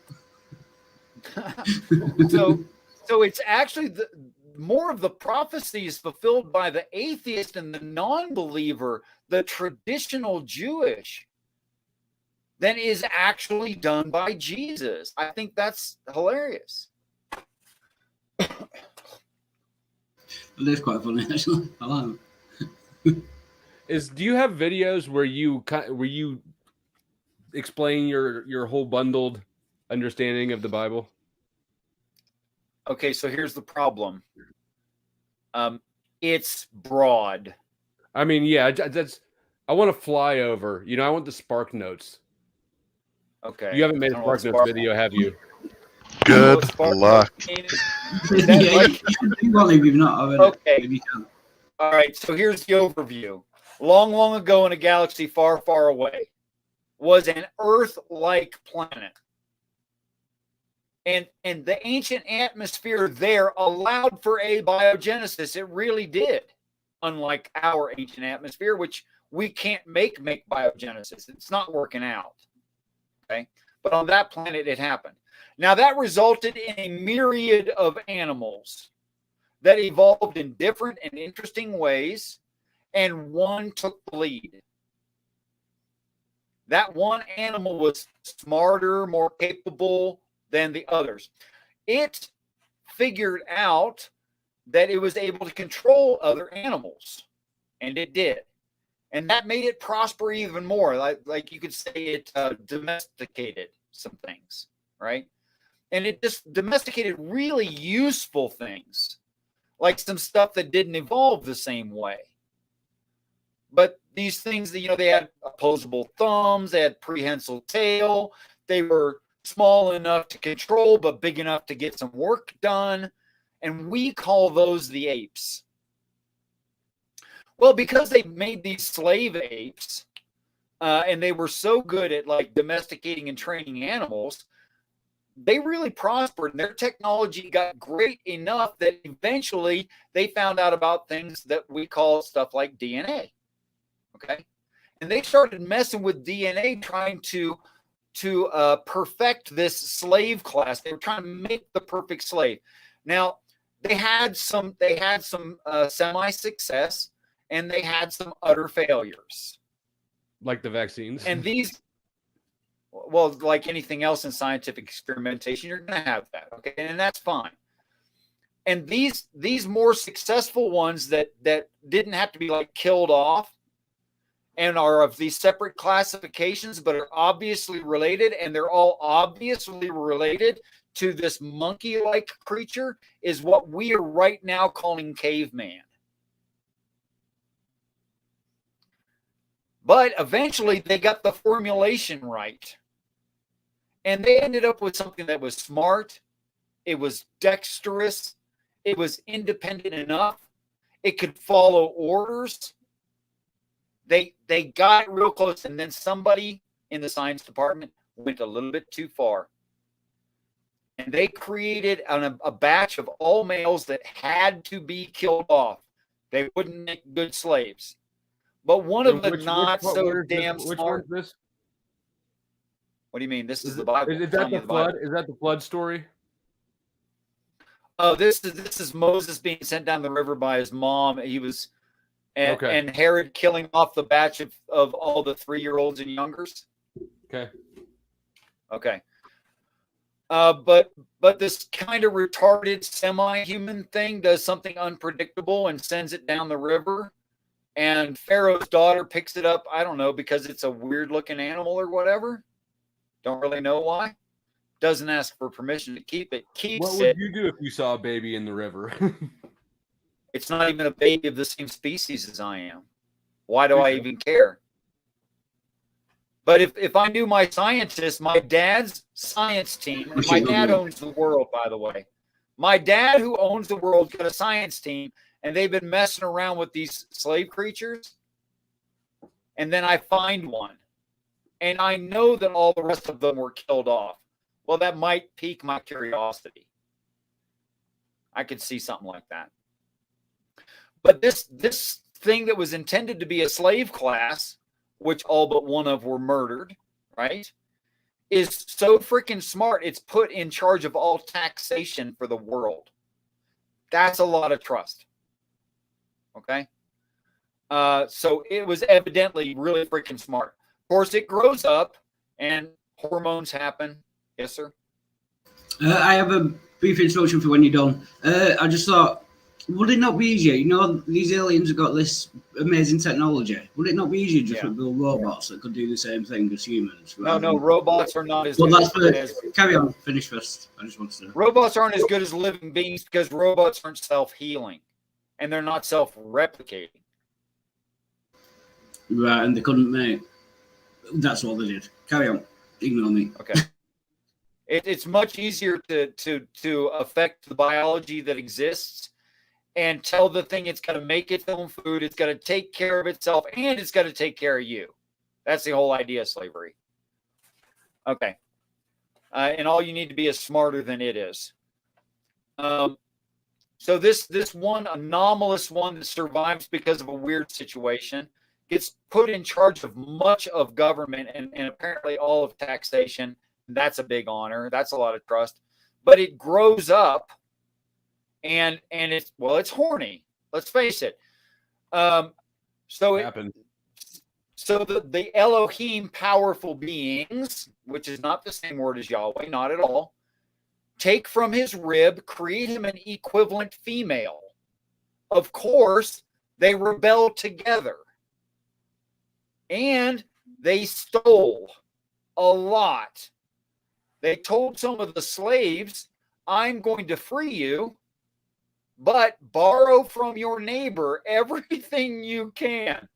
Gold, animals, no intention of returning from this exodus. That's called theft. Okay, so the first man and his woman, being immensely smarter than the slave class, told the slave class to rebel. That's what happened. And they used those pre-existent every plant before it was in the earth and man forms put into the garden to populate this planet and at least 23 others before this one.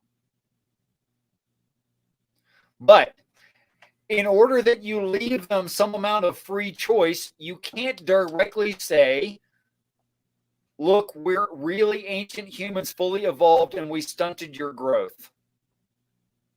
And actually, right now, you're kind of dumb compared to us. And right before you kill yourselves off, we're going to show up in spaceships and rescue you. Because none of that's going to make a damn bit of sense until the time is right. So when the time is right, he wakes up one and says, tell him.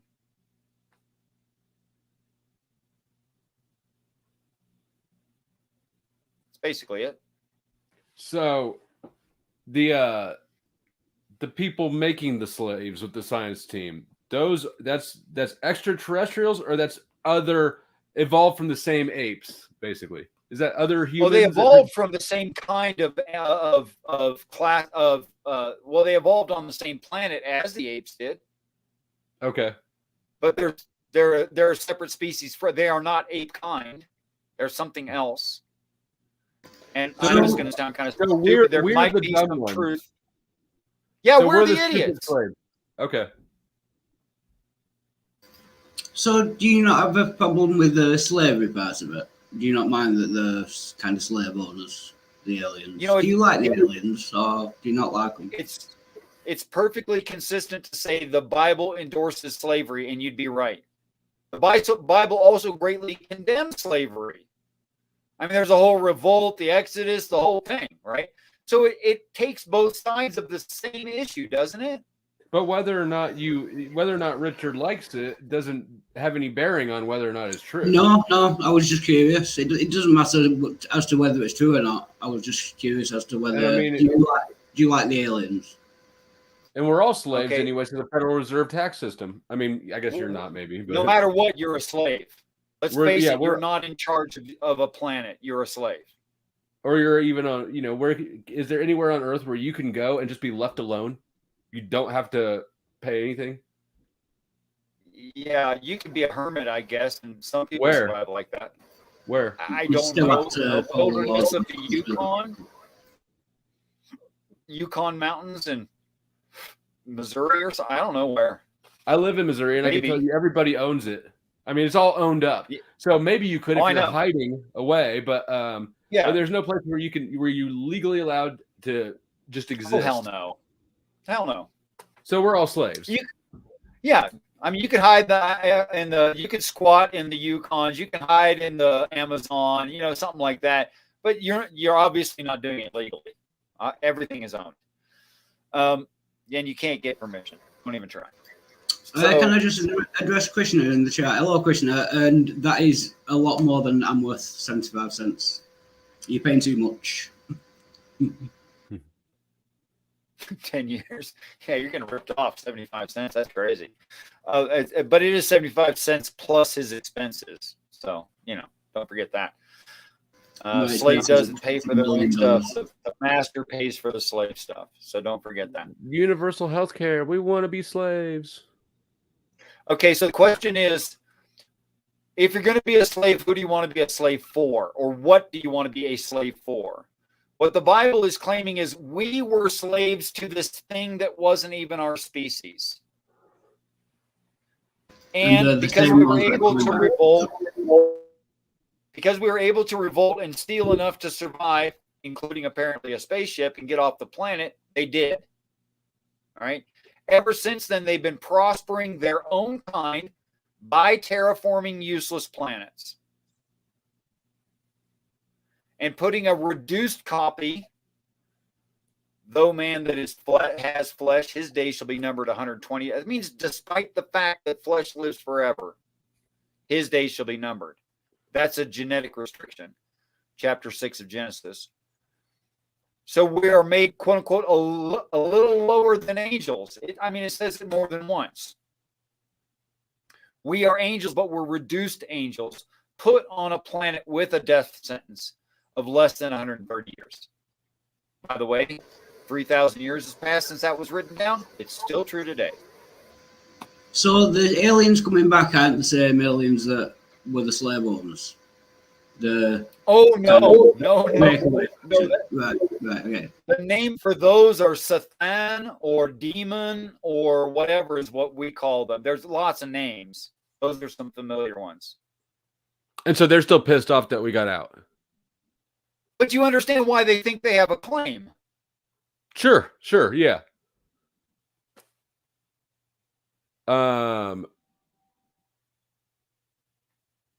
Okay. See, the question is, if your scientist created an actual AI, is the AI yours? I don't know, but we should stop doing that because, yeah. You see the question, it's a moral conundrum. I do. Do you respect autonomy or do you not, or do you respect material ownership? Well, I think that what you don't do is you don't just like torture it. Right? Like yeah, that would be bad. Like one-off possession. You're not the alien overlords are never going to reclaim a lost. They're not going to resolve the problem by just sort of torturing people one at a time, as demons are alleged to do. Apparently do. Well, that's not the larger plan, though. Is to torture people one at a time. It's to kill them that way, like death through 1,000 cuts. I think they intend to eventually overtake our kind by using aspects that they don't have, that this anomalous slave does have, which is apparently emotion,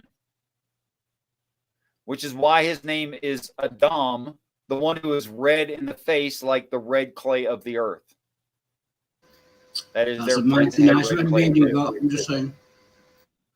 I caught an echo and I have no idea what you just said. Would you repeat it? I'm just saying that that's a fine red beard you have, for the next Jesus. Right on.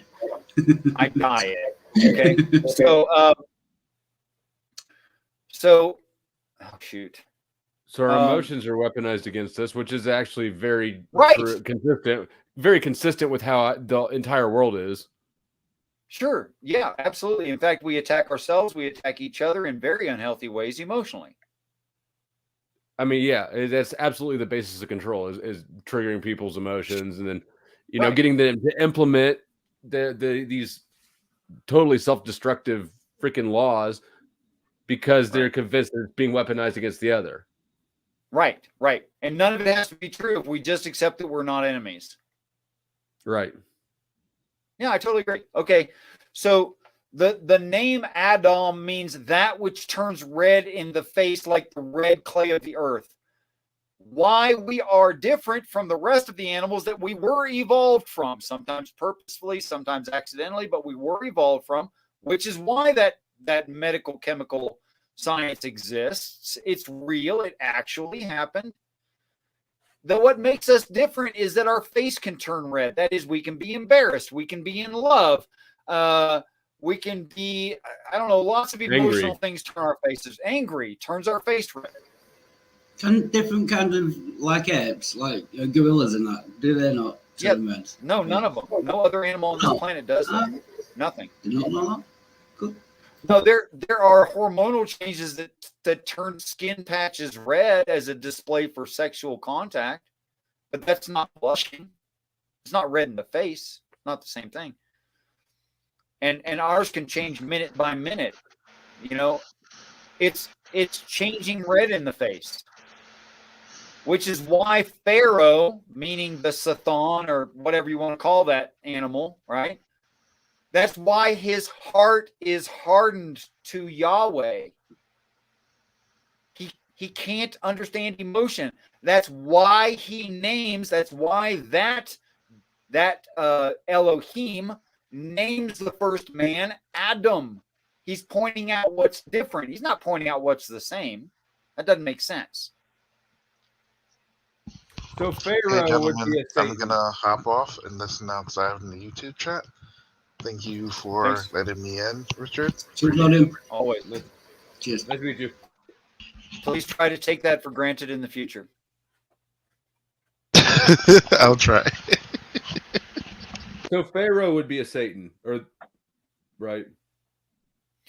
Pharaoh's another word for the Satan. which is why he's in charge of everything. That's why he's the slave owner. It's why he thinks he owns people. That's why. Aleister Crowley was all about that shit.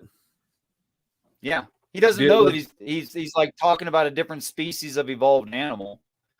Iger Television, you are popular enough that someone could have screen captured your likeness, your icon. I'm going to need to see like your actual human face, and you can turn your camera back off. And your titties. Show them your titties. I mean, there's been a few that tried to porn bomb me already today. I'm not starting to let it through now. So, Iger, you show me your face, and I know what your face looks like. And if you take too long, I'm going to think you're looking up a picture of Iger's face. I wonder why people try to porn bomb you, because nobody's ever tried to porn bomb me, and I've got more subscribers than you do. I don't know. It's interesting. It must mean you're onto something. You're getting close to target here. It's demons. I think it's the same reason that I get porn bombed the whole time. So, I mean, what this means in real terms is I don't have to deny geology, not in the least. I don't have to deny a Darwinistic-like evolutionary process, some kind of evolutionary process.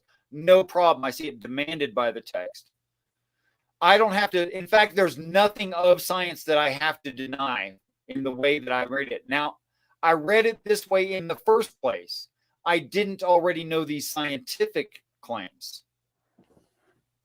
It's just when people started presenting the science to me, I went, yeah, that's in the Bible.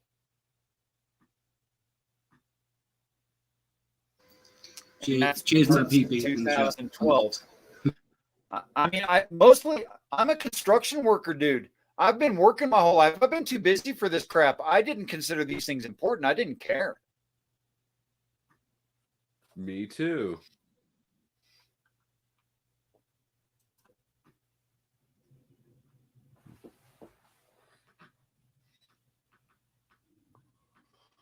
Blessed be he. Stop with the tropes and say something from your actual brain, or I'm going to block you. I've asked you 5 times now.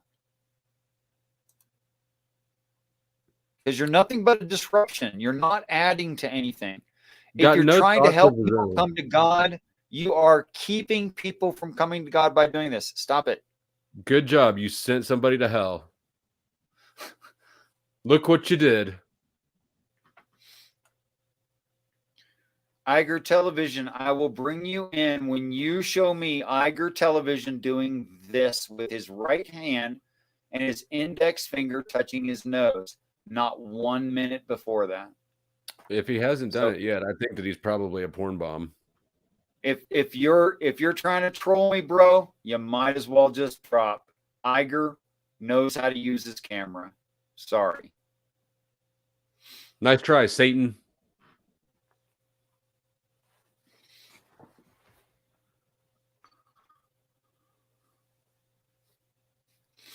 Okay. So I think that's a real, of course, there's a lot of minor repercussions that trickle out from that little mountain I just drew, right? But it's kind of blew my mind. I mean, I'm very rusty on the Bible. I haven't read the Bible since I went to a Catholic high school and I had to read it for sophomore theology class. So it's been that long. I'm 35. Okay. But yeah, no, it's definitely interesting and seems consistent with my understanding of things. Like I haven't found any contradictions that I know of. I can't find a logical contradiction. I can't find a biblical contradiction. I can't find an inter-religious contradiction. Or any sort of like even cultural or secular contradictions. The Pharaoh being Satan thing. Well, you look at Aleister Crowley, right? Like you can look at pop culture and see that there's the connections there between Satanism and Egypt. Whatever. Crowley met his demon in the pyramids. Yeah, of course he did. Right. Where else would he meet him? Because that was the right place where his mind was in the right place and the right way of thinking about it so that he could encounter that being. That makes total sense to me. I didn't know that before today. but it makes sense. Plus, he inspired the great Ozzy Osbourne song, Mr. Crowley. Yeah. And as far as the emotion things, I don't know how much you know about hypnotism or like mind control, but it works through hypnotism and pendulums, which doesn't necessarily have to be a physical pendulum. It can be a like an emotional pendulum, right? Like swing the right and the left, or Christian, atheist, any sort of perspective that's pulled between two emotional extreme opposites. Okay, I didn't know that either. Is that how they use their voice to hypnotize people in audiences? Is by emotionally swinging them with their voice? Is that what they're doing? I'm not talking about hypnotists. I'm talking about like how you manage the behavior of a group, right? Okay. So politics, yeah, politics or religion, or any other thing. Okay. But yeah, it if you just keep giving, if you present people with two extremes and both of them, like the trans thing, for instance, like people are either going to be about it and think that you need to stand up for these people that are being victimized, or they're going to be against it and think that this is not natural. But nobody's going to just like not have any thoughts at all on it, right? Or abortion's a better example. And so you keep people in that dichotomy mindset, and they'll fall to one side or the other, but they will fall to a side if you can keep them there. Especially the more emotional and less rational that they are, then the harder they get hit. That's why abortion will always be it's always, they're never going to lose that wedge issue. They're never going to let racism die. They keep like in the 90s. There was, I don't remember shit being racist in the 90s. Now they've just been stoking that fire alive, and they are not going to let it die. As long as it's useful, there will always be racism, because they will always bring it back to life. Oh, no, I there's no way for me to argue with that. I've seen it happen. In fact, I think, actually, when I think about it, racism was pretty damned dead in like the early 70s, and it was revitalized. Yeah, it's been revived in my lifetime, and they're still shaking it up. Like just today, Joe Biden signed an anti-lynching bill. When the fuck was the last time you heard of a lynching? What? Just today. Anti-lynching bill today. Anti-lynching bill went into law. Yep. Why do we need that? The question because is, they're why trying to wasn't shake the one people up. before? It's part of the thing. Say it again, Wildheart. The problem was, why wasn't the one before? You would have thought. Well, it's obvious why there wasn't already an anti-lynching bill. It's because people were lynching. But we haven't lynched anyone in America under any kind of a state or local law. Well, all it really does is make it it adds a hate crime distinction to what was already illegal. It just wasn't designated a hate crime. So now it is, and which is I have a whole conceptual issue with the hate crime thing. I think it's all bullshit, but that's a different thing altogether. As far as I know, if you take some human being and you use a rope and you hang them in a tree, that's going to be murder, and you're going to go to trial. And they're going to figure out what the hell happened there, and they're going to get to the bottom of it, and you are going to be semi-appropriately sentenced. Right. Yeah, it was already illegal. There's no use in it. It just, and there's no use in any hate crime laws. Like, if somebody kills me, I don't give a fuck if it's because they don't like that I'm white or they don't like my shoes. Like, just don't kill me, bro. So you're the same amount of dead, right? Right. I'm the same amount of dead. The outcome is the same. It doesn't matter. Like, I don't care why. It shouldn't matter to anybody. It doesn't matter how you felt or what you felt this way about. Just don't kill people because you don't like them. How about that?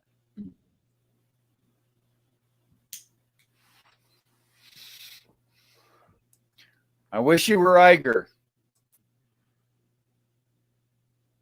Did you just let him in on accident and then push him back out? No, not by accident. Oh. I was testing him to see because he knows that I was on his show on Sunday. So I think it is him. Well, don't take my word. I'm going to let you in. Say something quick. I need to hear your voice, okay? Say something right away. I'm going to drop you right back out.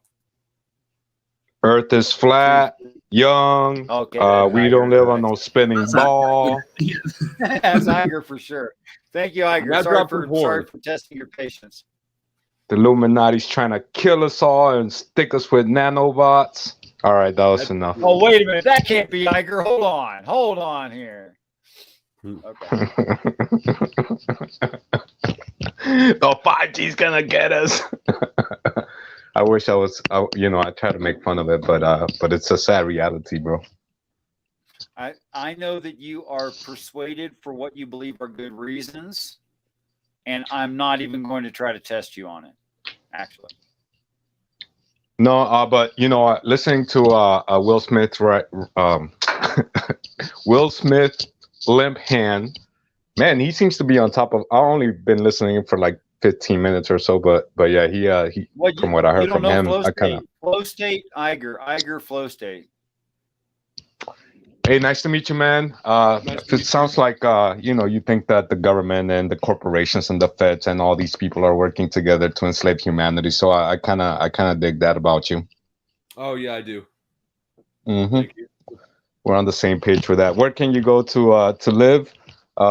Where you don't have to pay taxes per se. All you got to do is worry about your own land and grow your own food and stuff like that. That's a good question, bro.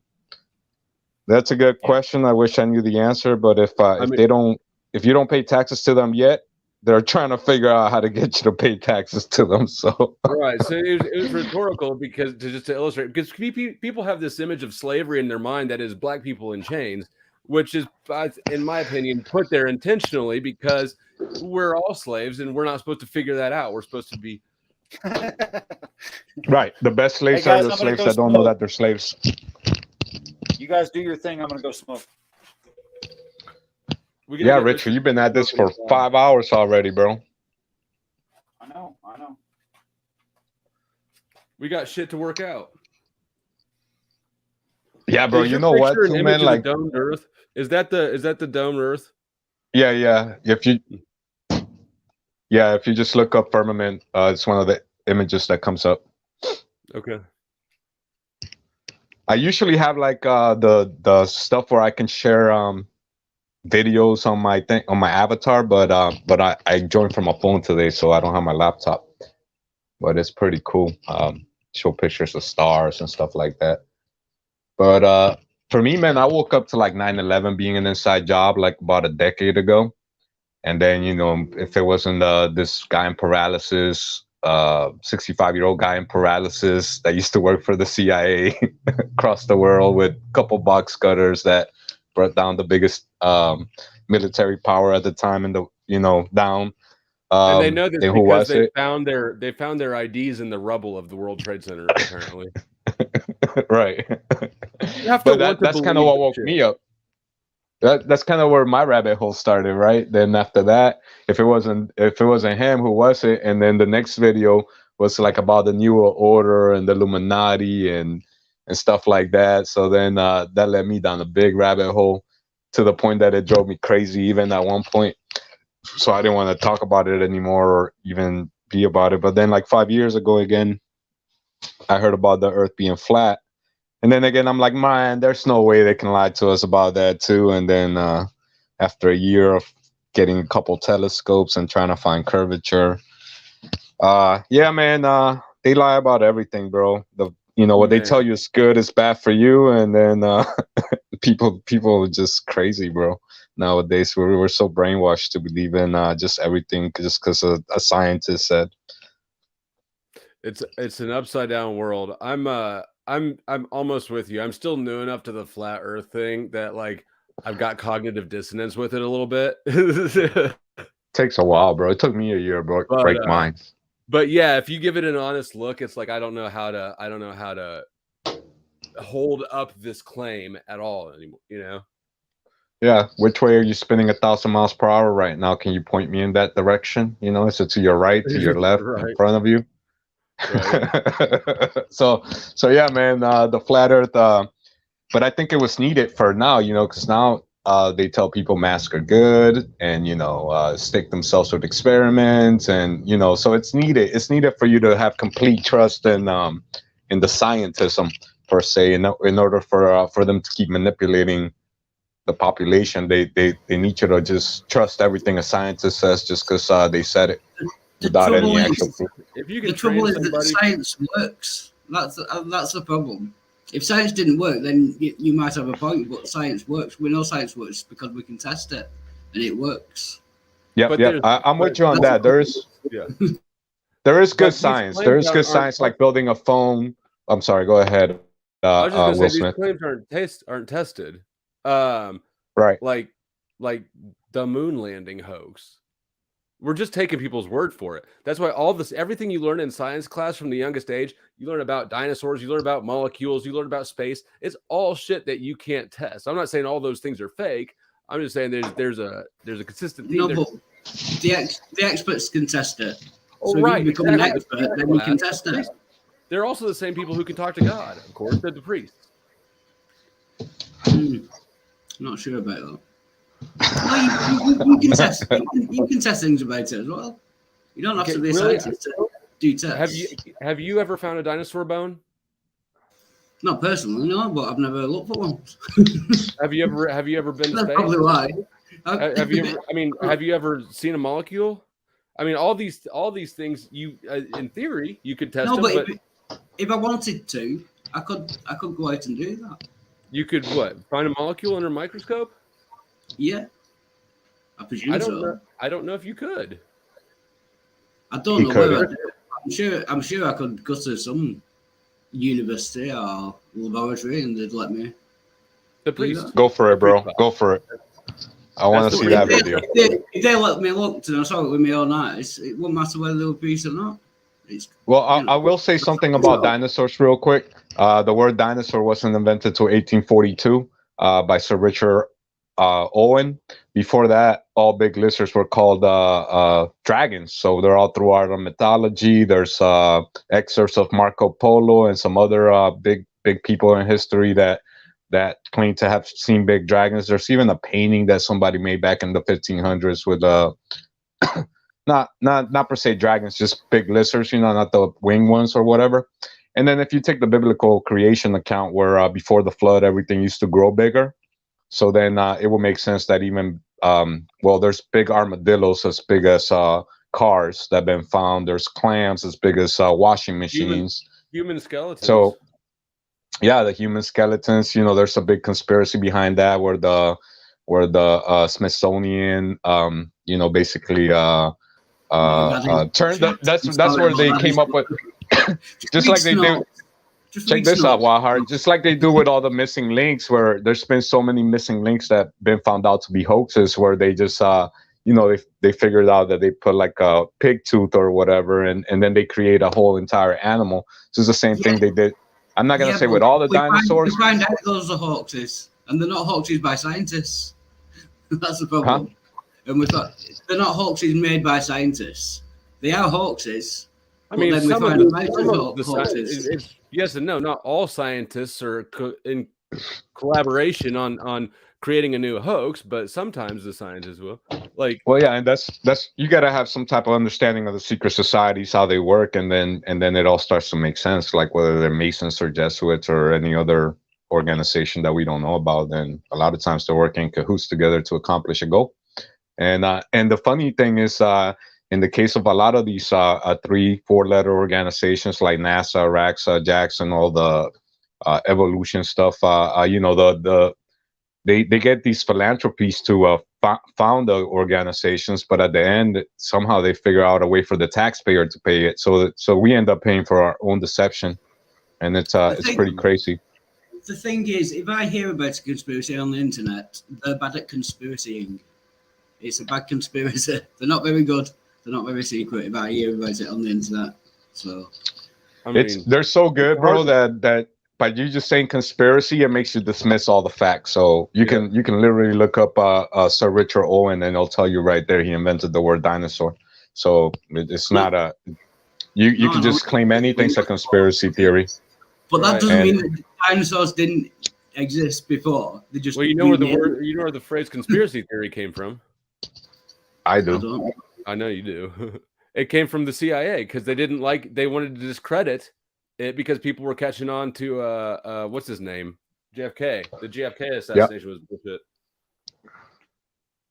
Yeah, so they invented the term conspiracy theory. That way people like Wahar, they can just say, hey, it's a conspiracy theory, and just dismiss whatever factual information away in their head, because it's still there. You can still look it up, but in their head they could just dismiss it away and just keep on believing on their fairy tale Big Bang, nothing explosion, and from Gu to you by way of the Sue Ponscom theories where there's no evidence or nobody can ever see it happen in real life, and they just people just buy a hook, line, and sinker.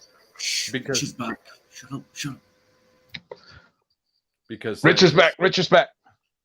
Stash the Illuminati cards. Just kidding. We were watching porn in here while you were gone. Yeah, nah, bro. Yeah, we I got don't know. along. So. No, but I have been on myself for the whole time.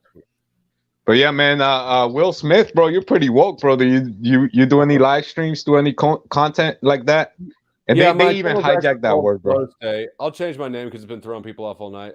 Yeah, I got a channel called Flow State. I will drop it, I guess, in the private chat because Richard hasn't given me a wrench. Nah, go for it, bro. You're kidding me.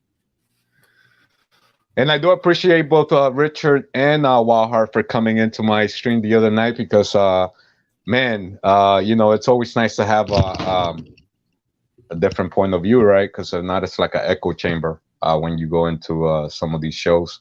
And man, the Sunday, this guy, bro, he was Christian, and then he just converted to Judaism, basically, where he doesn't believe he doesn't believe the New Testament happened. So it started to turn into a debate like that, and the whole point was a flat earth kind of talk. And then so I'm glad Wahar came in last Sunday because he got us back on track, believe it or not. Usually, they might throw you off, but in this case, bro, like we're all flat earthers, and then it turns into like this guy just became a Jew, basically a Jew. He doesn't believe in the New Testament anymore. And then Wahar came back in, and bam, he put us right back on track. So I appreciate that, Wahar.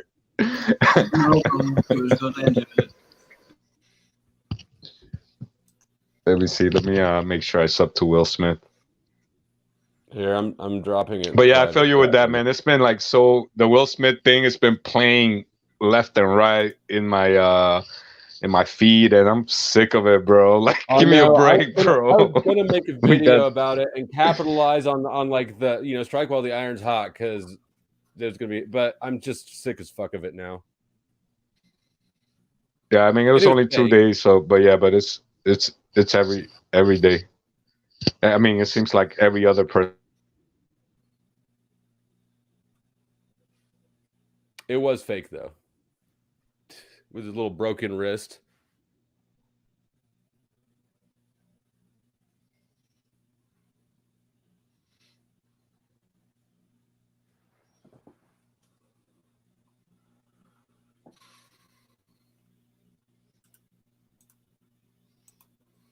Why do you get so quiet?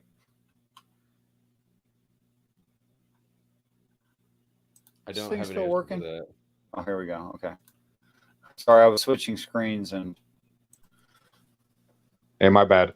When I think I just subscribed to you, bro. But when I did that, because I'm on my phone, then it kicked me off.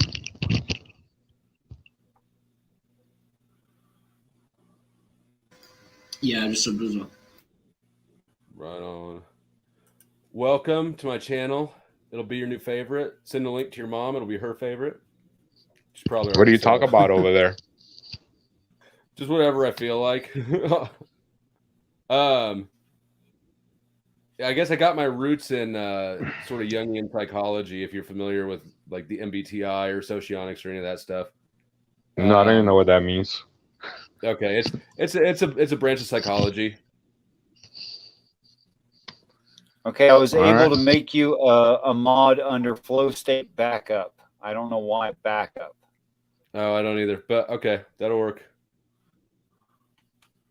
No, if you put a comment on the stream, he can make you a mod under whatever, or unless you're using your backup page right now. I had two strikes actually a couple times, and I figured I'd lose the channel. So I made that backup. But since then they've rolled off. Whoops.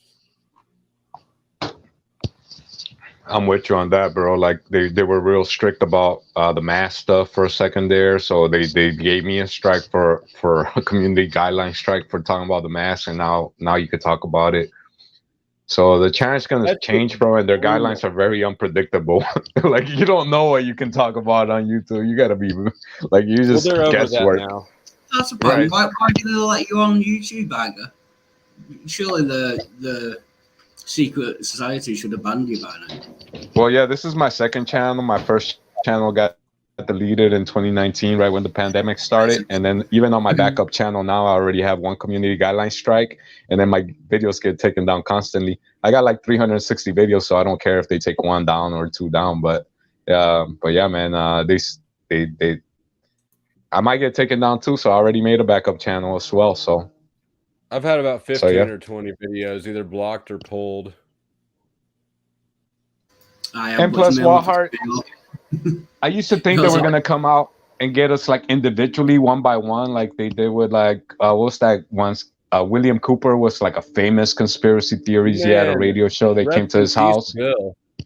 Yeah, so I thought they were gonna come get us one by one and stuff, but now I think it's gonna be a collective thing. Like they're gonna end up just like all the end time Christians movies predict that they're gonna throw people in these health camps, and either you're gonna take the mark or get your head chopped off. I think that's where we're gonna end up at. I don't think it's gonna be where they're gonna come to your house one by one. But I used to think that they could come to my house, you know, and come get me. You think But if there was anyone that were going to attack out, though, it'd be you. You know, with the well, but there's so many people now, bro, because there's so many people coming out now with the mandates and everything that's been going on the last 2 years. So many people have woken up to the government corruption, deception, the big pharma concept. You know, you could just look up political octopus cartoons, and it's a concept that's been going around forever, where these corporations are just monopolizing everything, from the food to the water. We got Monsanto taking care of the food and the water. We got you know, all these other corporations, basically BlackRock we and pay for. Vanguard. BlackRock and Vanguard own everything. That's right. And I only found that out like 2 months ago. Sorry. Go ahead, Wildheart. Are there any conspiracies you don't believe in? That might be quicker. QAnon. Yeah, there's a lot. Yeah, even they have a lot of truth, but then they keep you stuck in the same little your blinders on the same focus. You know what I mean? Like they just keep you. They call it the deep state instead of calling it the Illuminati, and then they keep you just looking at child pedophilia rings, and that's all they ever talk about.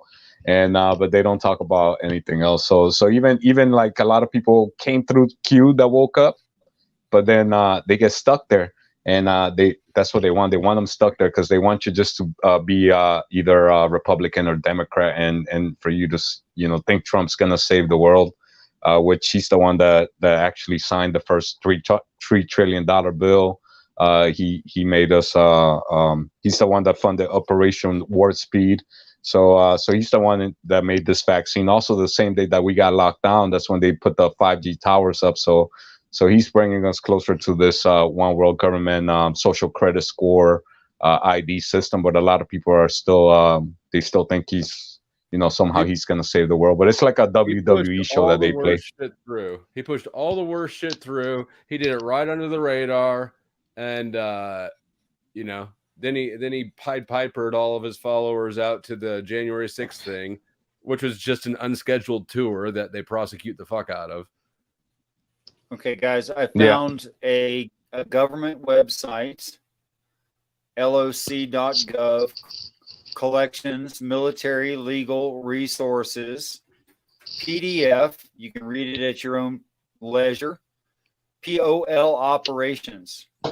And what that is FM 3.39.40, which is internment resettlement facility operations. So that's a commander's manual on how to run a quote unquote FEMA camp. That's the actual manual. Feel free to read it. Which one's it called? I'm on the site. Walk me there again. You're on the site? I'm on loc.gov. Okay, if you use that link I gave you there, you dropped that PDF, the PDF that's on that link, that's the manual. Okay. Okay. It describes how they're to be constructed. There's two different kinds. One, the barbed wire faces in, that keeps people in. One, the barbed wire faces out, that keeps people out. The one that That's keeps where I people put the food out and water. the one that Sorry, go keeps ahead. people out has very few guard towers, and it has recreational facilities. The ones that keep people in have lots of guard towers and no recreational facilities, and that alone should tell you a lot. That's why I never was at all a fan of the build the wall thing. Like, even though I do believe in immigration laws, you know, kind of. Yeah. To build the wall thing, it's like, man, you guys, this is a trap. Walls work two ways. Yeah, actually, I believe the walls, which are only along major intersections and throughways and things that Americans would normally try, is to keep Americans in. It's not to keep the Mexicans out. It never did. It can't. Yeah, that's right. That's right, bro. And yeah, it's all gonna be crazy here in a little bit. I personally think we're like in Revelation 6, where the first horseman gets a corona and arrows, which is kind of like what just happened last year. The second horseman brings strife. So you see people fighting over Biden's better, Trump is better. And, you know, this whole red-blue paradigm has been so bad, like so hyped. Yeah. And then you got the third horse, which brings famine. So we all see that coming right around the corner already. And then I got my chickens outside. I've seen that one coming for a minute.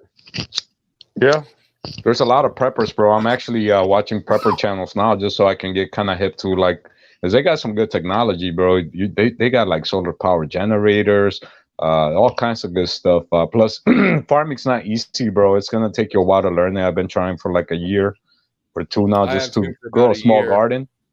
Yep. It takes time, bro. Like it's not like you're just gonna go out there and plant some seeds and be all right. It's gonna take you time to learn. So the sooner you start, the Have better. either of you guys trying to learn gardening, have either of you read Benjamin Franklin's Poor Richard's Almanac? I read it in high school, bro, but I don't remember it. Yeah, back then. Go get it. Go get it. Okay, I'll order it right now.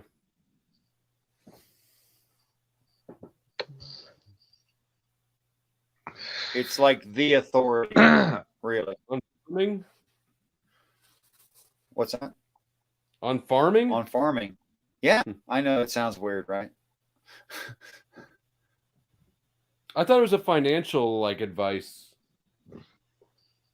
I don't know about if there is that section in there. I'm gonna have to check it out again, bro. What's some good quotes you recommend from there that you can remember? They don't have to be verbatim, but you know, what's some good advice from there that you can remember? My parents were the farmers who said this was necessary. I was never a farmer. Yeah, they were smart, bro. Because you know, a lot of it's good to be self-sufficient, bro. Because if you can grow potatoes and things like that and make enough to feed your family, you're one step up, bro. Same thing with the water, bro. Like, you know, go ahead. I'll tell you what I saw my parents do. My dad was enlisted Navy, career Navy. My mom barely graduated high school. She had no education. She was a city girl. They were both city. He was Illinois. She was Kingston, Rhode Island, Boston, Mass. Okay, city people. Never heard of what to do on a farm. And they went and got Poor Richard's Almanac and the Foxfire series. And Never heard of that. From the first time they tried gardening, it was like they fed us. Really? And we had, I'm one of 7 kids. I've never heard of Firefox. Star Fox. I played Star Foxfire. Fox when I was a kid. Not the same thing. Web version of Firefox, but nothing else. It's a series of books. I don't remember how many. I think there was like 5 or 6 of them, and it's in reference to a luminescent lichen.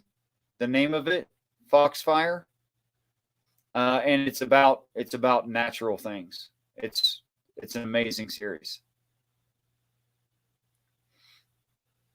So I'm looking at Amazon, and which is the only place to buy books now. That doesn't unsettle you a little bit. And each version I click on has a different number of pages. Weird. I don't know why that would be. How would I? I mean, I guess I don't know. I'm just trying to make sure that I get one that's a complete. Speaking of books, I am slowly making my way through yours, Richard. You are. I don't read well at the best of times, so. You have a book? Yeah, I'm still working on it, though. Just so you know. It's a paper. It's not a book. Yeah. Sorry. Yeah. Call it a book. Where do I get Richard's book? I'll fetch it for you.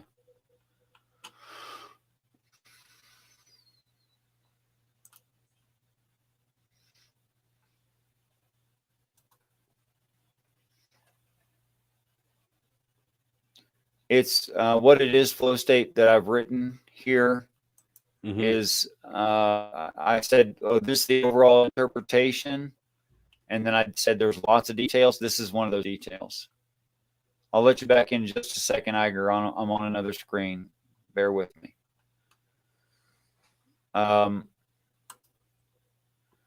This is the prophecy of the signs of the coming of the Lord and or lords, and what we will see in our actual solar system, in a very specific translation of the story of David and Goliath. Believe it or not, it's all there. Short story, information dense.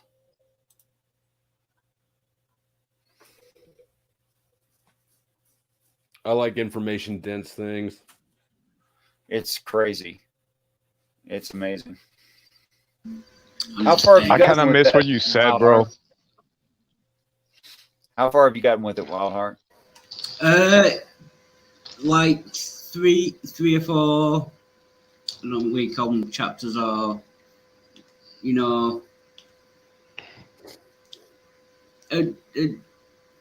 like 3 or 4 of the chapters.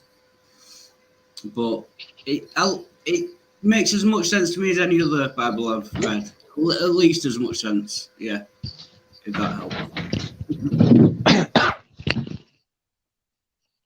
I missed the prophecy, bro, because I'm on my phone today. I'm not used to it, but it's just like every time I click on something and it kicks me off, or I don't know.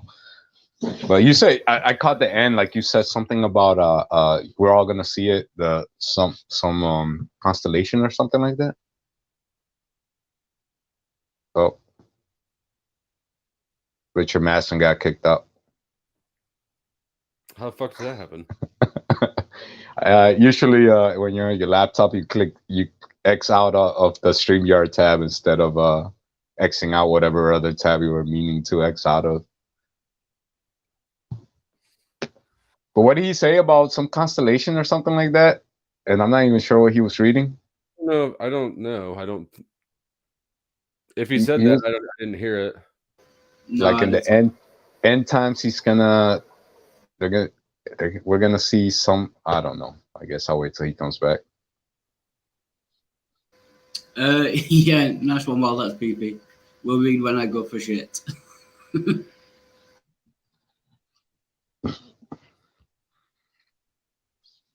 So where are you at, Flow State? Kansas City. Kansas City. All right. What about you?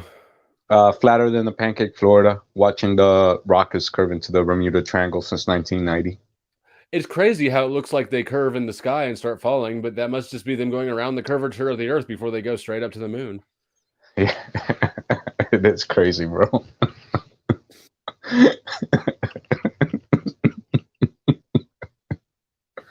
Oh, that was funny, bro.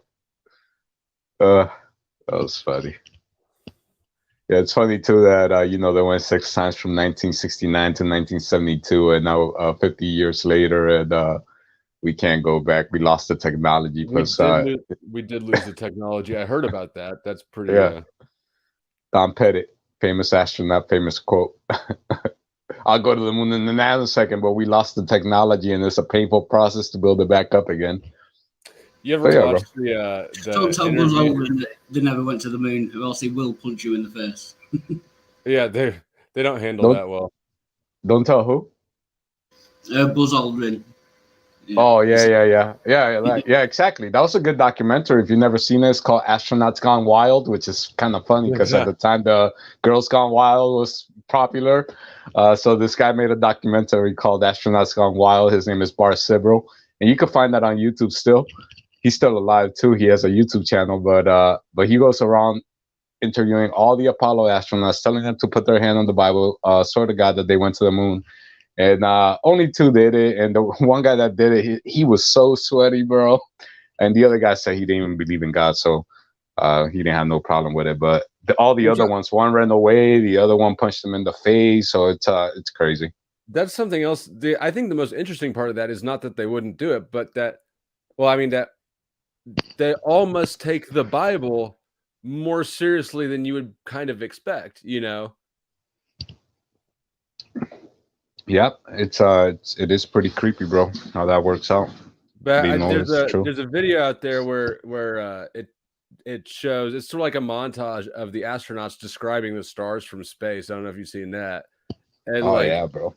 It's so disjointed. Like half of them are saying you can't see any stars, and half of them are saying they're so bright, and there's just no common thread at all. It's absolutely all over the place. It depends what time of day it is, sure. And if you're flying towards the sun or away from the sun. No, I know exactly what you're saying, bro. Oh yeah, some say that there is no stars from space, which would make sense because you need like an atmosphere. You need something for light to interact.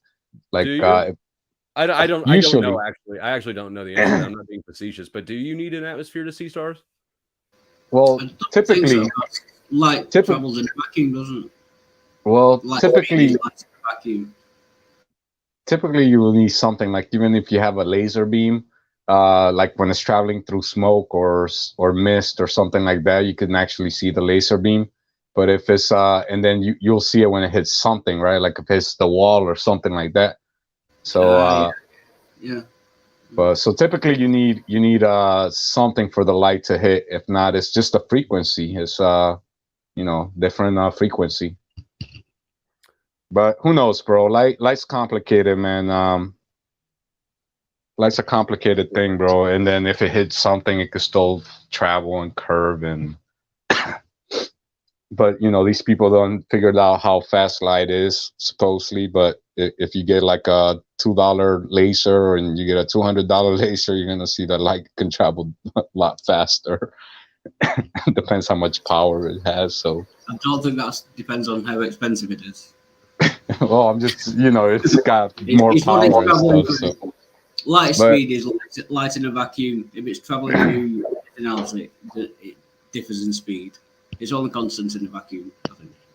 But everything's in a vacuum, right? Space is a vacuum. In space, yeah, space is a vacuum. But I mean, why hasn't it vacuumed us? And why hasn't the vacuum that we're surrounded by vacuumed us? That's a good question that nobody has an answer to, except for the magical word called gravity. Yeah, because it has an atmosphere. So if you ask Neil deGrasse Tyson, he would probably say something condescending and then avoid the question by mocking it. Well, he just says gravity, bro. Like if you can't answer something, just say gravity and you'll be okay. Why does the moon spin around the Earth? Gravity. Why does the sun pull around why does the Earth go around the sun? Gravity. How come gravity keeps some things orbiting and some things it just pulls down and velcros them to the ground? It's gravity. It's just magical. It does everything you need it to do for the heliocentric model to work. But even in that case, they can't explain, why some things are still working the way they are in space. So then they say it's dark gravity. So it's like, what? They just keep making up stuff, bro. And it's the whole problem, the heliocentric model, that they keep on stacking a theory on top of a theory on top of a theory. The biggest problem is why are the constellations in the same spot that they have been for centuries, right? 6,000 years. If everything's whipping around as fast as everything is and spinning and swing, like just there should be less consistency in our view. That's right, bro. And that's one of the great points of the geocentric flat Earth people that 6,000 years the constellations never changed. We still got Orion's belt, and we got Leo, Sagittarius, Aquarius. So the thing is that the sky is the actual clock, and all the clocks and calendars are trying to keep up with the sky, and the sky is the clock that got made on day 4. So go ahead, Wildheart. It's because they're in a local system. So, like, the solar system, it's always going to be in that order. It's always going to look the same from outside. It's because it's a local system. That's why. Yeah. What about the Milky Way, bro? We're one of the spiral arms. I mean, think about the distance that the Earth goes around the sun, right? Like, just think about that. Think about it being stationary. Then think about it spinning. Then think about other planets and other stars. There's everything spinning and rotating around, but then every day you get up, or every night you can look up and the stars in the same spot. I find that synchronicity impossible to comprehend, really. It's the stars are a long way away, so it looks in the same spot because it's technically not moving. Yeah. No. Mm-hmm. Moving very, very slowly because it's so far away. 66,600 miles per hour. That's a strange number of miles away for it to be. Very slow. 1,000 miles per hour, very slow. That's how fast the Earth is rotating. 66,600 miles per hour, very slow. That's how fast we're going around the sun. 500,000 miles per hour, very slow. That's how fast the sun is spinning around the Milky Way galaxy. And how fast is the Milky Way galaxy shooting off the Big Bang, you ask? Could be the speed of light. Could be a million miles per hour. It's all just theoretical. It's also theoretical, bro. That physics is the known science of the known world. They couldn't even put none of this nonsense in physics. They had to make up a whole branch called theoretical physics and astrophysics so they can push their nonsense because but they infiltrated physics as well, because I agree with you. Like when you start getting into like the atom levels and electrons and stuff like that, I think there's probably some trickery going on as well. I haven't looked into it that much yet, but I can only assume that if they're lying to us about outer space, they're probably lying to us about inner space as well. I do believe in cellular science. I'm not smart enough to know, or I don't have enough time to figure out every single caveat, but you don't have to. You can find enough contradictions that are glaring to be able to start just writing things off.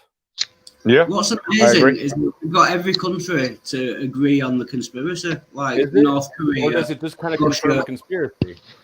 That is amazing, and that's one of the things that held me back. How does Russia and like, for instance, in space example, right? You got I'm sorry, NASA, RAXA, ESA, ISO. So you got all these like 6 government space agencies, and supposedly Russia and America hate each other, but yet they go to wars together. It's like the big WWE. They go to third world countries, trash them up. But no, I'm saying check this out, bro. This one's a big one. It's the Russia and the America, right? Like they hate each other, but they built a space station together. They every time they hate each other now.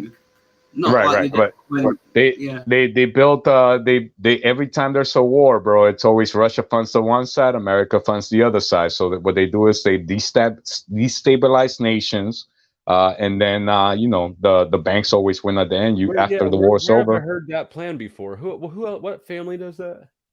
It's the Rothschilds, Rockefellers, the 13 bloodlines. You go with that. All right. Thank you. But every country on Earth, I think, says that the globe is round. If it was flat, you'd have rogue nations like North Korea, kind of. If North Korea or some obscure country I mean, nobody knew where Ukraine was. You talk to an average American, they didn't know where the fuck Ukraine was until just now. That's because Americans think there were two countries, America and not America. That's right. What Bro, it's bad. It's bad, yeah. And Canada, our education system's trash. But I forgot what I was going to say. You were going to say... okay, so what I was saying is you wouldn't hear about it. Anybody, if some obscure country contradicted the space model, you would never hear about it. Nope, not on ABC, CBS. The only thing that people hear about are the things that, like, think about the news that they go out of the way to force feed you for free. It's on TVs everywhere, right? Think about public education. Like, they go out of the way to make sure that you know this information. It's on stuff that's on Facebook. So anything that people are going out of their way to ensure that you know about, it's probably for a reason. And you probably don't know anything else because nobody goes out of their own way to figure out things. They just assume that information will be handed to them intact. Yep, because the government wouldn't lie to us, bro. They love us. No, the government works for us. My main objection to conspiracy theories is that they're just bad at it. Like, Bill Clinton and Monica Lewinsky, they were like, 3 people knew about that. They couldn't keep that secret. 9/11 would involve thousands. There's not a chance. There's not a secret anymore, Wildheart. Yeah, they're not. Here's me and I'm sorry, change the name, Flow State, telling you, bro, and you go through every single stream that there is on YouTube, so you know it's not a secret anymore. It's just not advertised on the news, BBC in England, and channels like that are owned by the oligarchy, big octopuses controlling the world. But you hear it all the time, and you're just against it for some reason. I don't know why. How many people told you that evolution's fake? About 1 million, bro. More people probably told you that evolution's fake than told you evolution's real, and you still don't buy it because it's not on BBC, So you just want to follow BBC. You need evidence as well, not just people telling me things. I actually need about evolution.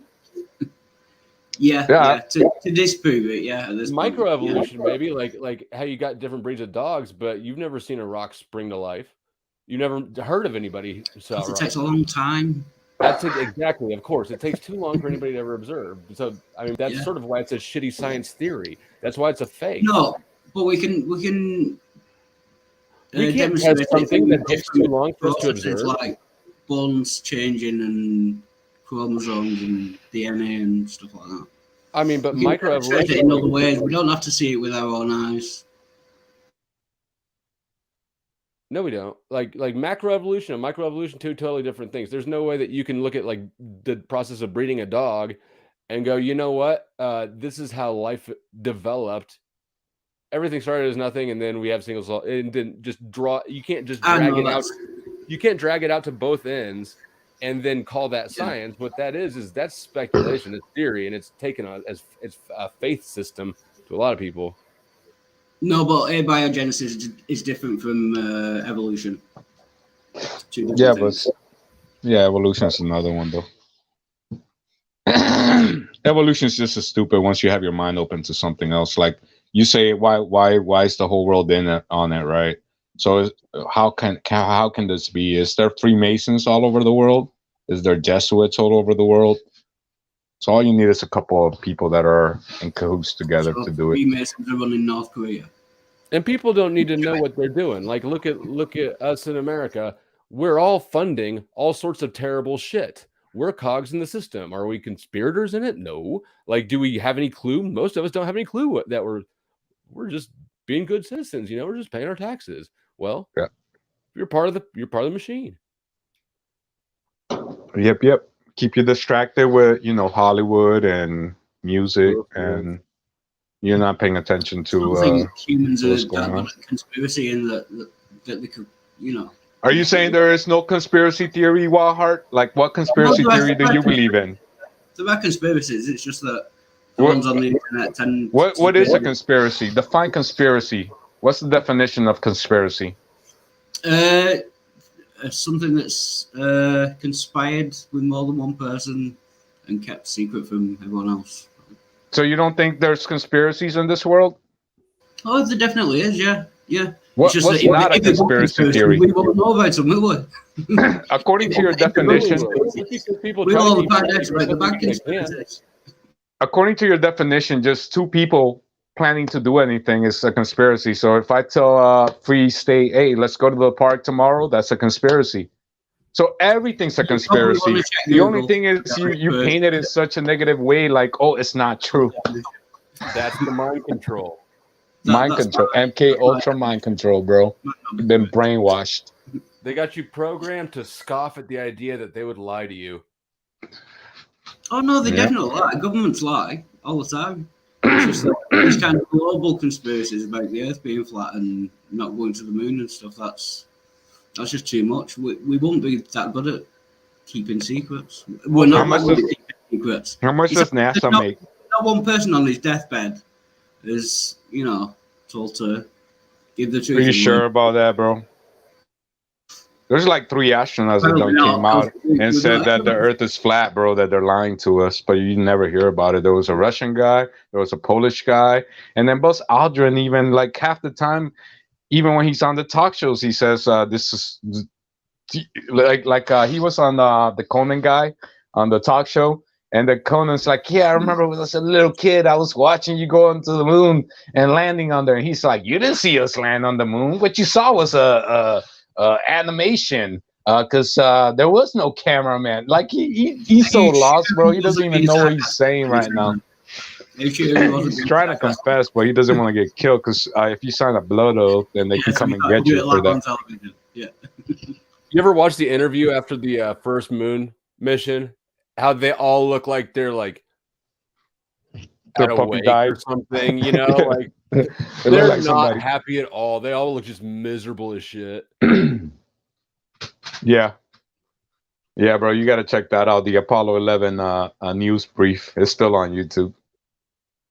And they asked him, well, actually, that's when they asked Neil Armstrong. That's one of the most viral clips, is when they asked Neil Armstrong about the moon, and he said, "I don't remember. Can you see stars from the moon? How they look?" And he's like, "I don't remember seeing any stars from the moon." And then the other guy, not Buzz Aldrin, but the other guy, I forget his name, Michael Collins. He goes, yeah. I don't remember seeing any stars either. And Neil Armstrong's like, "Hey, shut up! I got this." Like, knocks him with his elbow. Be quiet, I got this.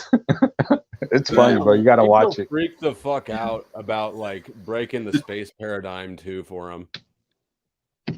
Well, because they made us fall in love with space. Russia must know if we never went to the moon, because they would try and get there as well. So they must know, and they haven't told the truth in all the Cold War and everything like that. I mean, think about how many people worked on the Manhattan Project. How many people knew about Epstein Island? I mean, think about these huge, massive secrets that have been kept throughout all of history. How many people do you think knew about Epstein Island?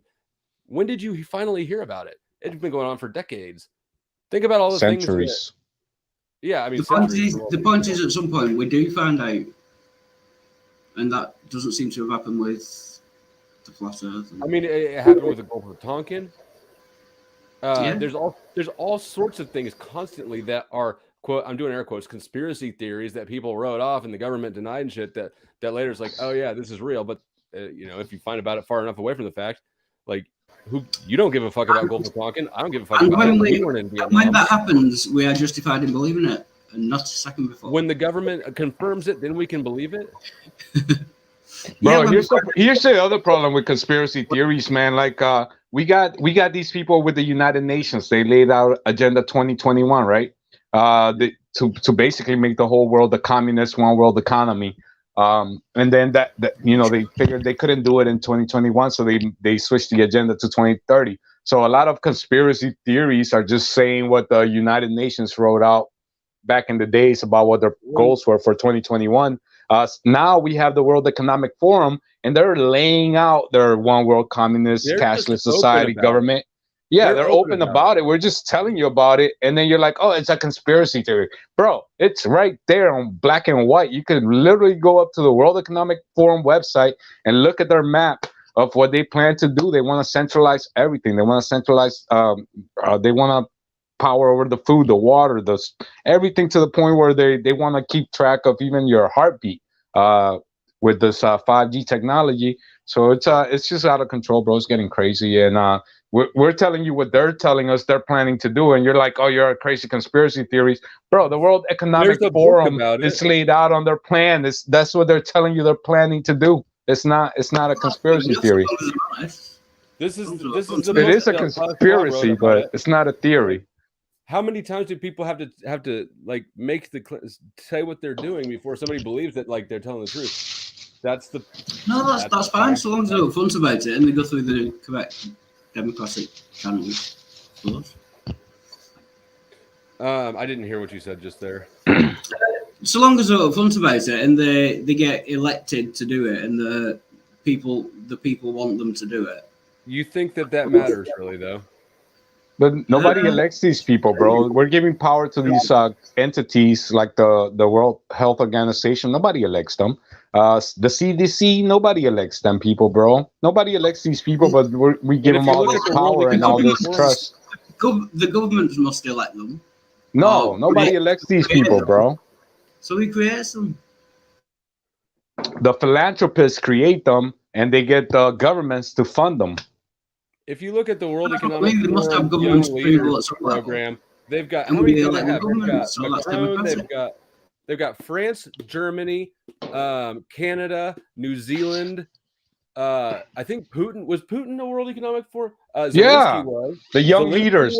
They call them the young leaders of the World Economic Forum. Everybody, like every politician in the globe, is part of the young leaders thing. It's crazy. It's right there on their website. You can see it. Like the guy with the eye patch from Texas, he was one of the young leaders.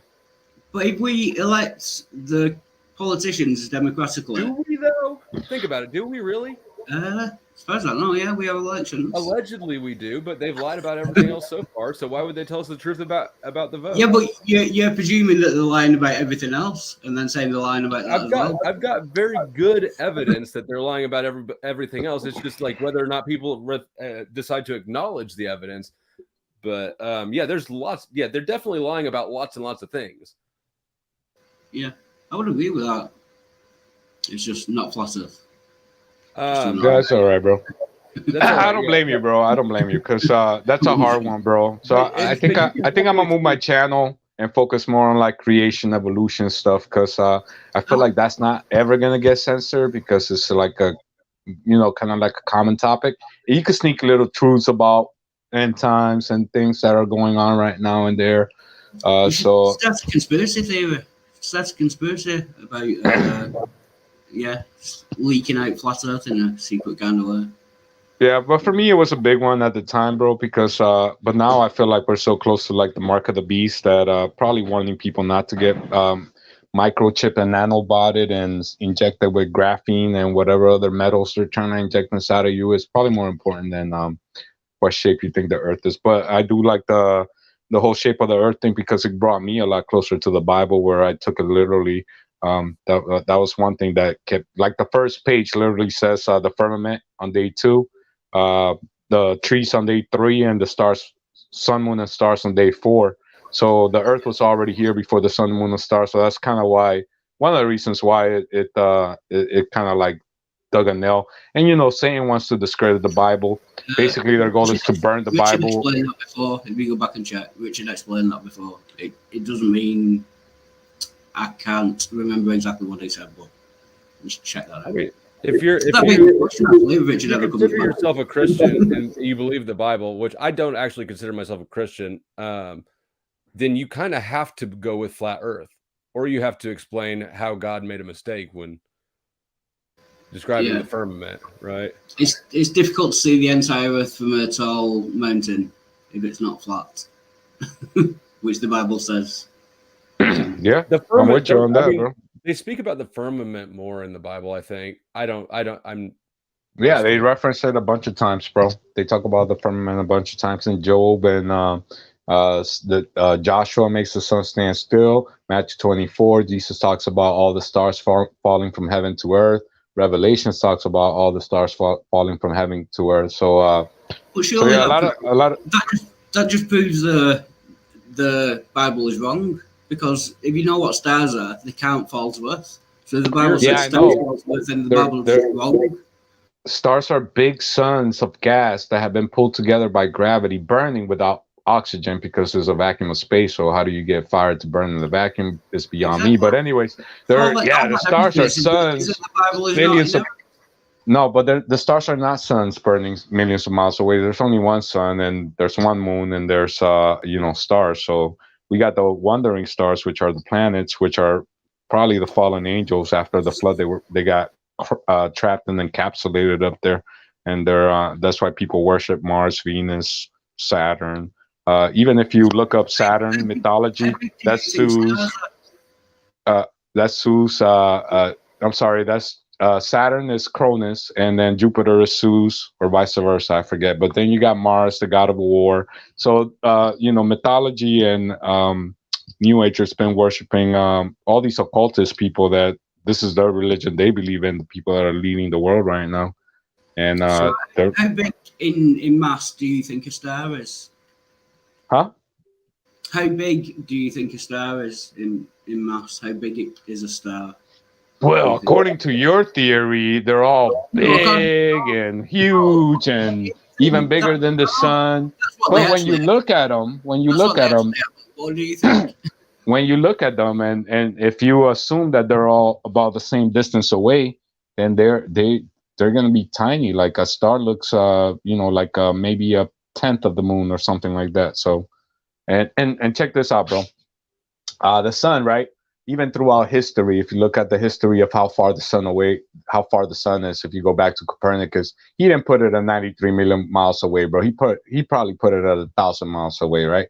And then, as history went on, they just kept pushing it further and further away so the math could work. But okay, I'm gonna tell you nowadays the mainstream science will say the sun is 93 million miles away and about 1 million miles wide. So it's just a fraction, right? It's 1 over 100.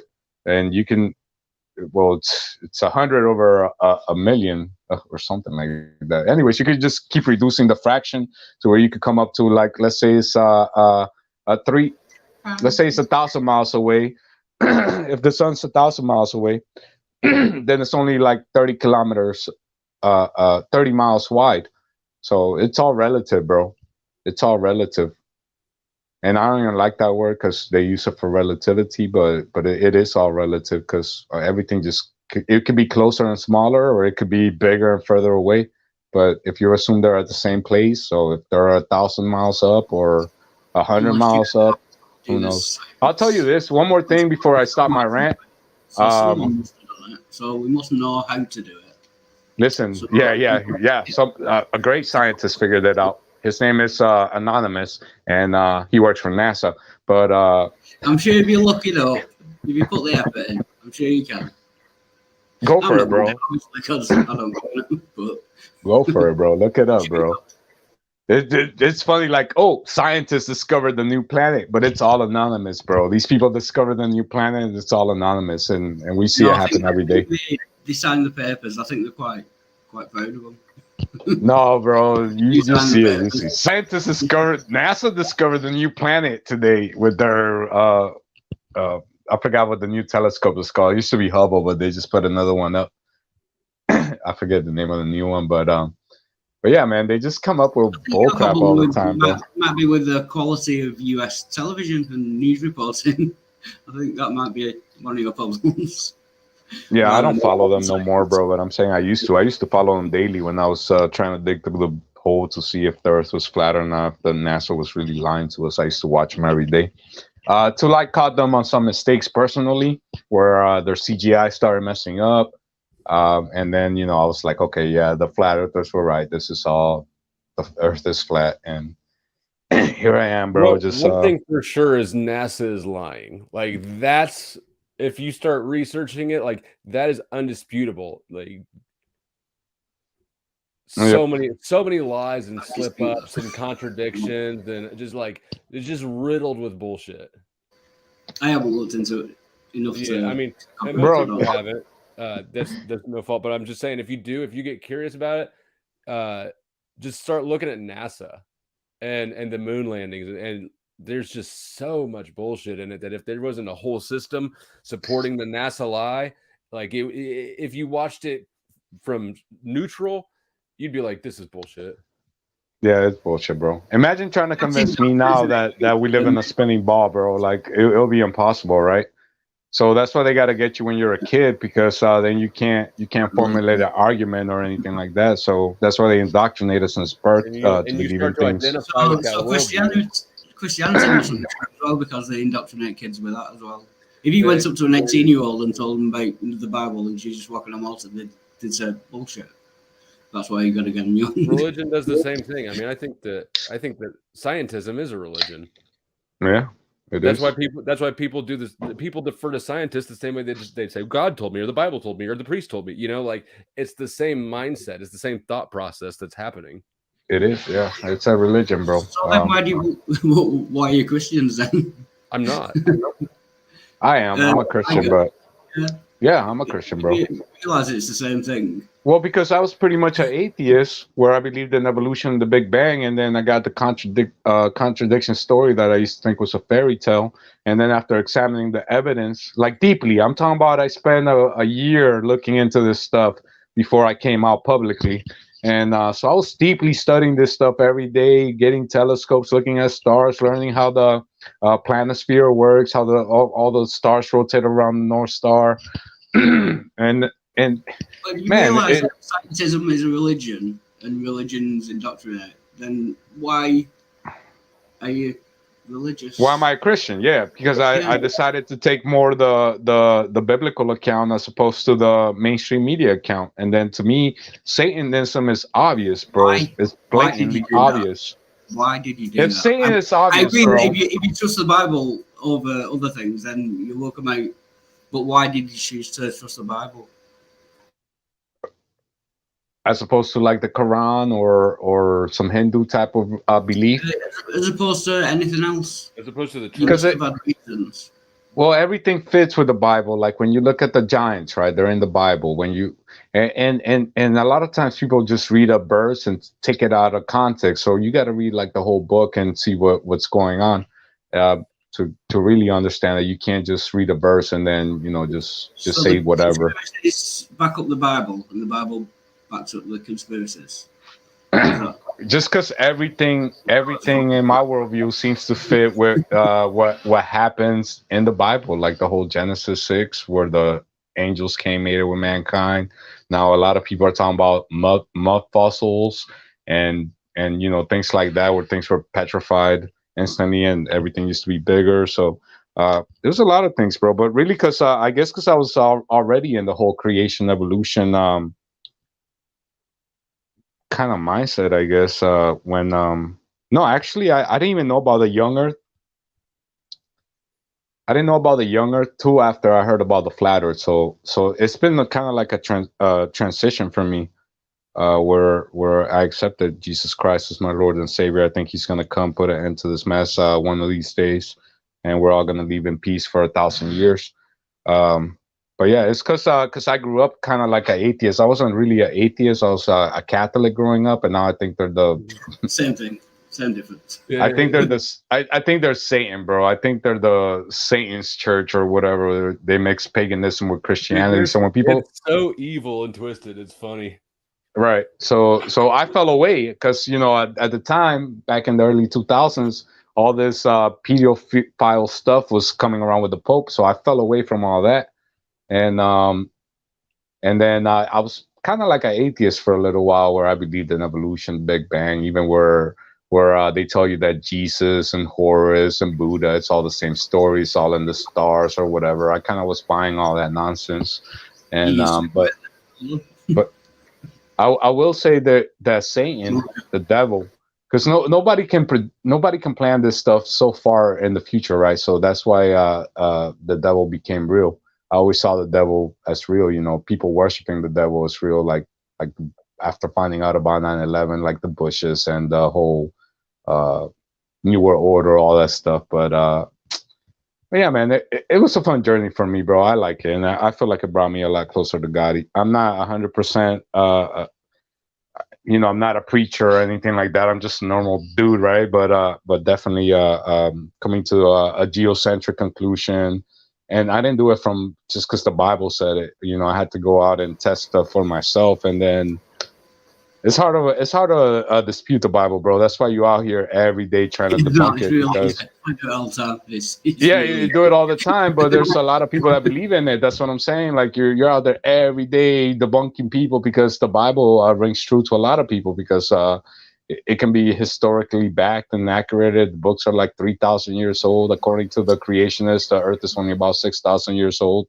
You got all these theory tells and nonsense that the atheist and satanic and Luciferian can't put in front of us. All the distractions, bro. I gotta get going soon because my phone's gonna die. But I'll mute myself for a little bit. Yeah, I'm slightly worried about Richard at this point. I don't know what's happened. Maybe the aliens have come and took him away, and he's going to be the next 24th Jesus. That'd be good. Got to plant the seeds in people's brains. I see the chat's freaking out.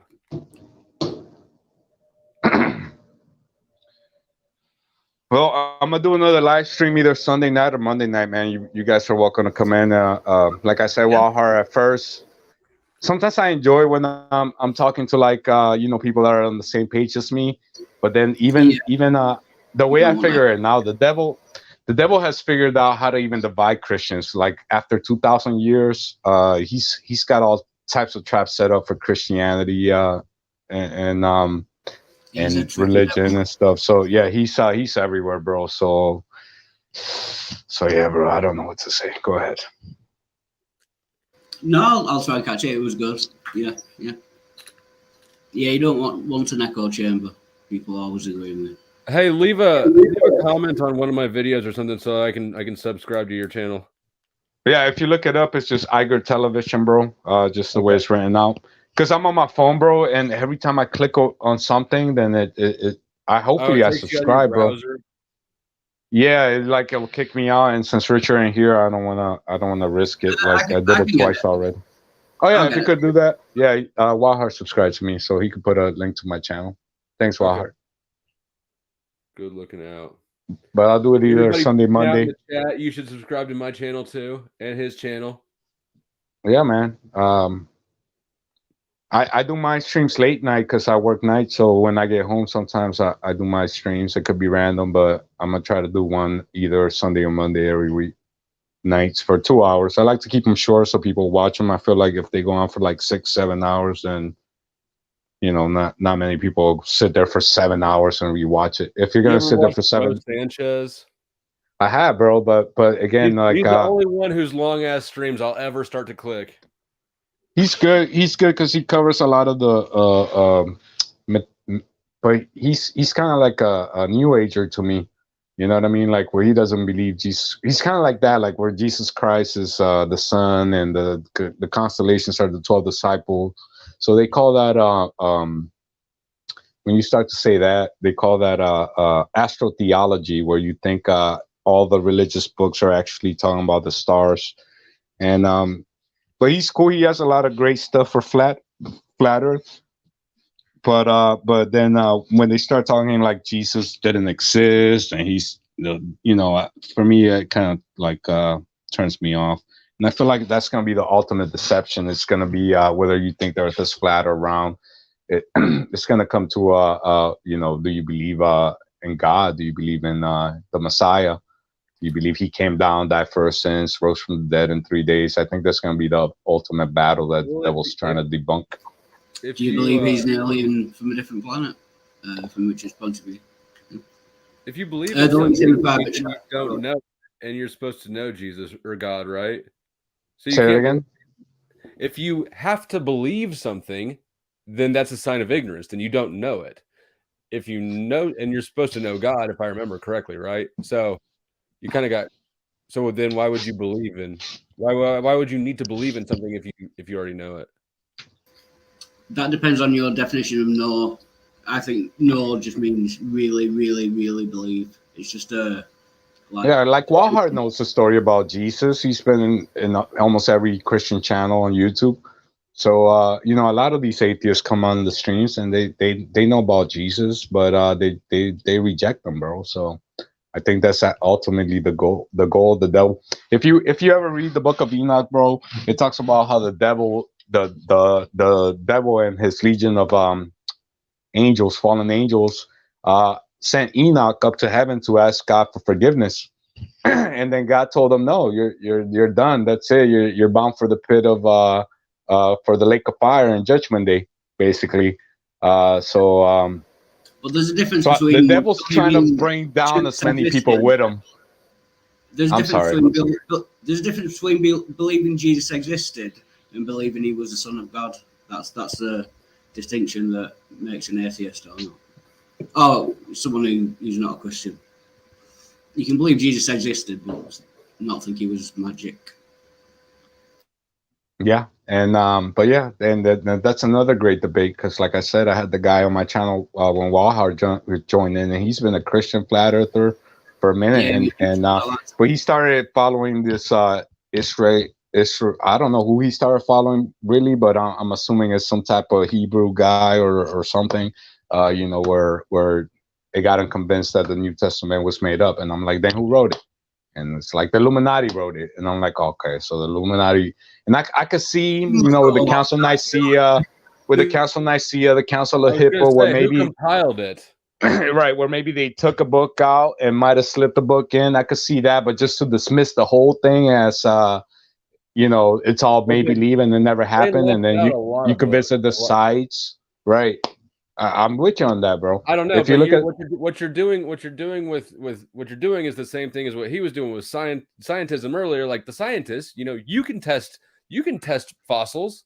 You're doing the same thing. I'm with you on that. You can't test the Bible historically. You can't test the miracles historically. You can't. No, but you can check out the locations, and then if they're all there, they all line up. Yeah, definitely. Yeah. The history lines up. A lot of stuff lines up. It doesn't mean Spider-Man exists. You can transpose a story onto. I'm not.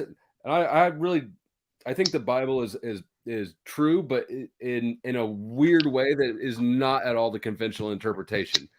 So I think that I could buy something that Richard's theory. This makes sense to me. It rings like it's probably got more truth than the Christianity that's handed to us and pumped into us and loaded with bullshit and compiled by the Catholic Church, who we know are the evil motherfuckers.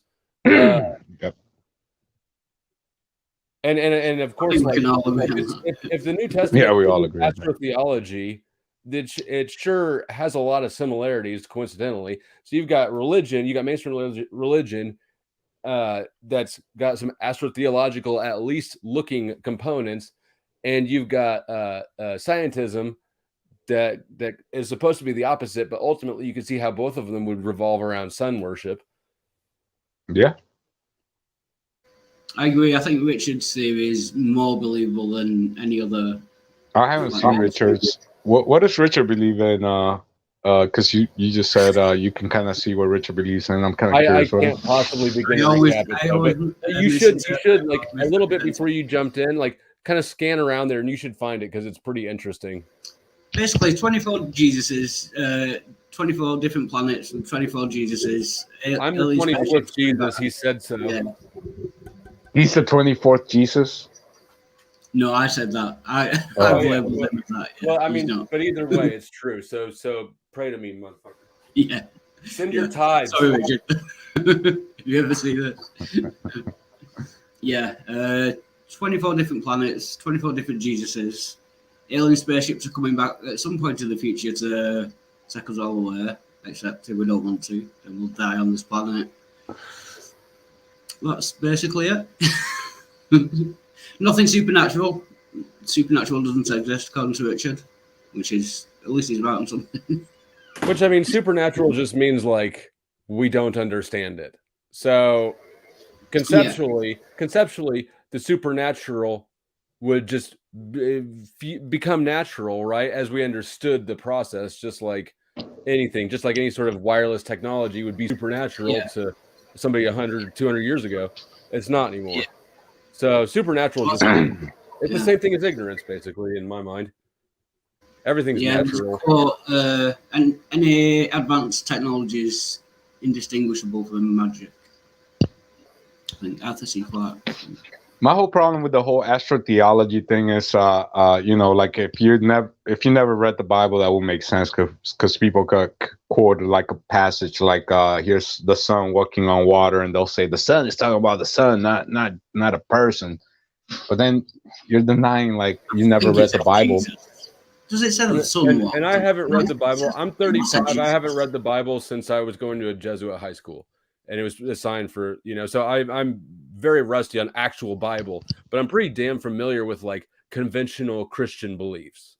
Yeah, by and now the you should be conventional Christian on YouTube. belief is very astrotheological, either whether intentionally or coincidentally. I can't say whether the Bible is or not. Yeah, and that's my whole problem with the astrotheology people. Like, they'll say, yeah, the 12 constellations are the 12 disciples, and I'm like, well, who was Paul then, or who was, you know, these other characters in the New Testament? And it's like, it doesn't make any sense. It's not astrotheology. They're talking about real people that lived 2,000 years ago, and this is what they saw. This is what happened, and it's written in the book. Same thing with the other books are even older, so. It doesn't make any sense, and you can find man, it's so crazy now with the Bible. It does make sense though. I mean, the Jesus story in isolation, Paul's not part of the Jesus story. He's post Jesus. The Jesus story, it makes a lot of sense astrotheologically. Right, but then what's the whole water turning into wine? Once you bring where's that in astrotheology? So it means nothing.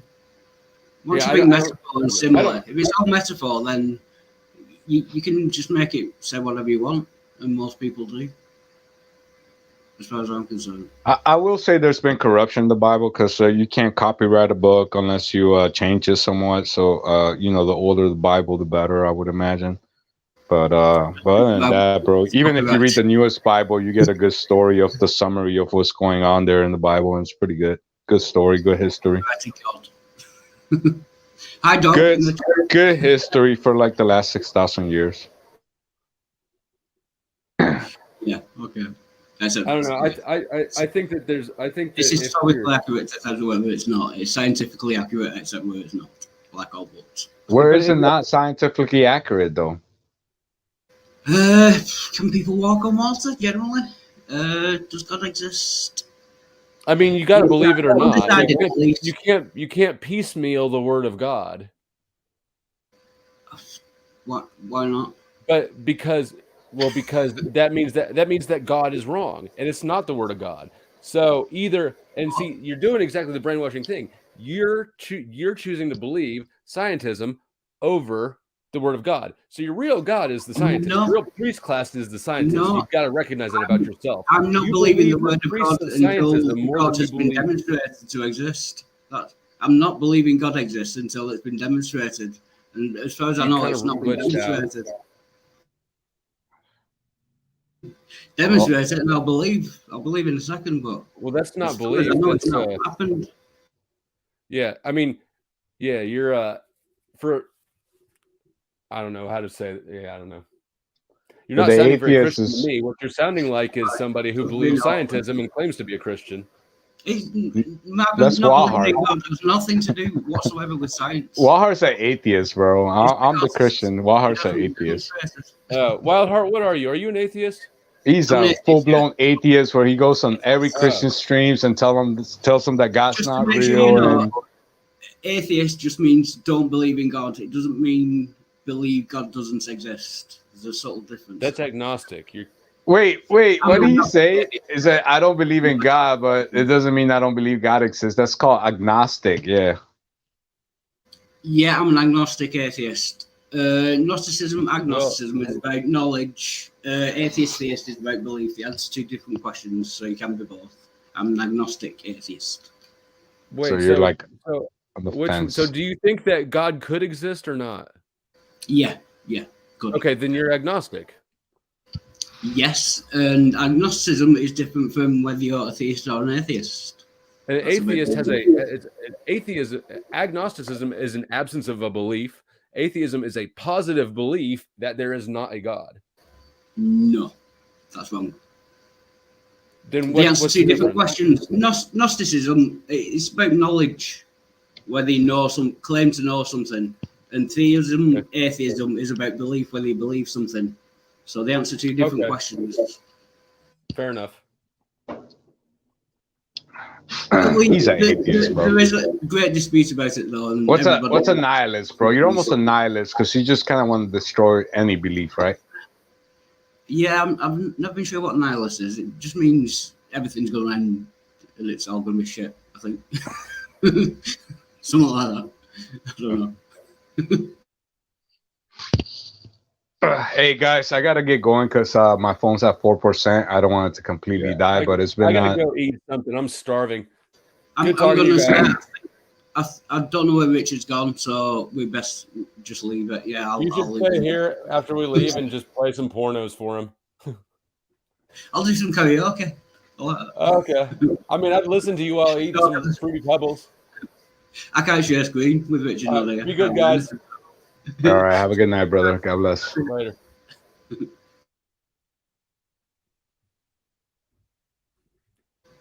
Yeah, so sorry, side chat. I think we're all leaving. I don't know where Richard's gone, but hopefully he'll be back at some point. I apologize, Richard, and good night. Good night.